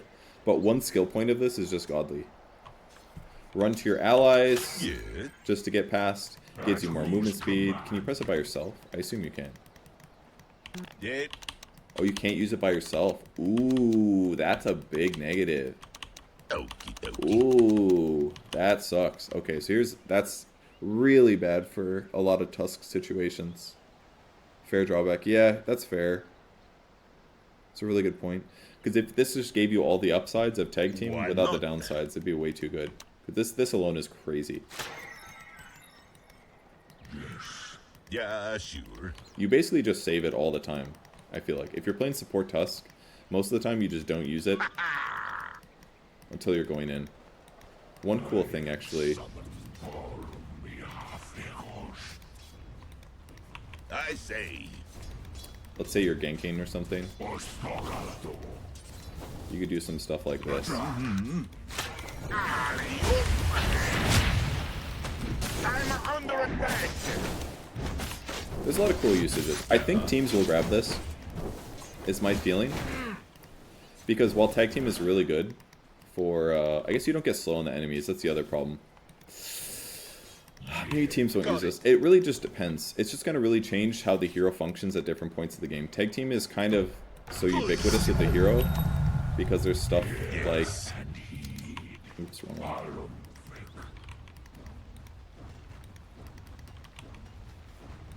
So I gather. My shadow over the gold. Like, this extra slow is a big deal, you know? You still get attack speed slow, but they wouldn't get movement speed slowed ever. So basically, killing in the laning stage with Tusk is just going to be way worse without tag team. Because you don't get to slow them, but the upside is that you're way faster.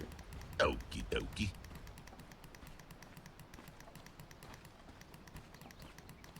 Got it. So you are, man, I just realized that saying "you're" is like completely the wrong pronunciation. It's like the way you spell it on cell phones. You are, but it's so much easier to say than you are. You are. Snowstorms are coming. You are going to slow them way less if you don't use tag time, but you are faster as a hero because you're drinking buddied. Up to my weight, I'm much faster. So I think what you do is if you go drinking buddies, you want an Orb of Venom probably. If you say so. Yes. Let's just see what you're made of. So that's a trade-off, I guess. I think that makes it okay, because the movement speed bonus with this is going to make Orb of Venom better. Orb of Venom kind of sucks sometimes because it's not quite enough slow, so it's hard to keep up on your opponents. But I would say Orb of Venom with Drinking Buddies helps negate the loss of kill potential in the laning stage. You're way worse at trading in the lane, unfortunately. But, the save potential for later in the game is just so god. This guy gets stunned, you just pull him back. You know, you can't pull three people out of Chronosphere, you can't pull them out of Black Hole. There's like a lot of things like that it doesn't do. You can't pull them through like Mars Arena. But against like any very simple stun, just being able to do this to your ally, just this little distance right here is really, really helpful. And that's even without having to snowball, you know? If it gets worse, you just do this. Scary at times, but still. I think this skill is very viable. And I feel like against the right heroes that this is going to be a better skill. If you're playing Tusk as a saving hero, it's just better. And then as a result, if you are trying to gank while playing Tusk with this playstyle, you probably just get more of these skills and less tag team. And that's just okay. So, okay. Cool. Feel good about Drinking Buddies now. Walrus Punch is now affected by spell blocks, like Lincoln Sphere and Counterspell. Okay. Tusk will make a regular attack with no benefits of Walrus Punch. It's not the worst, because it makes Walrus Kicking easier. Because now you can blink Walrus Punch and Walrus Kick. So Walrus Kickers are probably happy about this. But for non-Walrus Kickers, it's just factually worse. What you basically will have to do, probably, you might have to use Lincolns, or Snowball first. If you Snowball first to break the Lincolns, and then you punch them, or vice versa, that's probably what you have to do instead. Which is tough, because if they could pop a BKB or something to get out, or a Manta, they will have some counterplay. So it's going to make Walrus Punch harder to like start fights with. Lincolns will be really annoying. Bonus damage is increased for Walrus Punch, so it scales better. This is to probably help with Drinking Buddies, because Drinking Buddy and later on is going to be hard. Although, of course, you could always Drinking Buddy and Ally and then blink in and punch if you wanted this bonus damage. So it's still options, for sure. Critical damage is decreased, though, to make it a little bit weaker later on. so that this number doesn't like make it insane. So right click Tusk is probably weaker if you buy a lot of damage items, but not by like a gigantic amount. And it no longer slows movement speed for 40 seconds after they land, 40% after they land. Okay, seems okay. Underlord, my homie. Attribute aura now innate, starts at 0% at level 1. Bonus damage per creep rescaled, so you get bonus damage from creeps even without skilling it right away. So this is just a straight buff to the hero, because a lot of Underlords do get Firestorm at level 1. But other than that, it's the same. These are the same, these are the same, and then the duration rescaled. Okay, so a little damage is not bad, but yeah, most people get Firestorm level 1. That means they'll get a couple damage points for possibly the follow-up creep wave.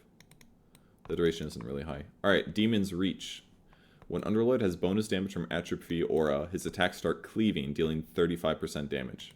The cleave distance is equal to 100 plus 5 per point of bonus damage. So if I have 45 bonus damage, that would be a lot, right? Like a lot. Like right click Underlord is viable a lot.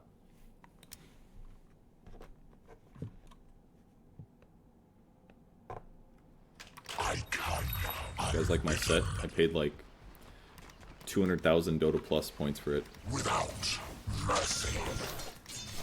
Prepare for battle. Oh, no, Agnes. Pleasure will be mine. Poor Agnes. It's not that high. I've done my math wrong. Skills, I demand more. Oh yes. Per stack.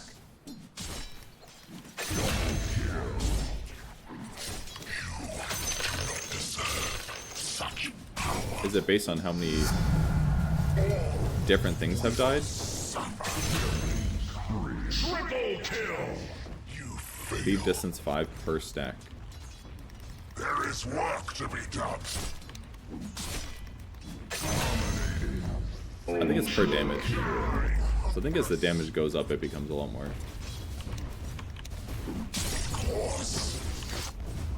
It seems really good. For core Underlord, if somebody dies near you, like, look at this. Oh, I do have relics though. I'm overestimating this a bit, but still, it would really help you clear creep waves afterwards. If it's not set correctly.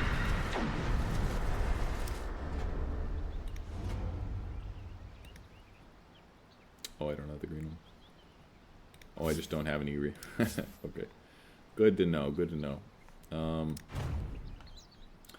I feel like this is a cool way to transition the hero a little bit. You continue to be like all AoEs, pretty much.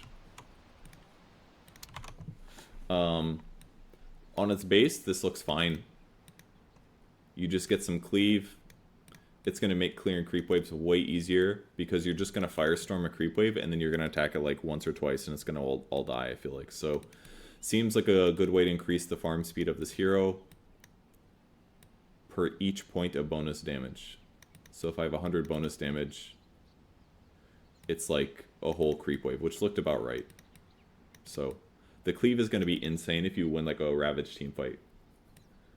Or if you win a team fight at all, your damage is going to be insanely high. Alright, let's look at the Fiend's Gate one. Whenever Underlord teleports with Fiend's Gate, he'll bring forth uncontrollable warriors and archers to fight. The first underlings are summoned together for the closest visible enemy unit within 1200 range. For the closest visible enemy unit. And then they're summoned one by one at 2-second intervals. All summons die once the gates close. Summon's level depends on the level of Fiend's Gate. War is 420 damage, burns mana, so it's the Necro ones that we saw in the thing. And they deal magic damage to whoever kills them. Gold bounty is 20 to 40, so that's pretty cool. That's just built into Fiend's Gate, huh? Archer has health and attack damage. Has a passive aura that increases movement speed. Cool. This part's pretty cool. The Necro Archer aura that increases movement speed just for your whole team in the fight. Seems good to me.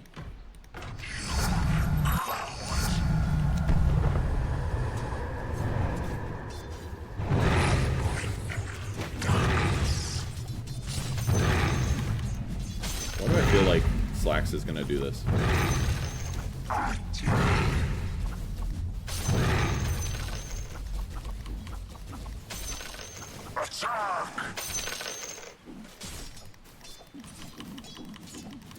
mean, it's fine. It's fine. The movement aura is nice. This part is really good. It makes the team fight better, basically, as you show up. What is this one? First underling summoned together.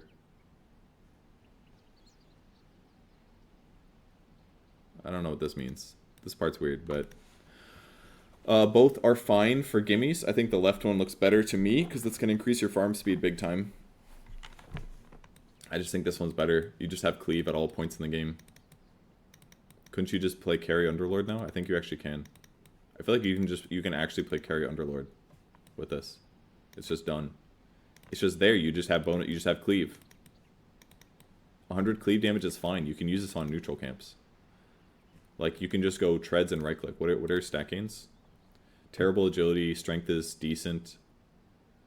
I'm sorry. Yeah, terrible agility. I mean, I feel like you could just go right click on this guy, and it might actually work. You don't have good talents for that, basically. But, or attack damage reduction and gain on 20. So, Fiend Gate deals 100 DPS and a 700 radius. Oh, that's a cool talent. Must be a new one. Let's take a look at the root durations. Way better root duration in level 1 Pit of Malice. So that would buff carry Underlord, because you wouldn't have to max out Pit of Malice.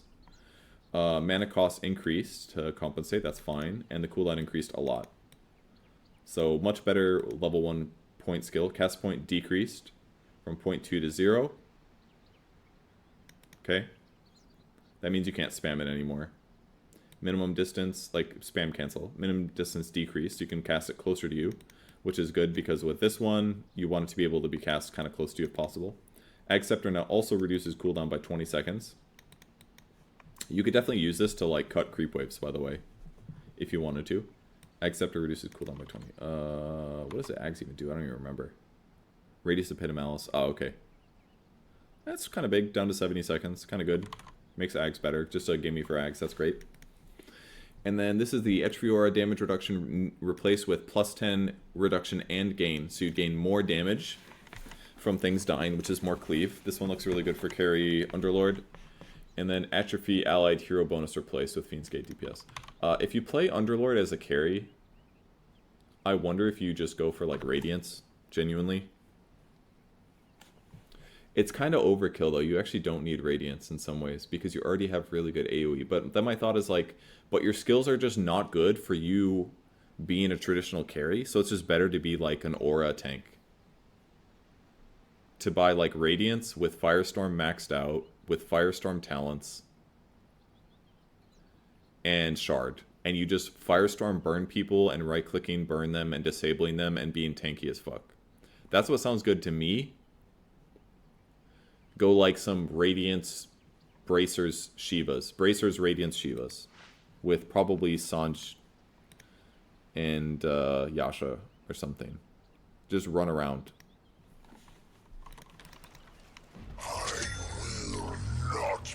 One bracer, two bracer. Yes. With like treads. And then you just buy like Radiance. Or maybe you get like a Wraith Band or something for your second one. Level 6, you get a Relic. You get a Radiance. Again, maybe overkill. You're gonna need a mana regen item in here actually, of some kind.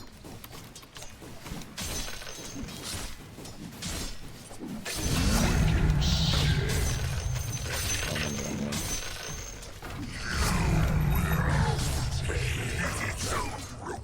Protect yourself, Agnes. What was this? Bracer. Maybe need a Null Talisman though. There is no hope. Otherwise you can't cast this as much. But I feel like once... With pleasure.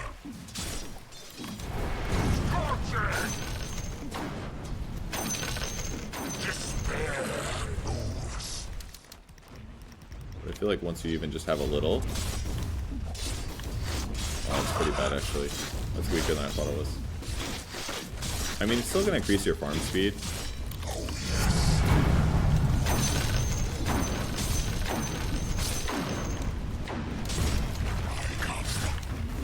Okay, it's a lot weaker than I thought it was.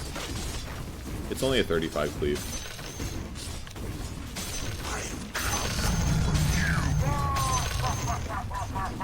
Maybe carry's not viable.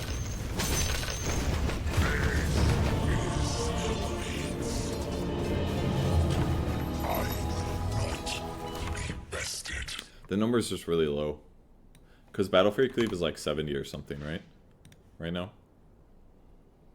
70 against creeps.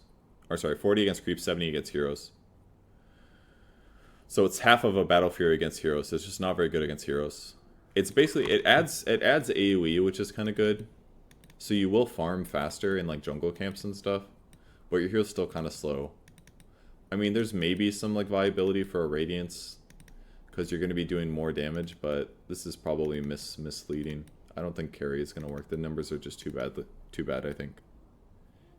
You can cleave the whole map, that is true. Or Underlord just got picked by Aurora. Oh, hell yeah. That sounds fun. Echo is better? No, I wouldn't buy Echo, I don't think. The extra attack speed is good, but... Echo kind of works, I guess. Echo over Radiance. I don't know. Not quite sure. Echo's probably not that bad. Echo Sound Joshua, just run around. It's probably not bad. It sounds a little bit better than Radiance in some ways. Much cheaper, better build up. More tower DPS, basically.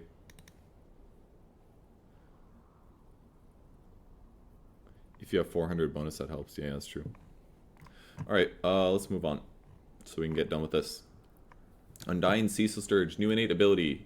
When he dies, he automatically respawns in the fountain. Begins the game on cooldown.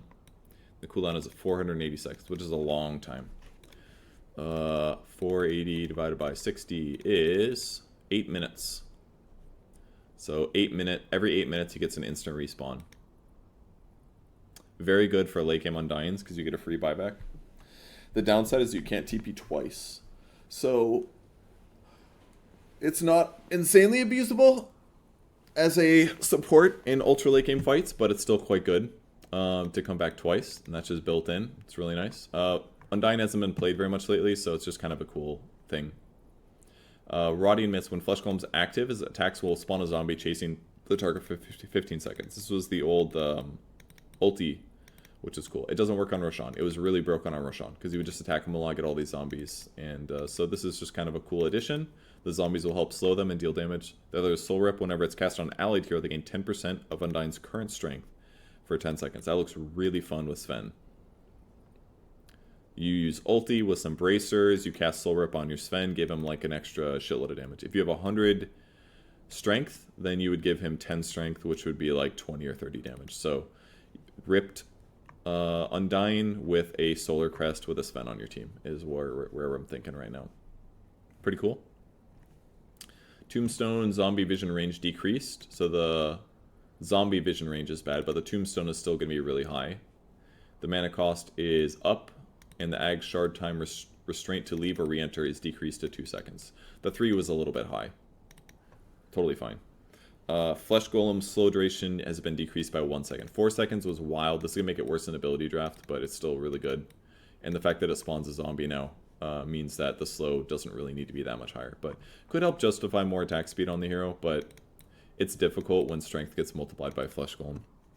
We got an ad coming. Let's press the 3 minute and then we can rock the rest of the patch out.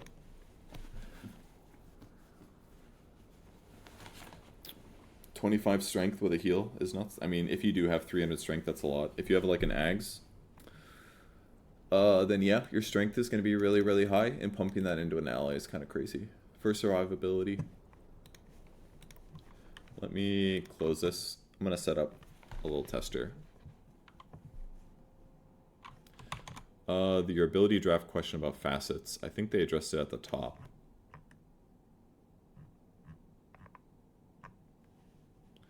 Innates have the following rules. Innate abilities that do not appear on the hero's ability bar will automatically be assigned to the hero when spawning in, but they can't be drafted. So basically, innates that are like the Dirge one, where he just automatically responds, he just automatically gets it on his hero.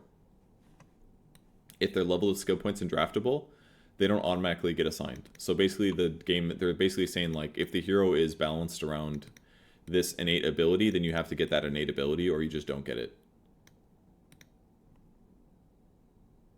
They won't automatically be assigned when spawning in. So if for Tidebringer, for Kunkka for example, if you picked Kunkka but you didn't get Tidebringer, you just wouldn't get an innate ability.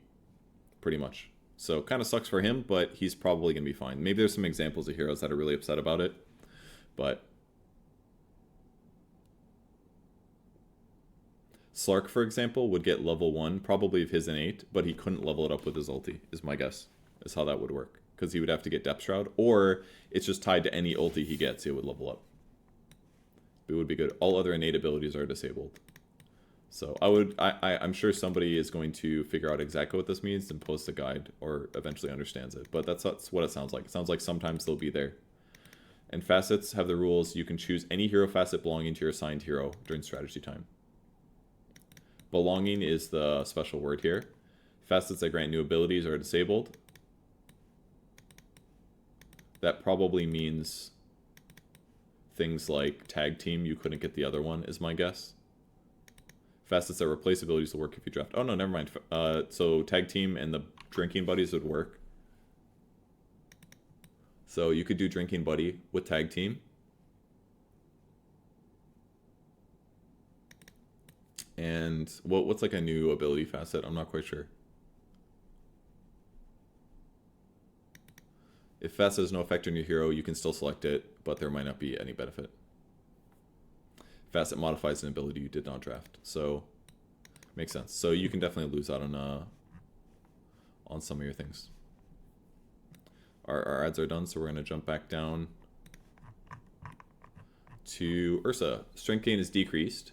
Innate ability, he gains 1.5% of his current health is damaged. So that means you do more damage when you're full HP. If you have 1,000 HP, you have 15 damage.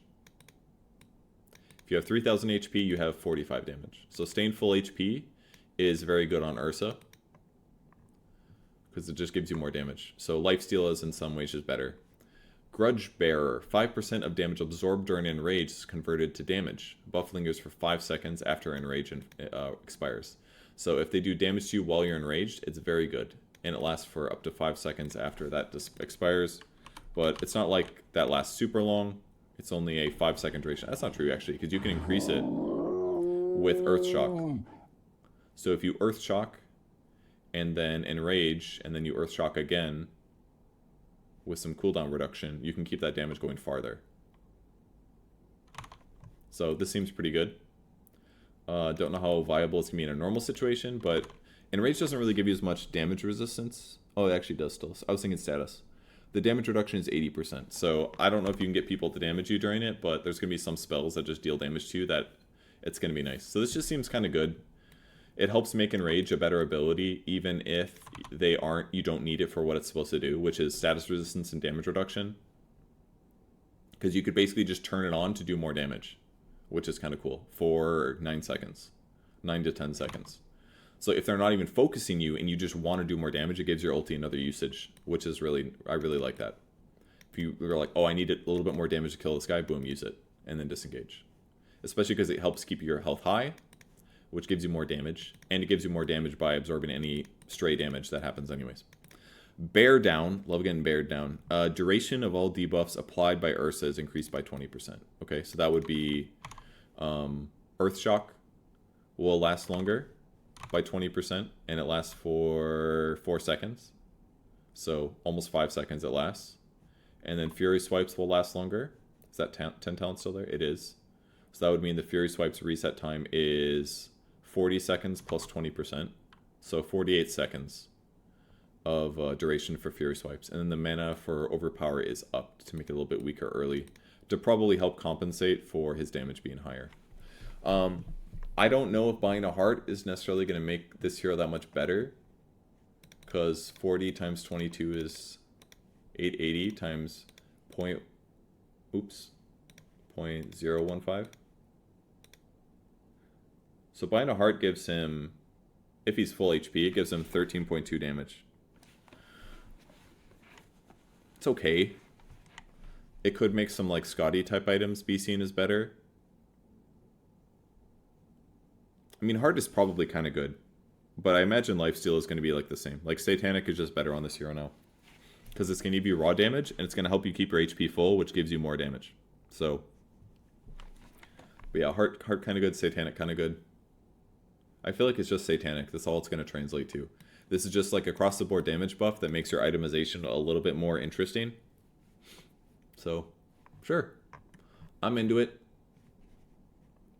Vengeful Spirit, innate ability. Whenever an enemy hero kills Venge, they get a debuff until their next death, causing Venge to deal 10% bonus damage to them. Okay. Kind of weird, but sure, whatever. It's lore. It's some good lore. Makes your gank a little easier, I guess. Actually, you know where it's good is with Ags. It's good with Ags. That's the main thing. Because when they kill you, your spirit comes back to haunt them, and you know you deal 10%. So killing Avenge twice in a row is going to be a little bit harder, because she's going to deal a lot of damage back to you. Avenging Missile. Oh, this is cool. They're adjusting her BAT to allow her to be more of a carry. So regular, base attack time is 1.7. Damage is increased by 0.75 for every last hit or deny the target enemy has. So let's do some math. I heard about this yesterday. So if you have 50 CS...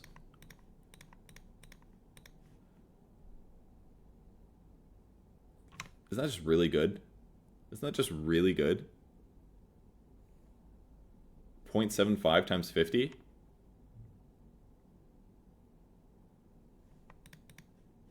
I mean, bad at low MMRs, of course, but... If they have 100 CS, it does 75 more damage. Maybe it's a little overrated.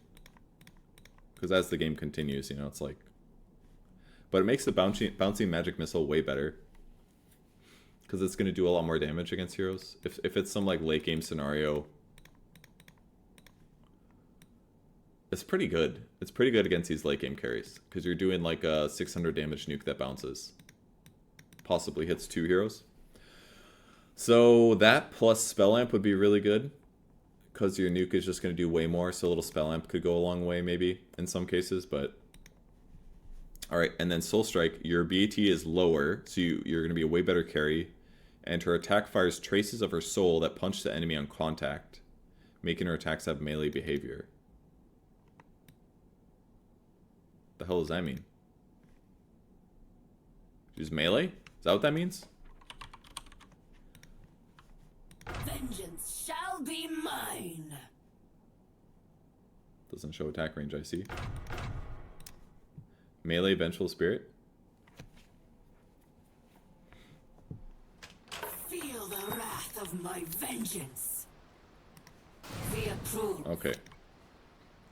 So, same range, but like you guys said, she can use Orb of Venom and stuff. I fly.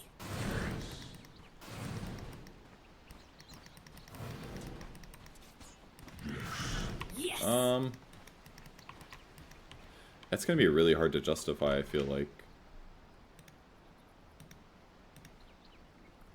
Diffusal Blade? No, it's always the same ranged and melee. That's some old shit. Echo Saber, like you guys said.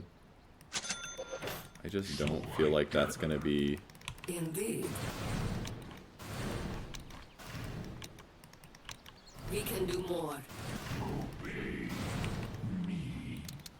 I mean, Echo Saber's okay, I think. Genuinely is okay. For like a core Venge. Safe. Is there anything better? Basher, I guess? Battle Fury?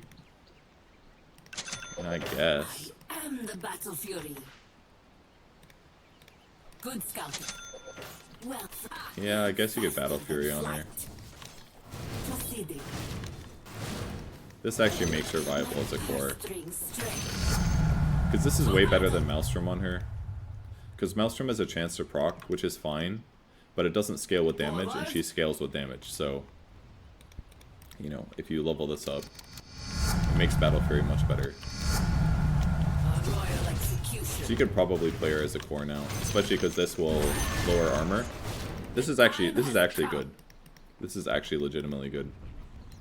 Because you'll farm with it. You'd probably max out this instead. Small mistakes lose wars. Max this, that lowers their armor, and then your cleave does more damage. I'll not overrule.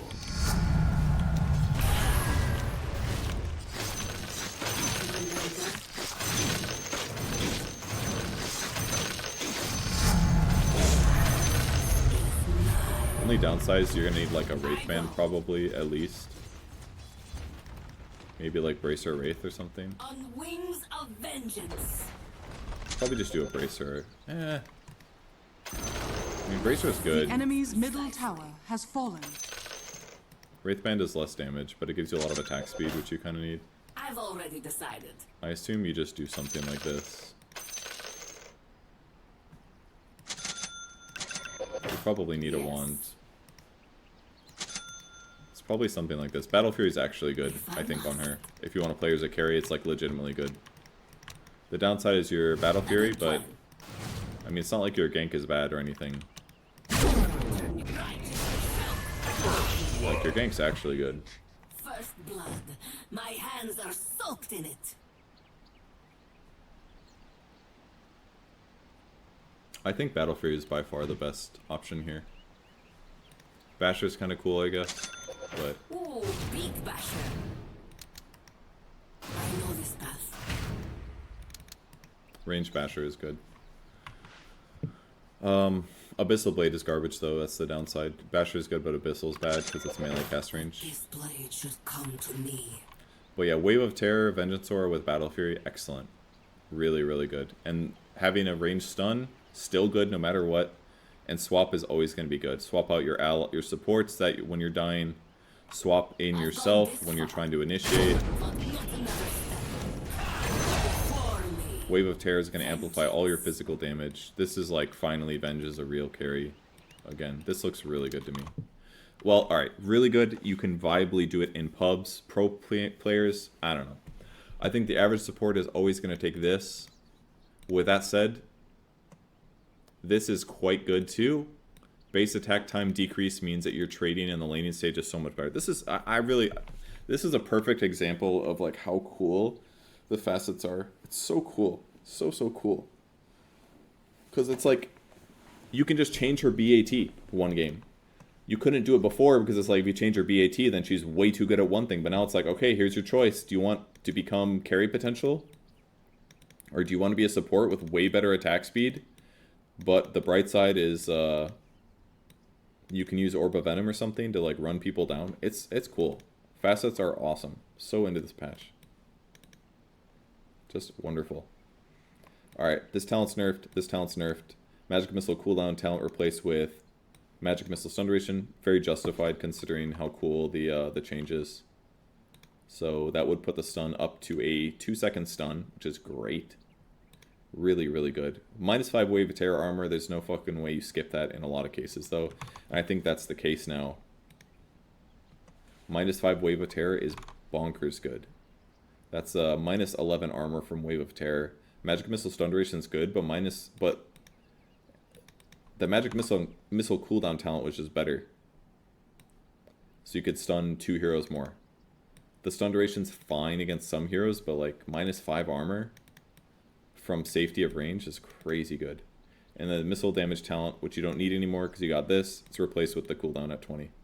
So the missile spam build is worse, so like an Ags Rush is a little bit weaker. But I don't know if it matters that much because Ags is better with this. This is just straight up buffs to the hero in fun ways. Lots of fun things to try here.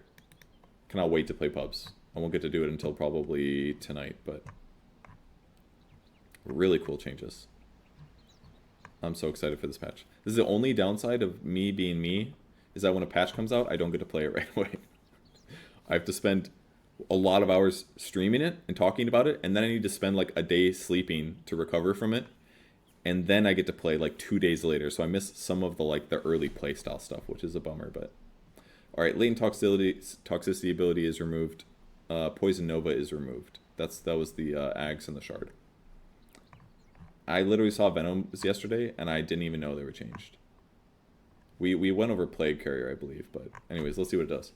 Poison Sting's innate. Okay, cool. So you automatically get a 3% movement speed slow and 2 damage per second, which only lasts for 3 seconds. So very minor. pretty weak. Now it's upgraded by Ag's Scepter. Venomancer's attacks deal 15% of his base damage per each of his debuffs on the target. Oh, cool, cool, cool. Deal 15% of his base damage. Okay, so if you have a lot of raw damage, and you have Poison Sting on them, and you have Poison Sting from your Plague Ward on them, and you have Gale on them, and you have your ulti on them, you're going to be dealing a lot of freaking damage, potentially. Is that just on top of everything else you do?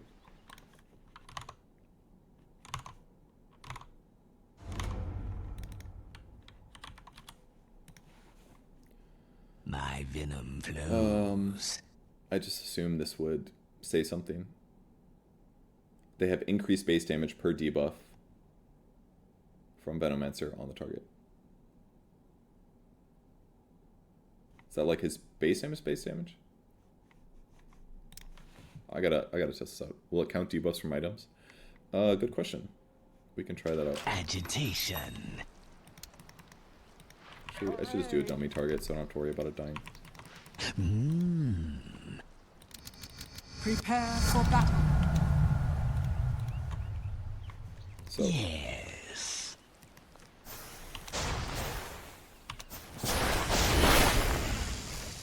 So this is 5 debuffs. What is this? This counts? Okay. A touch of venom. A toxic scepter.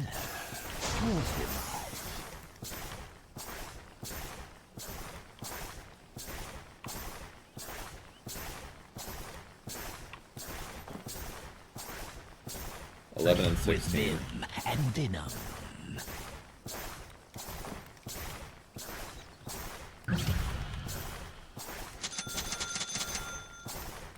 Ooh.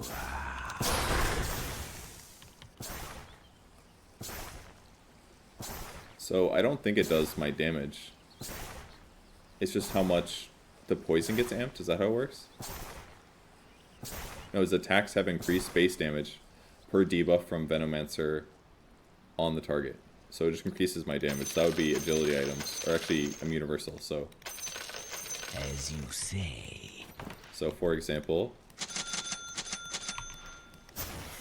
225. Ah, sweet toxicity. And if I get this, attack.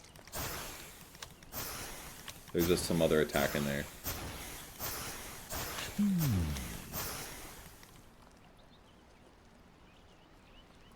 Here, this is how we're gonna test it.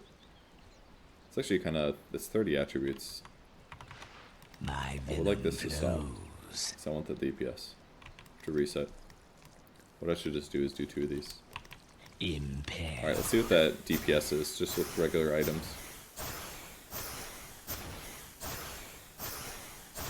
It's about like 340, 350. Actually, this is wrong. I need one of these. I'm losing 10 attack speed, actually. This is kind of misleading. Anyways, 290. Yes. That's a lot. A really big difference. There's a 10 attack speed difference here about, so I'm attacking 10% faster with this item versus this, but it's a big damage increase. It basically just makes your right click way stronger to have eggs. Oh wait, and that's per debuff actually, so it's going to be higher if I do other things. It's going to be like crazy damage. Quick as venom.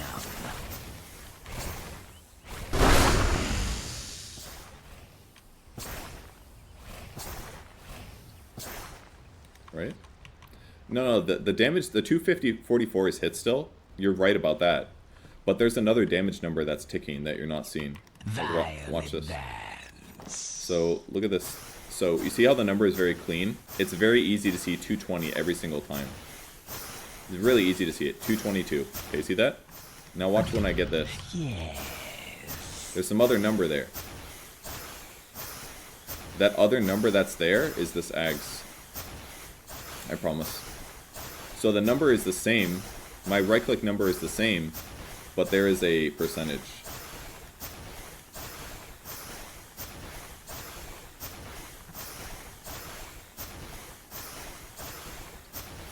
See this 41? And then if I do more of these, that 41 is going to be higher.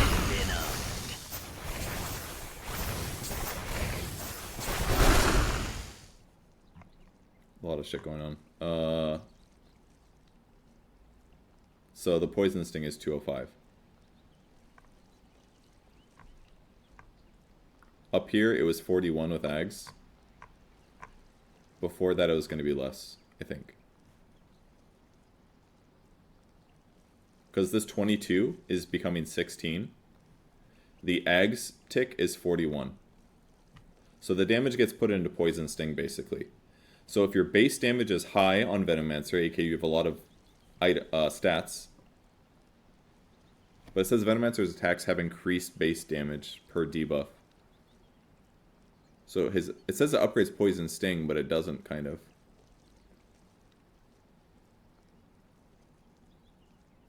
Oh, you can't see this behind the cam. I'm sorry.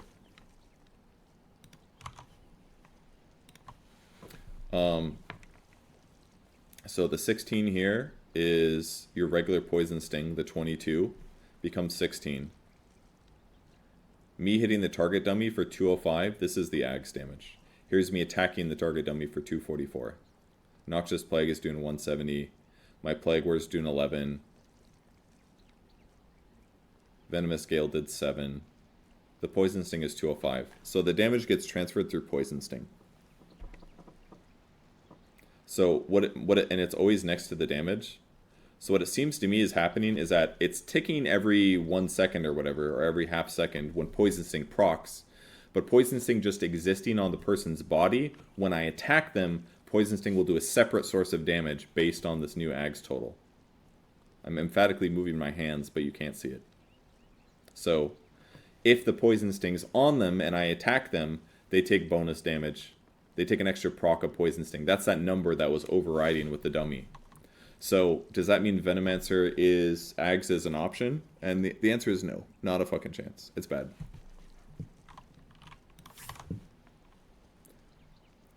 Unless you're a core. Then maybe it's an option, but it's probably just bad. Magic defense helps. I would say so, yeah.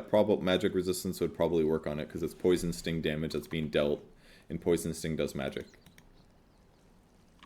So I think you're probably right on that. Okay, so that's how it works. Can we test this? I guess so.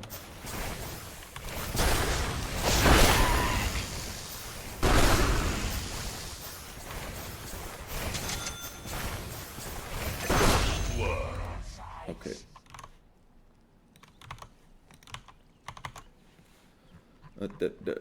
Okay.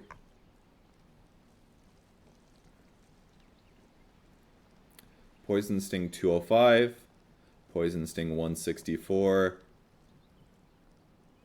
Poison Sting 131. 131.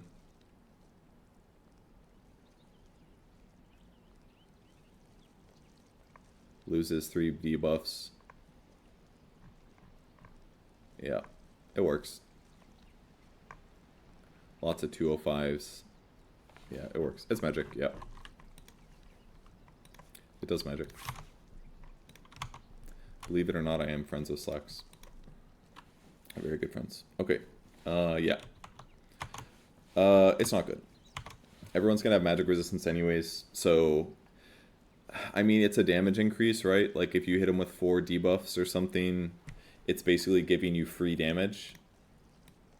But I just don't... It doesn't... These numbers are kind of goofy. Old Ags seemed kind of not good either.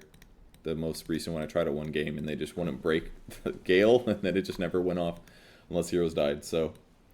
Alright, Noxious Plague. The Plague spreads 2 times.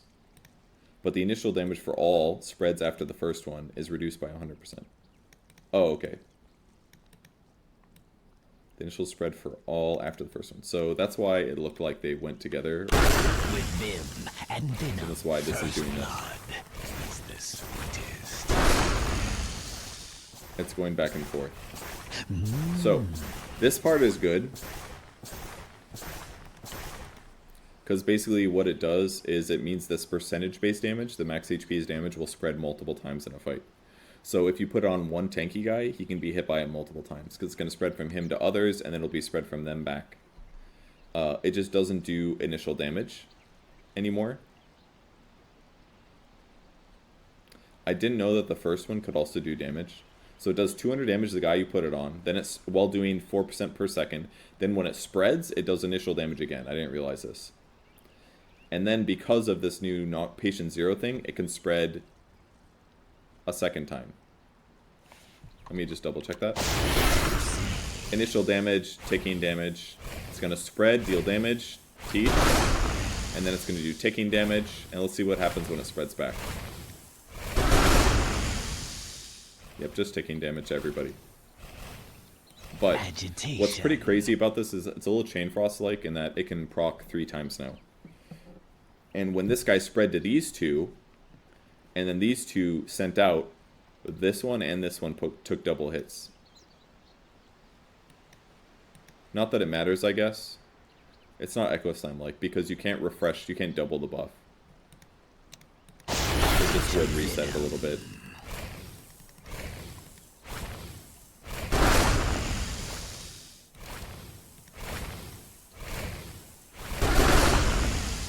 He didn't take 2, for example.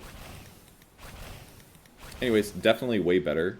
This is a great talent to make the hero better. Your ulti has more usages. Here's the other one. Plague Ward can be cast on allies, attaching a ward to them. While attached, the wards are untargetable and die 1 at a time whenever the unit they are attached to receives damage. Wards attack the same target their attacked units are attacking. This is fucking terrible. It's really bad, guys. The reason is because Plague Wards do almost no damage to heroes. They do bonus damage to creeps. Oops, wrong one.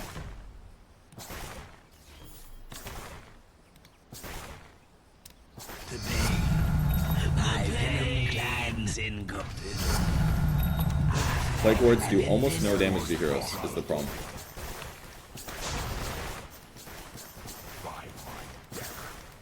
Look at this damage. This is level 4.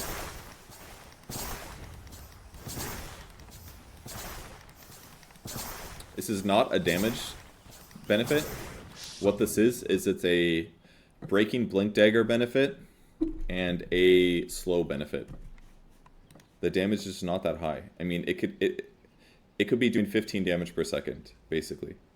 It's just okay. It's going to slow them for a long period of time, which is nice. And later on, it's going to slow them for... Does it do half slow? Oh, it does full slow. So, like, if I'm a level 15 Veno, I'm obviously going to be putting this on my cores, right?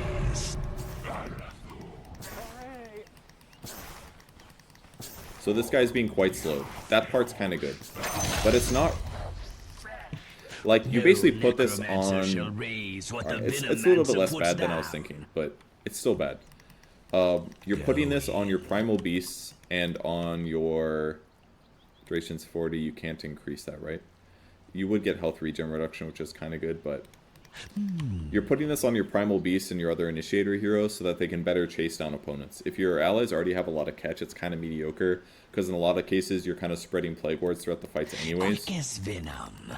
And yeah, it's free damage. And I guess... Is that per level? Let me see. The other thing is that if they take damage, it's just they're just gone, you know? If you put 2 on them, it's going to go away within like 500. And hypothetically, if you like put them on your ally any BKBs, then they're going to stay for a while. But I feel like it's kind of mediocre. It's going to apply better slow in the fight, but it's not going to do much damage. It's about the slow and it's the damage over time. The right-click damage is terrible. You can give your carry a free Scotty? No. I mean, it's a 20% slow. Scotty is way better. Is the other thing. It's more like giving your carry a free Orb of Venom, which is 13. Against melee heroes, Scotty is about 20, I think. Yeah, it's 20 for melee, but against range, it's 50. It's like just night and day difference. And if they use BKB, it doesn't affect them. The Poison Sting slow won't affect them, I assume.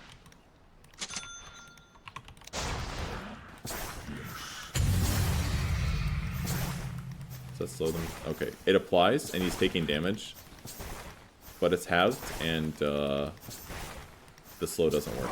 So it's really not very good. The upside, again, is that you could just put one on every one of your cores, especially your jumping cores. So kind of depends on the game. If you have a really good like jumping backline hero, it can be kind of cool. It'd be good to put it on like a Spectre before Spectre goes and haunts across the map, for example. But if you're in the general area of the Plague Ward, I don't think it's that incredible, unless it's like a really deep diver, like a Rikimaru or a Primal Beast. So I might take this if I have super diving independent mids, maybe a Storm Spirit or something. But in most cases, I just don't think I care that much about it. It would be good on Riki because he would be slowing people within Smoke Cloud, for example. So I think that part would be good. But for most cases, it's probably just better to do Noxious Plague because in a team fight, it's going to be doing way more damage. Percentage-based damage. It does take a while to spread, though. But in longer fights, this is probably just easier and better.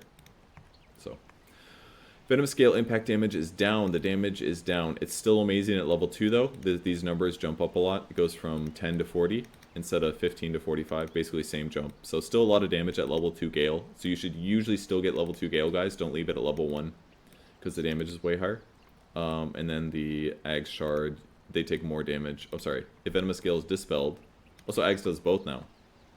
So Ags does this, and it does this, so that's better. If Venomous Gale is dispelled from an enemy, they take 300 damage and they're stunned. Okay. That makes Ags a lot better. This alone, pretty garbage. This with it, better. Just by buying Ags, you're going to increase your attack damage a little bit. I guess it's okay. This alone is just bad, because it's just so reliant on you attacking, which is like a very specific thing that you'd have to do with a lot of items. I don't like it. But this together makes it better. It basically makes you way better against BKBs. Because you can Gale a guy that's not BKB'd, and he will be stunned and take damage. Doesn't pierce debuff immunity. Alright, I gotta test something. Going. Ah, Scepter.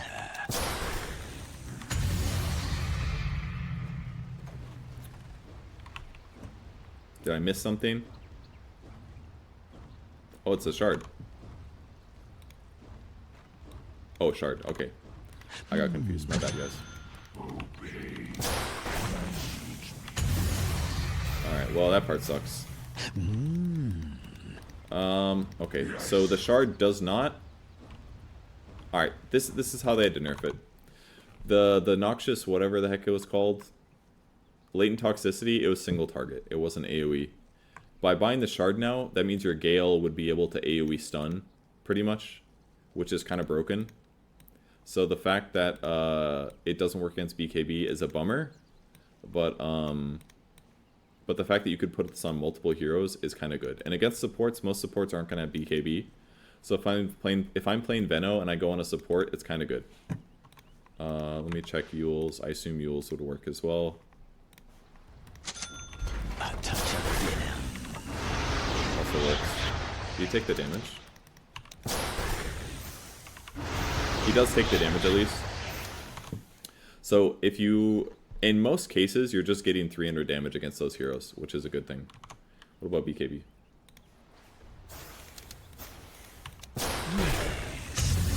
You take the damage, but it's extremely reduced by 60%. So against Yules, it's decent still. You're adding 300 damage to Gale, which is good. If they have a Manta, they're taking the damage and they're getting stunned. You know, if they have a Lotus Orb, they're taking damage and they're stunned. There's decent things about it.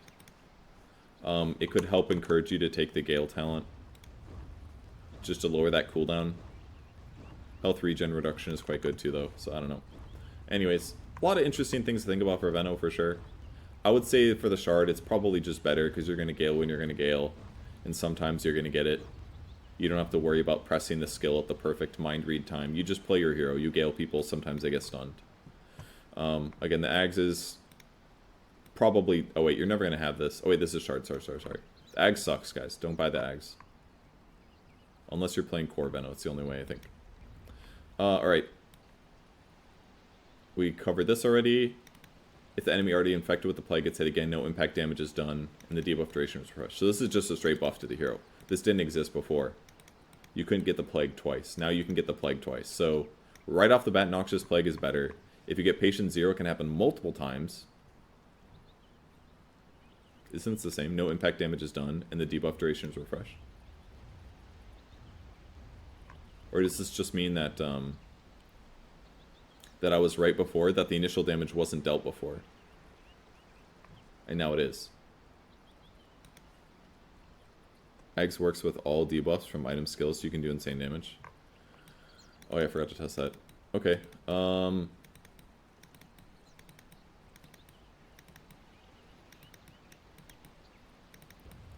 Well, I guess that helps, because I'm thinking about amplifying it by just buying stat items, but if you're just pairing it with, like, orchids and stuff, it could be good. Mage Slayers. If you go, like, Ags, Mage Slayer, Scotty. Agitation. Maybe it does. Maybe that's good. As you say. That was a lot. That was a lot of fucking damage. Cures all ills. It's a lot of fucking damage, guys. It's That's a lot of fucking a lot of damage.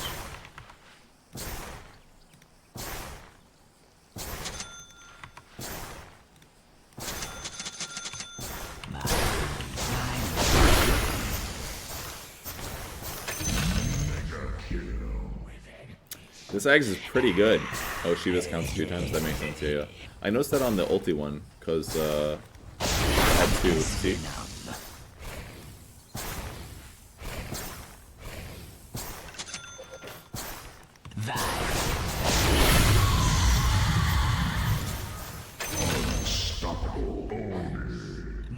Shit's broken. Shit's broken, guys. Alright, he doesn't have any magic resistance though, but so maybe if he gets like...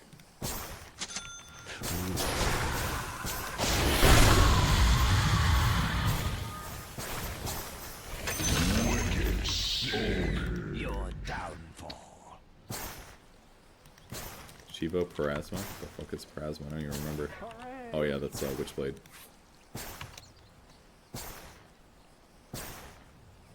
I might have to get nerfed.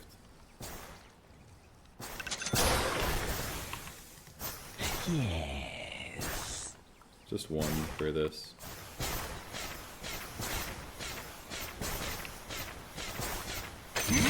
Monster kill. That's why it sounded weird.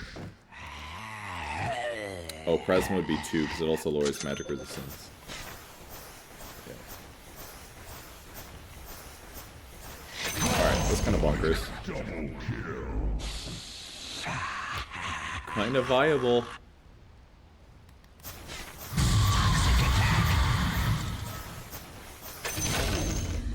Triple kill. Have I tainted the well of our discourse?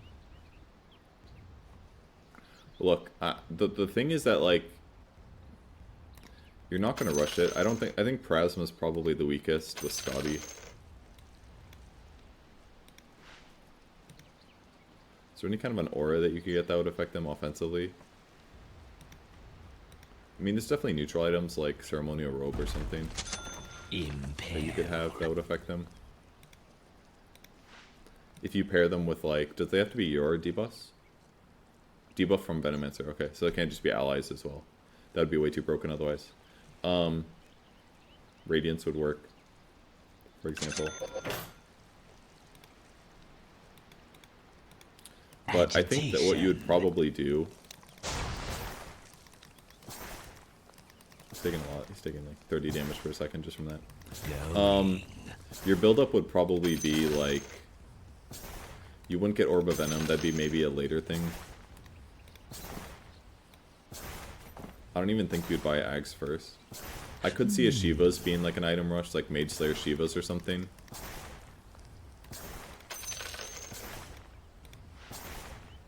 Like, you play off lane and you do, like, a Bracer, a Wand, a Veil. Something like this. Yes. Maybe slap in a Mage Slayer. Or an Ags first. Probably Ags here, I would think.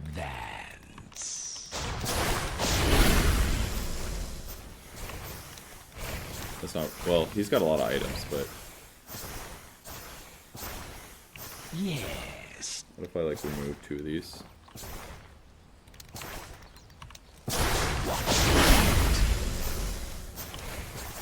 Taste my venom.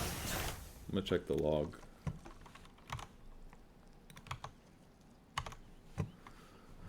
$125 damage against, which is pretty good. 125 against the guy with Eternal Shroud. It's pretty good. That seems really valuable with just Ag Scepter and Veil. So if you're playing offlane, this is probably a build then. Slap a Mage Slayer in there.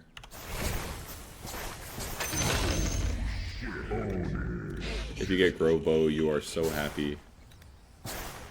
If no Grove Bow, Lancer Pursuit would work just fine. So you'd want Lancer Pursuit or Grove Bow or Fairy's Trinket probably. Whisper of the Dread would be fine. Orb of Destruction could work as a debuff. Dragon Scale would be really good too. You could Dragon Scale. Dragon Scale, Grove Bow, Vampire Fangs, Whisper of the Dread, Orb of Destruction. That's a lot of options actually. Tier 3 items, there's not as many. Nemesis Curse would work. Enchanted Quiver would just be good to get. Ceremonial Robe would be really good too.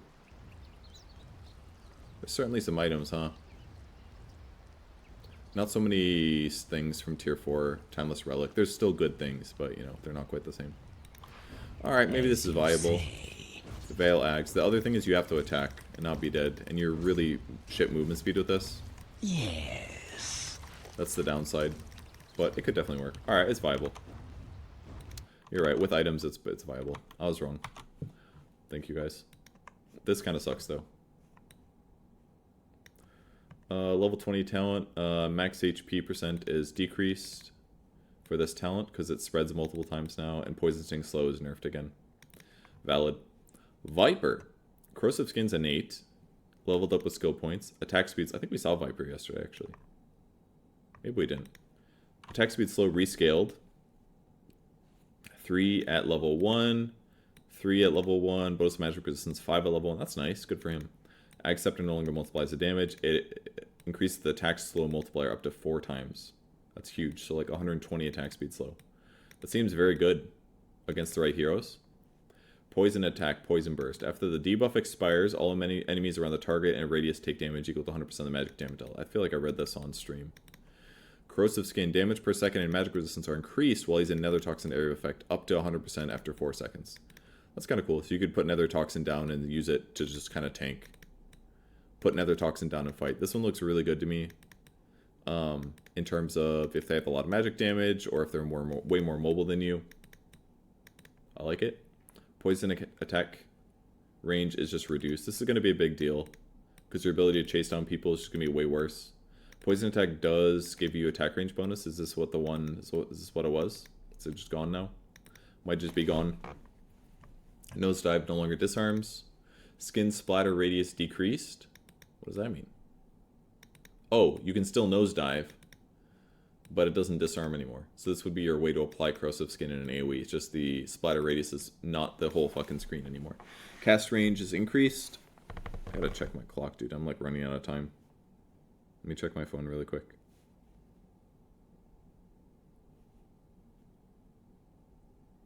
Alright, my call time's at 5, so I'm safe. But other people are leaving right now. Oh yeah, my food's been in the lobby for like hours, I think.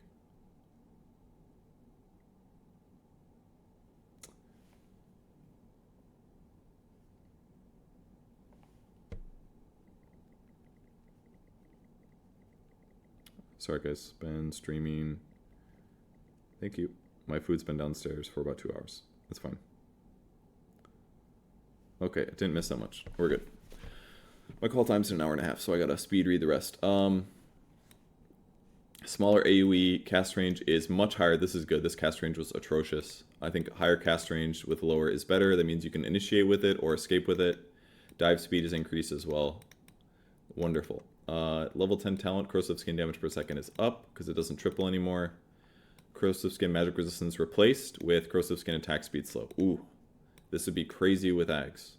Because this would put your attack speed at 50 attack speed slow, which could be tripled or quadrupled with Ags. So 200 attack speed slow if you try to kill Viper with physical damage. Makes him very viable against physical right clickers. If you want to buy Ags.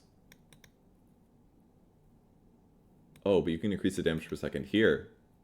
Because the Ags doesn't do it anymore, right? Yeah. So if you get this and you stand in Nether Toxin and people are trying to kill you, they're just taking way more damage. So Corrosive Skin with this and the Nether Toxin is just don't fight Viper in it. It's just not worth it. It's okay if you're doing physical damage, but you're going to take a lot of damage per second. And if you're trying to kill him with magic damage, it's just not going to work. Because he's going to have like 100% extra magic resistance, which basically halves the magic damage that you're dealing to him. So, not worth it. Don't fight him in Nether Toxin. This makes Nether Toxin a lot better. Seems potentially broken, but I'm not really sure if it is. Alright, Visage, base armor. How many heroes do I have left? 1, 2, 3, 4, 5, 6, 7, 8, 9. 9 heroes. I think we can do that in an hour and a half, no problem.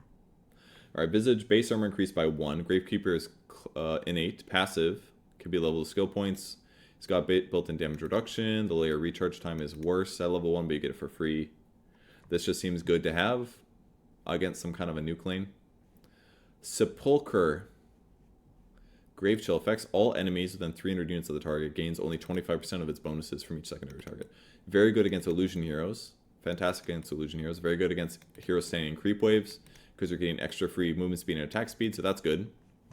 Faithful Followers. This is just a buff if they take it. Summon Familiars. Familiars always follow Visage and cannot receive direct attack or movement commands. They will attack the target Visage tried to attack last, and will return if that target is out of Visage's attack range or Visage issues a stop or hold command. Similar to how Death Prophet's ulti works. Can still be ordered to cast Stone Form from the hero or individually. Familiars will search for a nearby valid target within 300 range if the target they were previously attacking dies. And no additional orders or issues. If Familiars got way too far away, they'll teleport to Visage within 4 seconds. 3,500 range is a long time. Okay. Movement speed increased by 40. Can be put on autocast to make Familiar immediately return to Visage. They can't attack while autocast is on. Has a cast range of 1,200. Okay. So, what this makes very clear reading this is that with this in combination with what they did with Earth Spirit's ability, is they are wisely saying, we have 120 heroes, approximately 20 of them never get played by the average player because they are too scared to micro. And between Lycan and Visage and Earth Spirit, they're like, this is our option. Which is a little sad, unfortunately, but it's kind of justified. Because Valve is saying, look, we know that there's some sick, nasty Earth Spirit players that want 2 facets, but unfortunately, this hero is too hard for the average player, so one of your facet is for bad players, like legitimately bad players. And that is just it. You only get 1 facet. Good for learning the hero and switch later to more micro. I don't necessarily think it's going to work. That this is going to encourage bad players to eventually learn to micro. Maybe it will. They're certainly going to have data. The data is going to be really obvious. Are there new players that are playing Visage? Do they pick the easy mode facet? And do they eventually, when they discover their love for their hero, switch to the hard facet? And if so, do they eventually remove the easy mode facet? I don't know, maybe they will. Sucks for the Earth Spirit players of the world that didn't get anything new for their favorite hero. That part sucks. Now you can random into micro heroes. That's another really good point, actually. Really like that point. The Lycan right-click one, I think, is legitimately could be fun in a pub game. Because if you just want to right-click with Lycan, it's more viable, you know? This one, just going to be easier to play the hero. They do get more movement speed. We'd have to see like how much damage it is. It probably feels weird, but it is going to make it a lot easier to play the hero. You Grave Chill, you right-click the guy that you want to die, and your Familiars go run at him. I should test this. I'm going to see how crappy it looks. This is literally just for new players, guys. Or players that haven't played the hero and they're scared to play the hero. I am the unyielding face of death. You could also maybe justify to leave this at level 1. Prepare for battle. Because your little harassment is not that bad. Never falters. I must.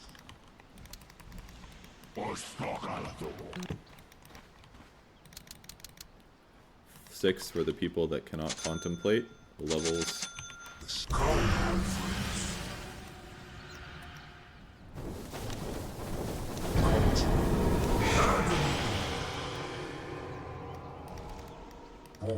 But what if I wanted those to keep attacking him?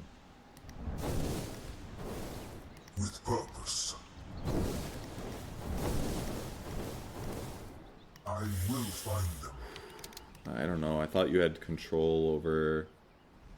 My search continues. If you press S, they come back, okay. That's good. So you can make them come back if you press S.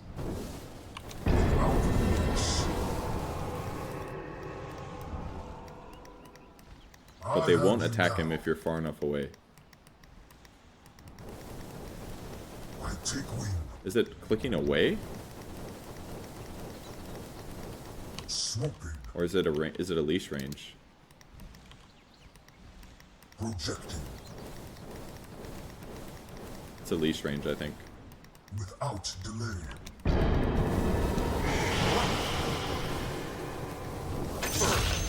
I mean, it's way easier to play. First blood. More shall come. It is way easier to play. As commanded.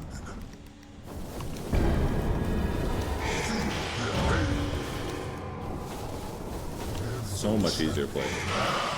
This is so much easier to play, guys. This button was nice, but this is so much easier to play. Do not run. I am sent. You have S or D to press if they're dying. Yes. This is so much easier to play. Like, insanely easier to play. Soaring. You're gonna feed your bats sometimes, certainly. And you can't, like, push creep waves and stuff when you're not in a wave. Like, and when you're dead, what happens when you die?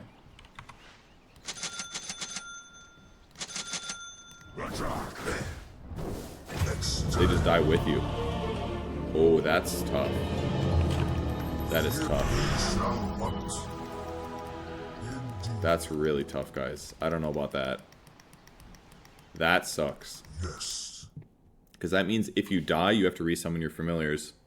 And if your familiars die, you have to resummon your familiars. So you can't, you can die or you can lose your familiars, but you can't do both or you're fucked.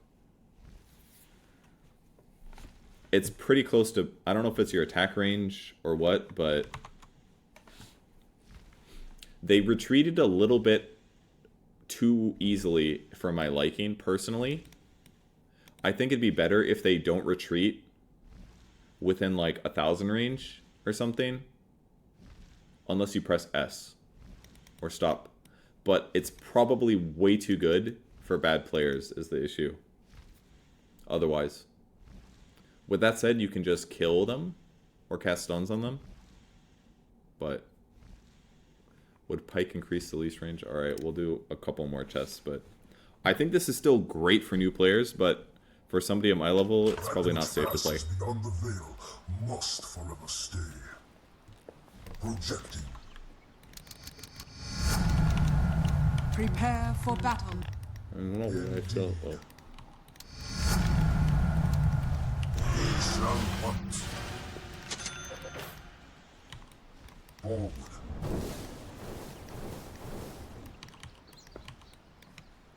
You will end. Yes. It does seem like it gives you more. My gaze never falters. Yeah. Attack range is helpful.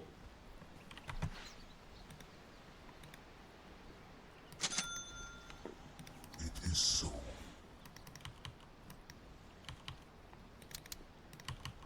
Prepare yourself. Fuck, I keep pressing S.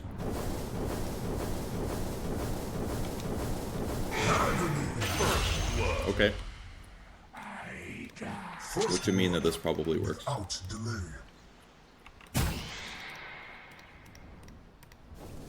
No, it doesn't. Because my attack range isn't higher. Is Just my ability to attack him. It means if you have this. with purpose. I am sent. I must. Sorry. So if you get Enchanted Quiver, you could use it to send them into stuff, but... Yeah, you can still select the birds. Swooping. Okay, I mean, this is good. It's good for the game. It's just good for the game. I don't know if people are going to play it, but it's good for the game.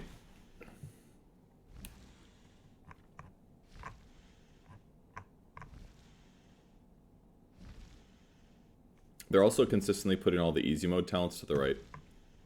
Or at least sometimes. I feel like they probably did this subconsciously, or on purpose. That they put all the safe ones to the right. Not always true, though. I think this one's better for newbies. Same with Lone Druid. Lone Druid also got wrecked on facets. Same thing. Lone Druid's facet is the right one. His easy one. So there's like, all the micro heroes basically got nuked on facets. A little bit. Alright, let's move on. Void Spirit innate ability. Passive can't be leveled up. Gains 33% more secondary bonuses from primary attributes. Ah. So this would be regen, attack speed, and mana pool. I assume. 33% more secondary bonuses, because that's a secondary bonus. HP regen. Alright. No. Where's the damage? Magic resistance? Oh yeah, magic resistance. That's right though, right? It's gonna get more magic resistance, more attack speed, and more regen. Armor too? I guess so. Basically everything but damage, right?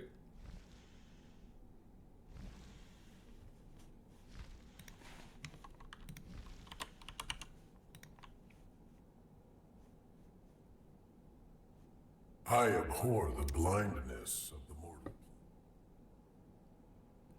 It's probably not HP, mana pool. Deny. It shouldn't be HP or mana pool.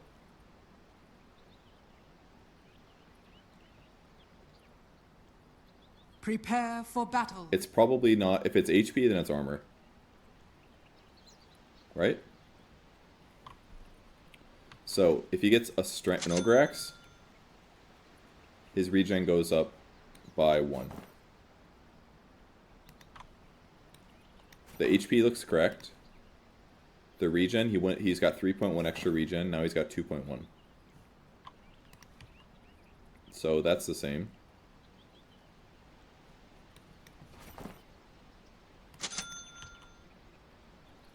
This one I don't know as well. Alright, it's definitely more armor. Because with this, he's getting... Actually, maybe not. He's getting 1.6 armor from 10. That sounds about right. It's about 7. Attack speed. He's getting 10. So that's the same. So what is it?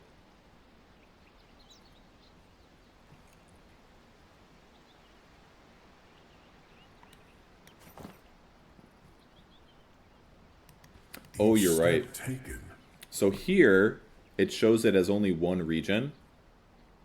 Because that's how much I'm getting from the strength. From the attributes. But here, it's giving me more benefit. So it probably isn't showing in here the way it's supposed to. But you're right, I did get more benefit. So confirmed you get more regen. The armor one, let's see what it looks like in the upper right on defense. Where it shows agility, it's not going to show correctly. 5.4. Okay, so there it goes 1.6. In the upper right, it goes up more than that. It goes up like 2, right? In the upper right, it went from 3.2 to 5.4. So it went up 2.2. Okay, so armor confirmed. So you get more armor.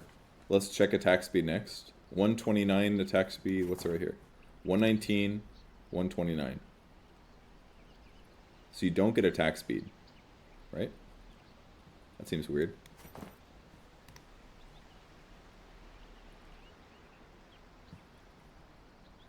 Attack speed 129 at 1.32.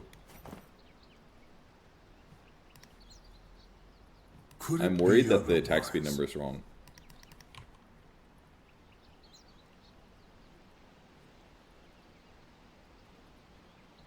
So it definitely does HP regen. It definitely does armor. I don't think it does attack speed, but I don't know the mana. What does holding alt do?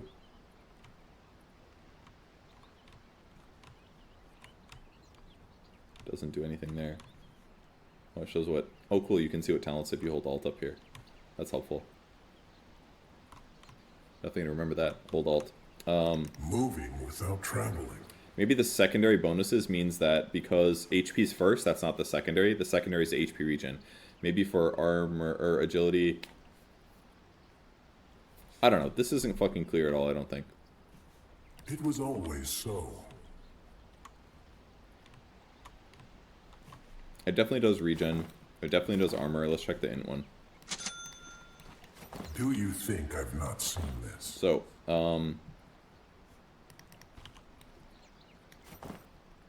it's giving me 120 mana, which is correct. Because every int gives you 12 mana. But the mana regen should only go up half for 10, but it's giving me 0.7. So you get more mana regen now with the Staff of Wizardry than you did before. Which is about right, because 33% should be like 0.3 of 10. No, it should be 33% of half, at AK 0.5. So it should be 0.17 or 0.017. So instead of giving half, am I right? Oh god, my brain is broken right now. 10 int should give you half a mana regen, so if that benefit is 33% more, then it should be 0.5 times 1.33. It should be giving you this, which is rounding up to 0.07. It thinks it's 0.07, so mana regen is correct. Does my spell amp go up though? That suits me well. Alright, what we need to do is give him an equivalent amount of int. I need another higher int hero. That isn't like insane int. Let's try her. Is her int closer? There's always more to shoot. It is not. Get these garbage out of here. I'll find justice. I know the I've never way. seen that button Another before. night. Let's find a support hero who probably doesn't have...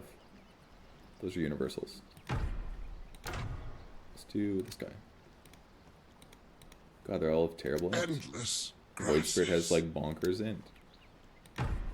Dark Series is not that high either, I don't think. Damatrix guides Bro, look at some freaking high base int heroes. Let's find something to 21? Jesus Christ. Making this so Yeah, much harder Jax, I to get verify. it. That was bad. Silencer is... I don't think this is going to be really that high early, is it? It's 25. Void Spirit has like the highest int. All is silence. Move the staff. Oh, you're right. It's the staff this whole time. Other Alright, options you're right. It mere was the staff. illusion. Thank you. Okay. Their int is the same.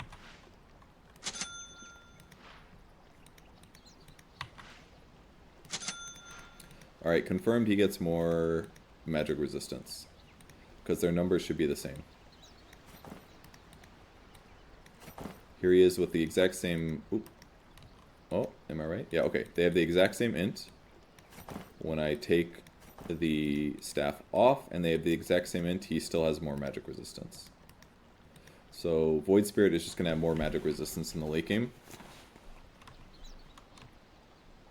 How much magic resistance do you get? Looks like if I have 44... Oh, it's an easy number. It's a percentage. So, it's a tenth. So, for every 10 int you have, you get 1% base magic resistance.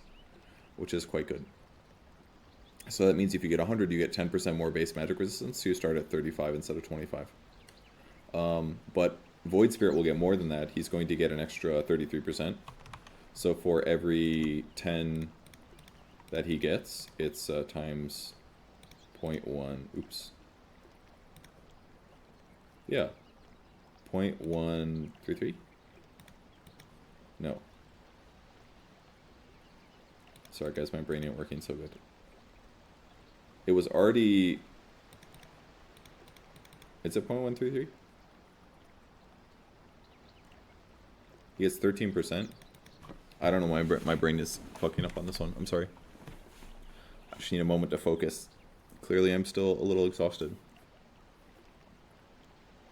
If he gets 0.1 automatically, yeah, it is 0.133. It just looks so weird as a number.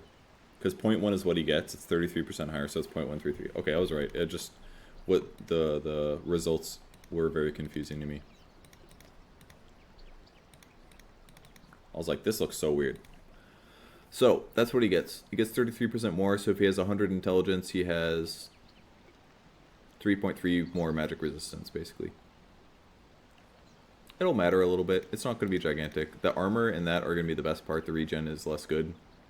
But you certainly will need less HP regen if you're buying stat items. Yeah. It's a nice passive.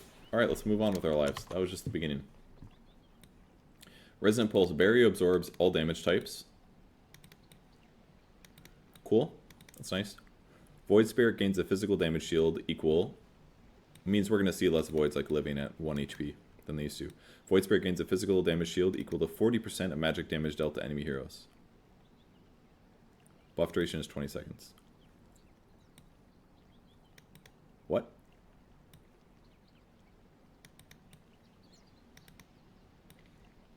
So as you deal magic damage to enemy heroes, you just get a physical damage shield, is what this is. And Resonant Pulse just becomes a nuke.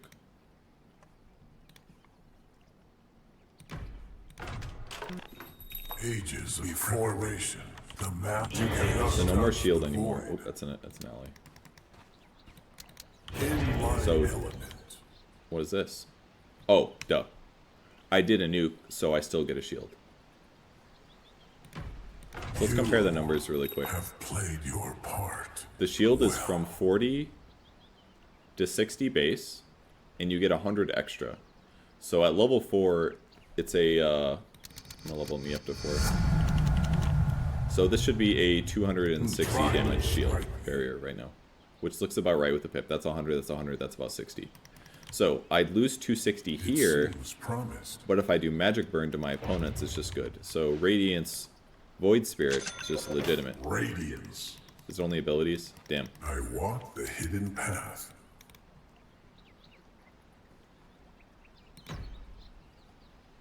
Oh, it's right here. Oh no, it should work.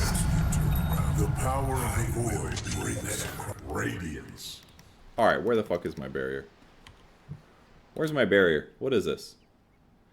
Gains physical damage barrier when dealing magic damage to enemy heroes. What is this? Doesn't work with some items. Witchblade doesn't work when you test it, even though E-Blade. We did Veno Eggs shortly before, and it was quite good, yeah. I thought it was going to be garbage. It was not. Doesn't work with items. Any items? Manual relocation. Just doesn't work with items. Or it's bugged. Not sure which. No longer. If it works with items, it'll be really cool. I mean, it's still good. Because, like, once you hit 6 or whatever, you're just going to be like, huh. As I see, I'm everywhere. That didn't really give me that much, though. There. This just seems way worse earlier. Because you don't do that much magic damage on this hero. It would certainly make Resonant Pulse way worse to level up, I feel like. It's just kind of a shitty nuke. With purpose. I feel like if I did this build... Your victory is brimful of ether will help my... I return. I am the dead of winter. I feel like if I did this build, That getting Resonant Pulse is just not even that good. Maybe you'd get 1 point, but it's literally just a nuke. It just does damage, that's all it does. It's just so much worse. I feel like it'd be so much better if you do go this build, you're just going all dissimilate. The only thing that's really good about this is that you're going to get a last hit with it. Because using it to gain last hits is really helpful. But why wouldn't you just do some shit like this? If you really want the armor. I do not hesitate. I go. Merry chase you lead. So that entire combo gave me just over 200 HP. I did a lot more damage to him. But this seems goofy, man. This is part 2. A voidful procession. I don't know if this one looks good. The barrier duration is 20 seconds, which is kind of good. How much is the barrier duration on the other thing? I don't know. Mana cost is reduced. I mean, this is good. He's got more armor and he's got more mana regen. Or no, not mana regen. Yeah, mana regen, right? Yeah, I get more mana regen. I get more armor. I get more magic resistance. I get more HP regen. So my hero's more survivable. They probably are being really careful on these numbers because I feel like they're not that good. And it makes Resonant Pulse kind of shitty by itself. It's like if you buy Ags, it silences, you know? I mean, Pulse on 5 heroes would be good, yes. But Pulse on 5 heroes over here is really good. No? Isn't Pulse better the more heroes you hit? Yeah, it is. Barrier amount per hero hit. It's just so much better. Effectively, this is doing 100 out of 160. Or something. And it's 160 base. It's so much better for survivability. This one's amazing for survivability. This one is pretty fucking bad. It feels like. So this is what? Per hero hit, 100 out of 160. So, oh, I closed my calculator.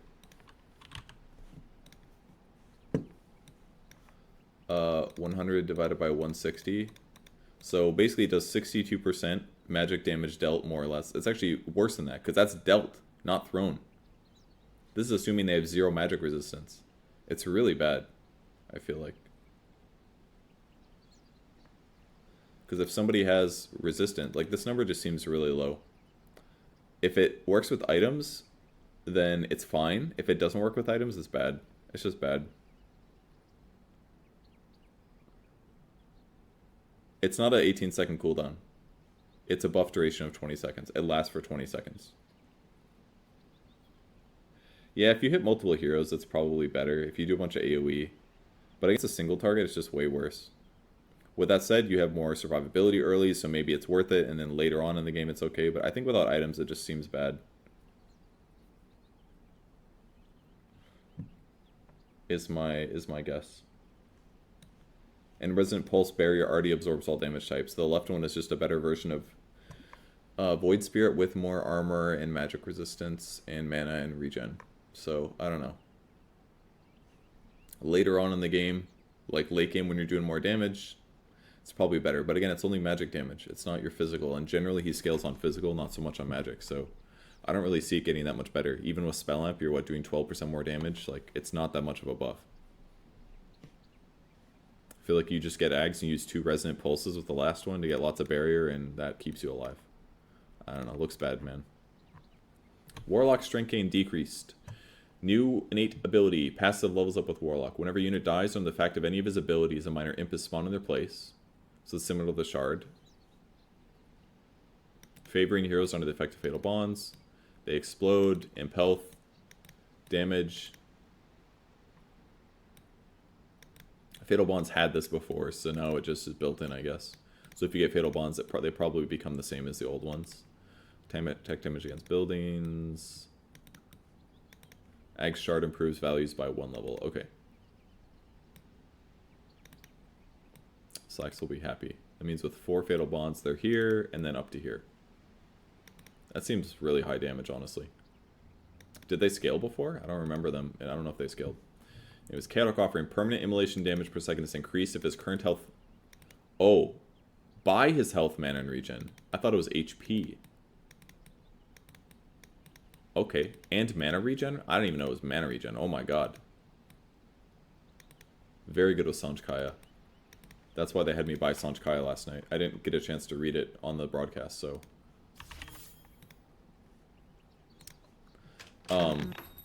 This gets kind of ridiculous, basically. But we bought 5 hearts.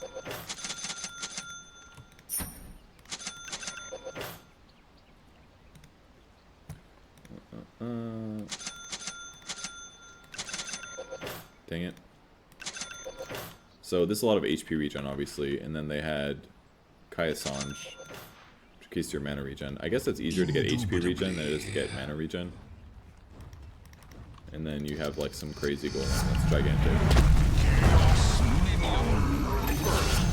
Why isn't it as big as the ones that I saw yesterday? That I made yesterday. Anyways, it does a lot. I feed you to my It got nerfed. It was fixed. Did it get nerfed? I mean, it seemed really good. Current health and mana regen. So that means when you buy arcane boots, what would a realistic build look like considering yesterday?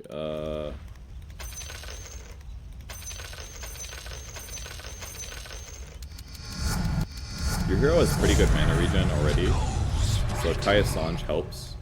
The Kaya would increase your mana regen a lot. It would increase your health regen a lot. But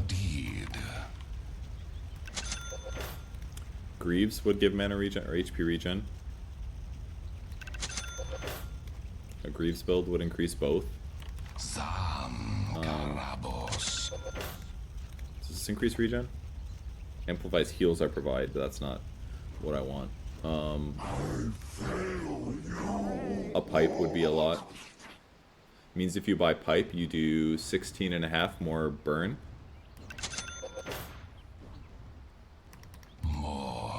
So this is a really good way. Increase the burn, the magic burn, by a bit. Also, I think I was 18 before. I mean, this is not bad. What did it used to be? 70? It's not that much higher, I guess. You're of no account in my ledger. I'm confused. The immolation is 30, so this is, it should be doing 35 ticks, but it's up to 56. Oh, that's why, because it's doubled. It's halved. So these numbers are like, what, 45? Half of that is 22.5. 22.5 plus 35 is, with damage reduction about 56. So, yeah, this is doing like 40 damage per second with these items, which I don't think are that weird. I mean, the Kaya Sanj is really weird. Obviously, Refresher is really good too. Would be the other one. This is 26 damage, extra burn. So Refresher is amazing. If you also put a heart in there, that's a lot. This would be like a kind of... This would be your ideal 6 slots on Warlock, probably. Ags is fantastic because it doubles your golems, which doubles your burn. So Ags is kind of mandatory. I would say your realistic item build is something like... This would be really cool, I would say. I don't know... Even like... I mean, Pipe seems the best.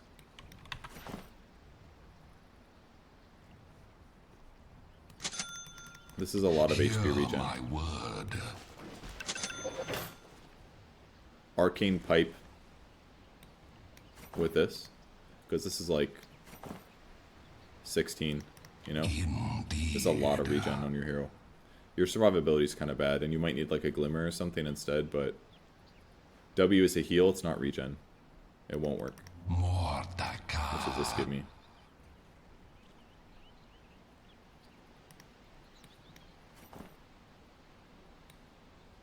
Does not give regen anymore? Gives the Guardian Aura. Okay, it gives you 2.5. Greaves is not that good, actually. Unless you're low HP, then it would. So I'd say Greaves is not that great. I feel like most arcanes, or most people buy Arcane. Mech doesn't really do anything. Just 2.5. Pipe is way better. Like way better.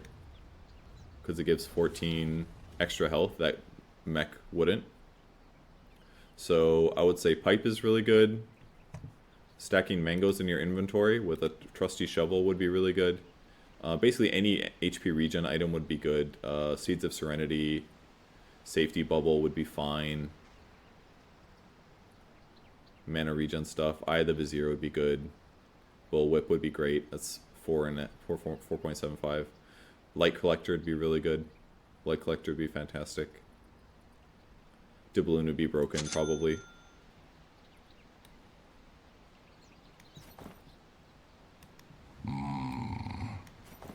That's like 10. Doubloon is like 10. Immolate damage. But anyways, these are probably your best items to rush, because this doubles it. You get 2 burns. Let's see how much damage this does.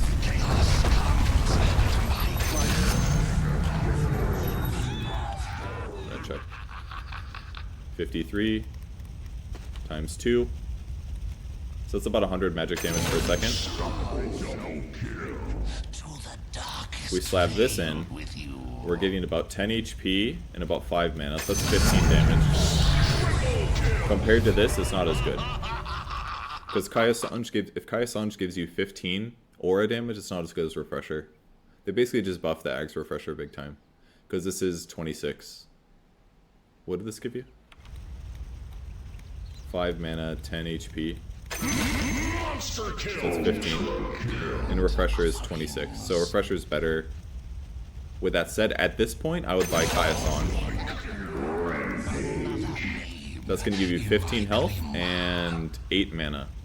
So that's another 23. So 20, 26, 23, and then probably Heart's a lot though. Heart's going to be way better than Kaya Sange. Kaya Sange gives you 15 plus 8. Heart gives you 50. That's 50 damage right there. Kaya Sange on paper the better item though, because it probably amplifies your Fatal Bonds damage is my guess, but Heart's really good, for sure. This is probably your ideal 6 slot, and then you throw in like a Greaves or something, if you really need it. But Doubloon is fantastic. A lot of damage. Alright, that's your items. Probably Pipe. Pipe is the best by far. It's like one of the highest regen. Just ignore common builds and get Ags Refresh and rest Hearts. Yes, we have done this before, thank you. It is very clear that buying 5 Hearts would make it do a lot of damage. We understand this, thank you. We were talking about viability, and buying 5 Hearts is not viable. It just ain't gonna be good, I promise you. There's too many other areas of the game that are gonna be bad. Alright, Black Grimoire. Gives Black Grimoire a neutral item. Hero kills and assists.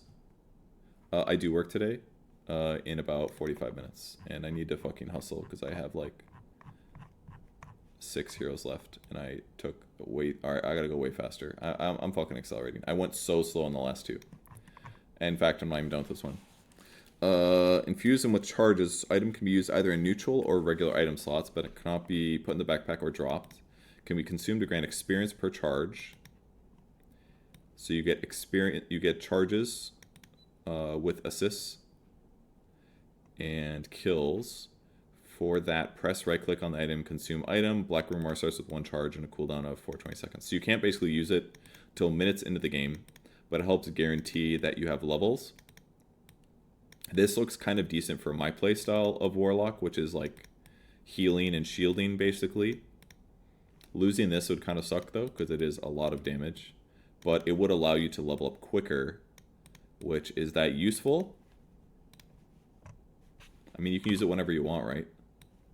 Like, at some point, you're going to pop this out. I'd have to check to see how many levels this gives you. But basically, if it levels, the talents are probably what you would aim for. You don't have AoE heal anymore. I got to read the rest of the changes.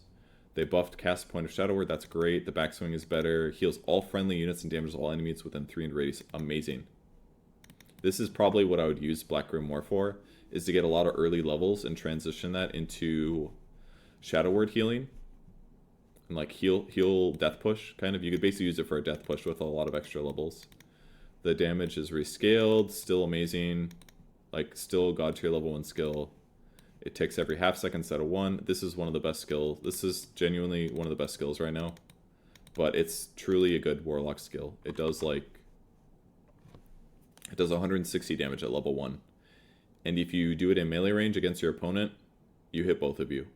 So it's like a better brain sap. 14 second cooldown, 120 mana. They just buffed the shit out of this. It's so good. It just AoE level 1. Is this real? This is so fucking good.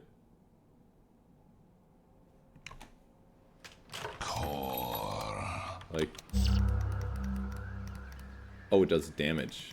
Is that how it works? Prepare for battle. Oh, okay, that's different than I thought. Power, pour into me. Okay, so if it's in melee range. Oh, that's cool. That's a creative way to change it. Alright, not as broken as I thought it was. If you could just put it on both of you, it'd be broken. But the fact that you have to, like, do this and then walk with them. So if he decides to fight you in it, then he's getting wrecked.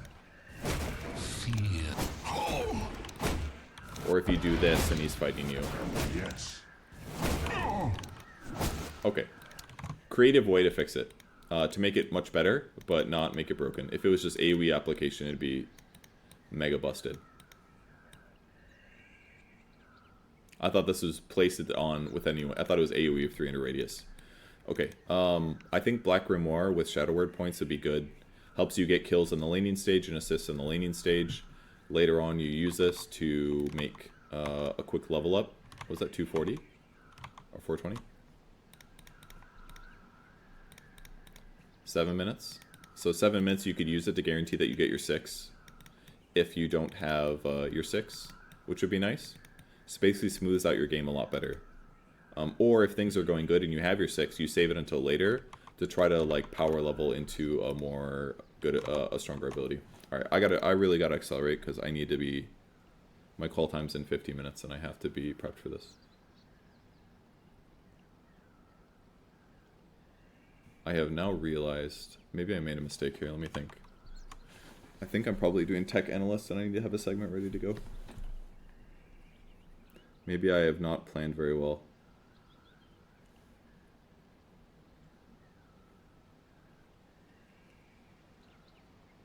I am on tech analyst. Okay. I'll have to prep it later. When I go in, I think. I was like, I have all the time in the world. I can go to sleep and I can sleep 14 hours. Okay. Smooths out your curve. Cast range for upheaval is less. The radius is improved early. Mana cost is bad at all levels, or worse at all levels. And the cooldown's rescaled. So way worse early, but pretty effective at level 1. Cast range is worse. Golem damage is decreased. Permanent immolation is every half second now. The scepter damage is down, and they no longer have health, reduced health, or bounty. Okay, so they're worth more gold if you kill them now. 10 talent upheaval radius is decreased. Shadow Word talent is nerfed a little bit. And the AoE Shadow Word is replaced with upheaval damage. So you can't do AoE Shadow Word anymore, so you can't really play for that necessarily. This is just going to smooth out your game, though.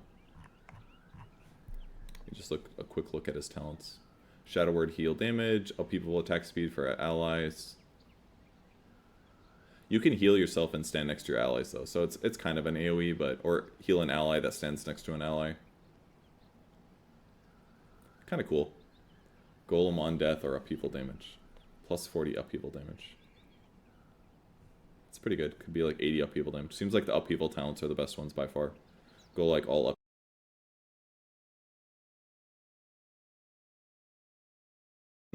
Reduction increased. Interesting. Easy breezy, innate ability, passive can't be leveled up. Her movement speed is always as fast as the wind, cannot be lowered than 240. Max movement speed is upped a little bit. Wind Run grants bonus movement speed to herself and allies within a radius. Okay, when you use Wind Run, so movement speed to your allies and herself. Focus Fire, this is regular Focus Fire. And then 25 talent is the same. But if you get Whirlwind to attack everybody instead, you shoot a bunch of arrows per second, up to 11. It's a set amount, at random enemies within our attack range. Damage is reduced by 30%. When the enemies hit, they can't be targeted for the next 3 shots. So prioritizes heroes last 8 seconds. So instead of it being like 20-second duration, kind of just pings everybody to do AoE. I mean, this could be better. You could use it to farm if you wanted. We can't go like super deep dive into it. But not being to attack every 3 shots could really hurt. Because that means in the course of 1 second, you are attacking, especially with the level 1/1, you're attacking, shooting 3 shots that don't hit, then attacking again. So you're attacking twice per second. Which I would assume is less single target DPS than regular focus fire. But it's probably not the absolute worst. But it's probably just worse. But if you do want to attack lots of things, it's kind of cool. Mage Slayer with her, yeah, that's a cool idea. If you want to apply buffs to an enemy squad, it's kind of cool. Winter Wyvern base damage increased by 3. Night Vision is up. I think I saw somebody play Wyvern. Yeah. When an allied hero picks up Wisdom Rune, the 3 heroes that would not benefit from them will gain 20% of the experience instead. So Wisdom Runes are amazing on Winter Wyvern teams. Whenever she restores health or heals an ally, 15% of the healing done restores mana. That's cool. Really good with her 3rd skill. Good for her too, actually. Whenever she gets health. Does that include regen? If so, very good for her. She gains bonus damage for each 10 attack range over 400. Scales with Winter's Curse levels. Cool. So when you use Arctic Burn, you get more damage. So 0.4 of this is 120. No, that can't be right. Oh, for each attack, divided by 10.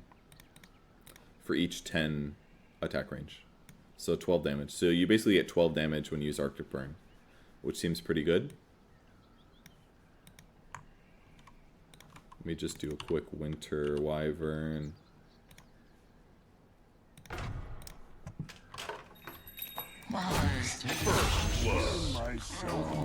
First blood comes with the first breath of winter.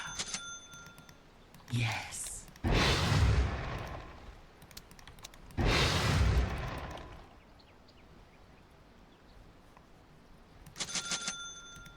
So, probably just things like Wand. Or Arcane Boots. Or basically just heals. It doesn't do it for regen. Otherwise, this would be ticking a lot faster. Watch yourself. Yes. Oh, good point if I...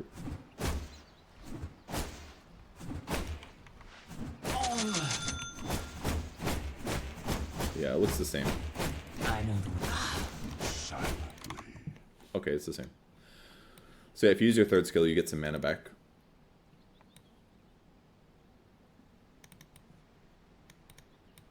And it should restore to your hero, I'm guessing. A step ahead. With quickness.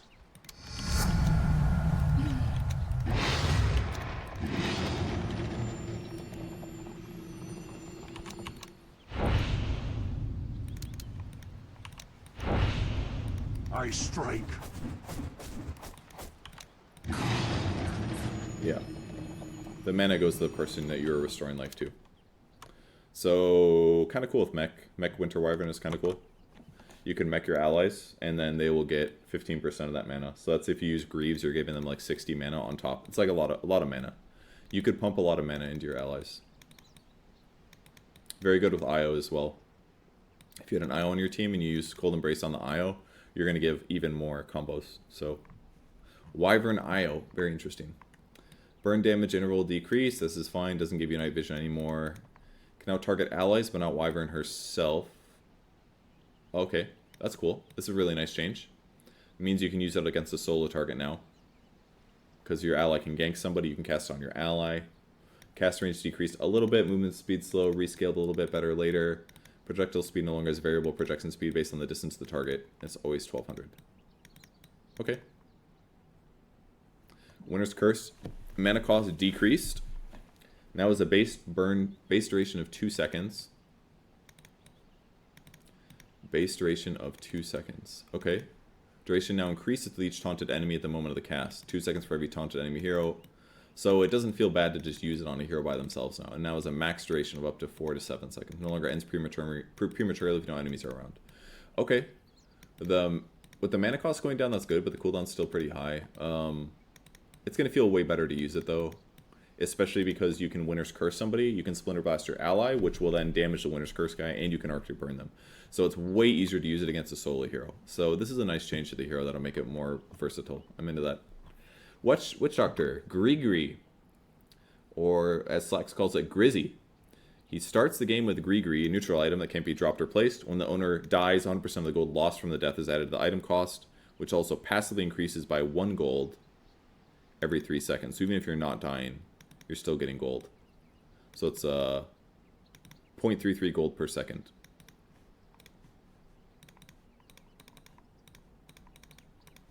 So to get 300 gold, you have to wait 900 minutes. Is that really it? 15 minutes?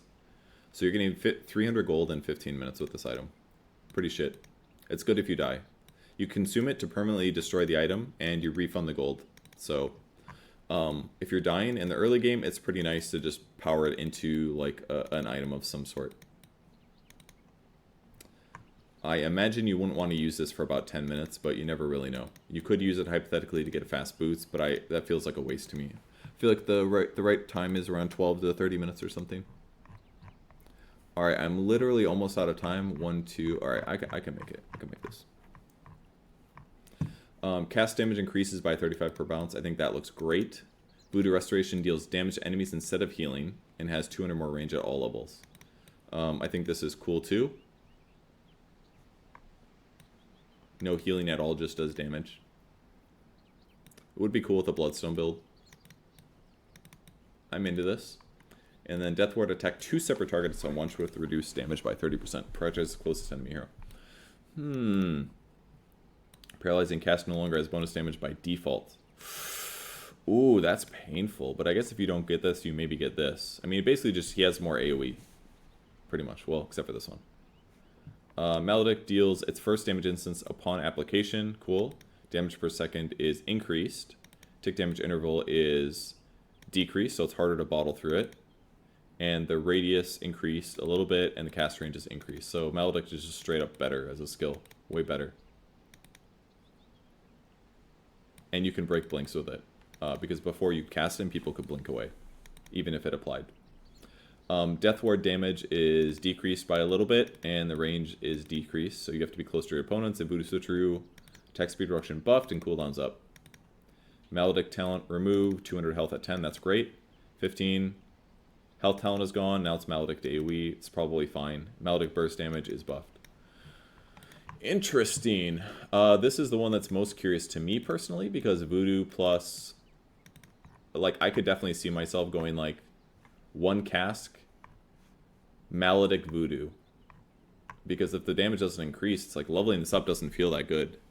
Because it's not super reliable. But having a stun is helpful. So I could see 1 cask being good. But the damage is atrocious now.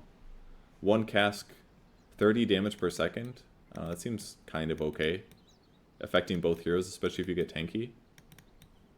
And with the buffs to Maledict, like I just feel like going Voodoo Maledict levels by level 2 just seems better.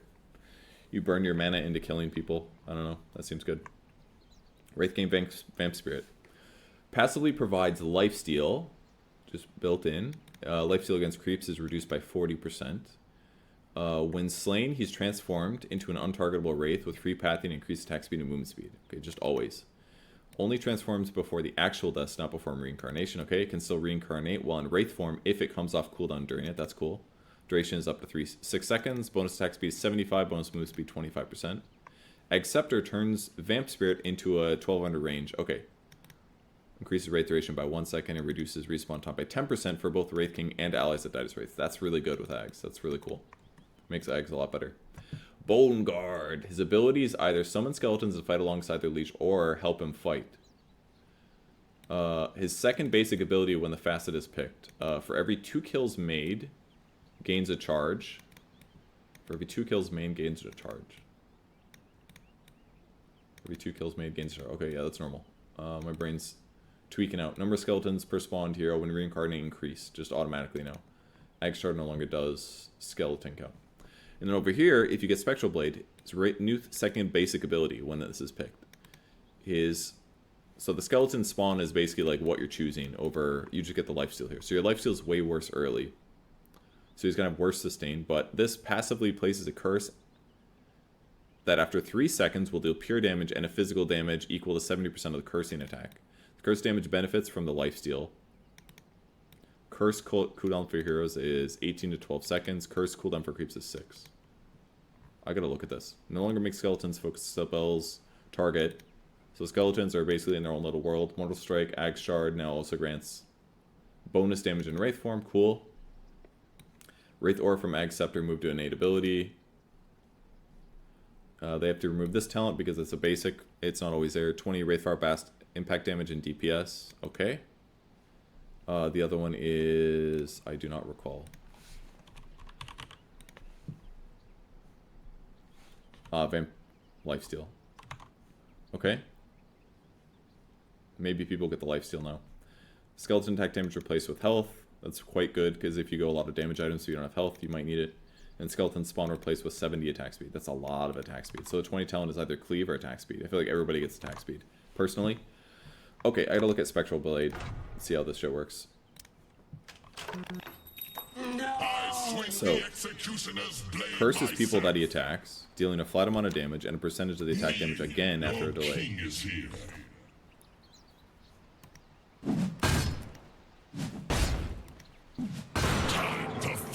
So it's kind of like a maledict. Cannot be cursed again for a period of time. Oh, it's just a passive, so it comes up.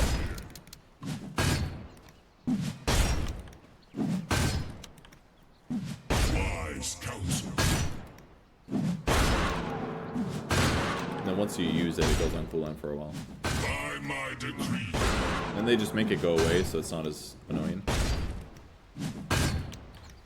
Your king moves of his own accord. Okay. Wait for your better. So when it procs, it has a base damage, and whatever damage you're dealing to them while it's going, will do an extra percentage. So it's kind of like a maledict accelerator. And then at the end it procs, and the damage you take, you also get lifesteal from it. Okay, so it's basically an amplifier. So you know you have 2 amplifiers, and you have 2 passives again, which is wonderful.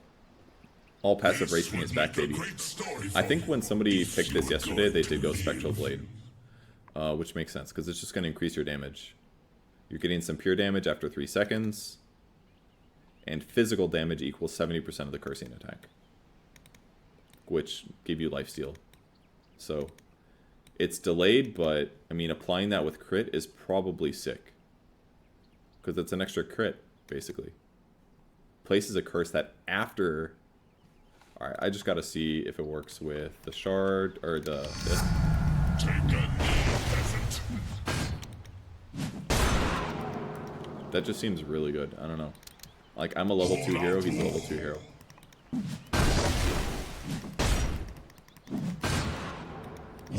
So it's just like, this gives you big crit, but like, you're just gonna do bonus damage. That seems really good. Makes the hero way better at solo killing. Like, even better than he was before. Seems really good. Alright, last hero, we're here.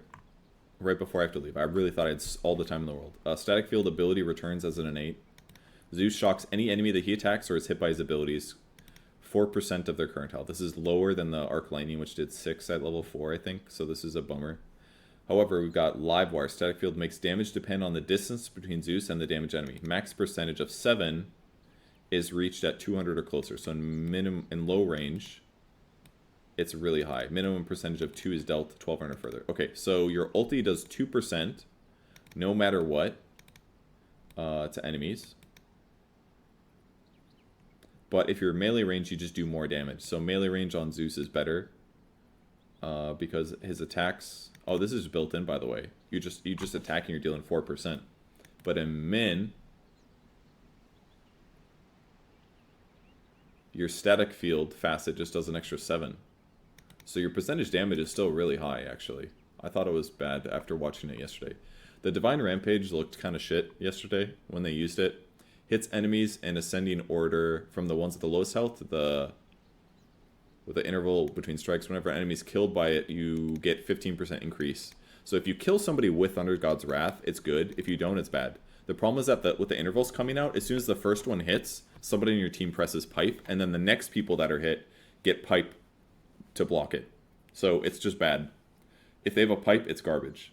If it's killing people, it's probably good. I imagine this one's just terrible. Why not take Static Field? This doesn't do damage based on their current health anymore. They upped it a little bit. Thunder God's Wrath no longer deals damage based on opponent's health, but it does because of this. But yeah, it's not built into the skill anymore. The damage is increased later because it's just worse, because you used to get like 10% of his health. Lightning Hands no longer grants attack range. Now it gives you attack speed. And illusion damage reduction now also applies to damage from Static Field, which would be here. So don't you just take Static Field? Lightning Hands will still zap people, but it doesn't do this, but it does hit here. Arc Lightning, current health is damage replaced with 60 Arc Lightning. Okay, last one we gotta do before I skedaddle. So, you get... Oh, it ups the Static Field.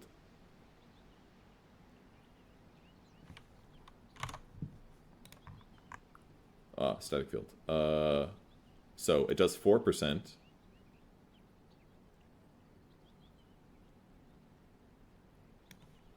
Wait, so is this worse the farther away? Like anyone... That was my last Zeus is here. Like, is it worse with... Is it worse long range like this?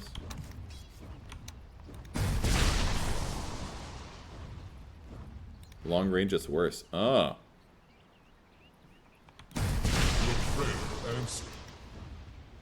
But I mean, close range is better. Very good. So it does 7% close instead of... You will never spawn.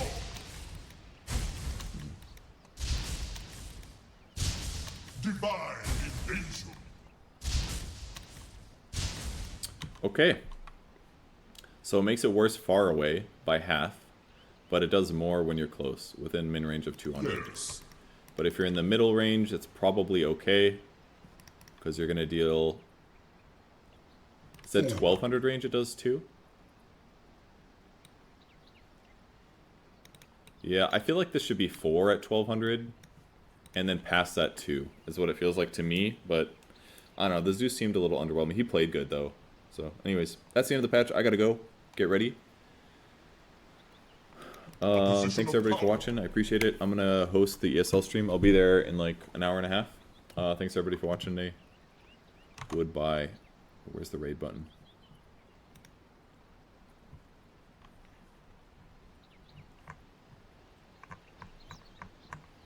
Search ESL. ESL Dota 2. Bye everybody.